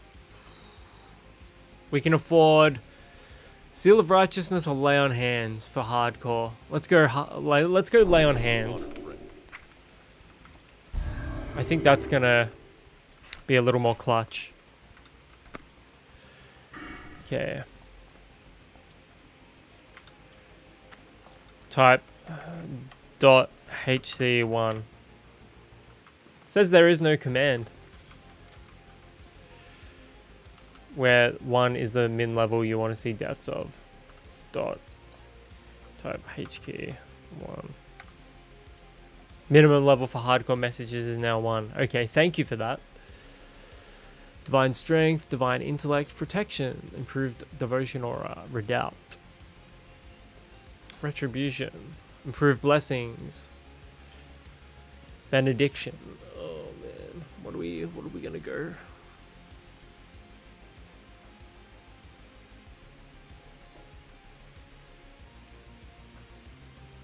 Yeah, I got it. It was I had to put a space. I had to put a space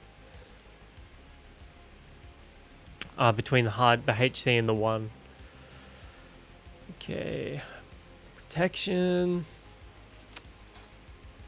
Improved effectiveness of your blessings of might and wisdom. Reduces the mana cost of your judgment and seal spells.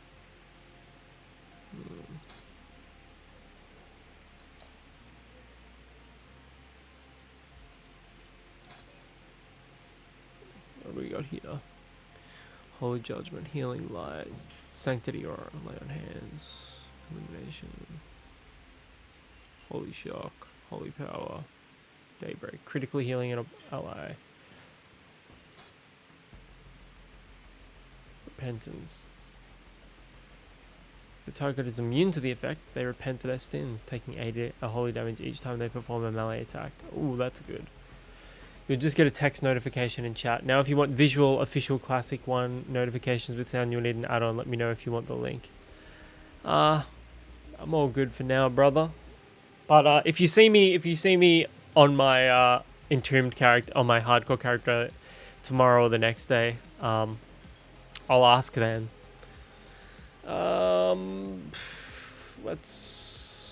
do you reckon? Blessings or benediction?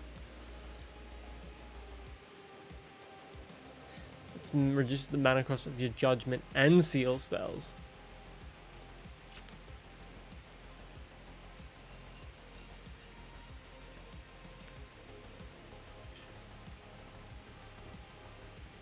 Option 2. Which one's option 2 here? Is benediction option 2? Improved blessings, might and wisdom. It's just might and wisdom. Like I've only got might right now.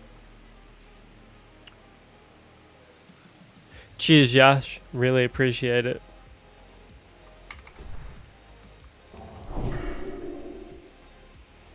I think I'm gonna go.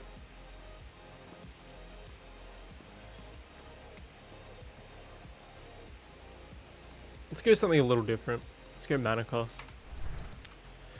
Anyways, I'm going to end the stream there, guys. It's been a long one today. Thank you for everyone that joined. If you haven't followed or subscribed yet and you liked what you saw, please consider doing so. It'd mean the world to me.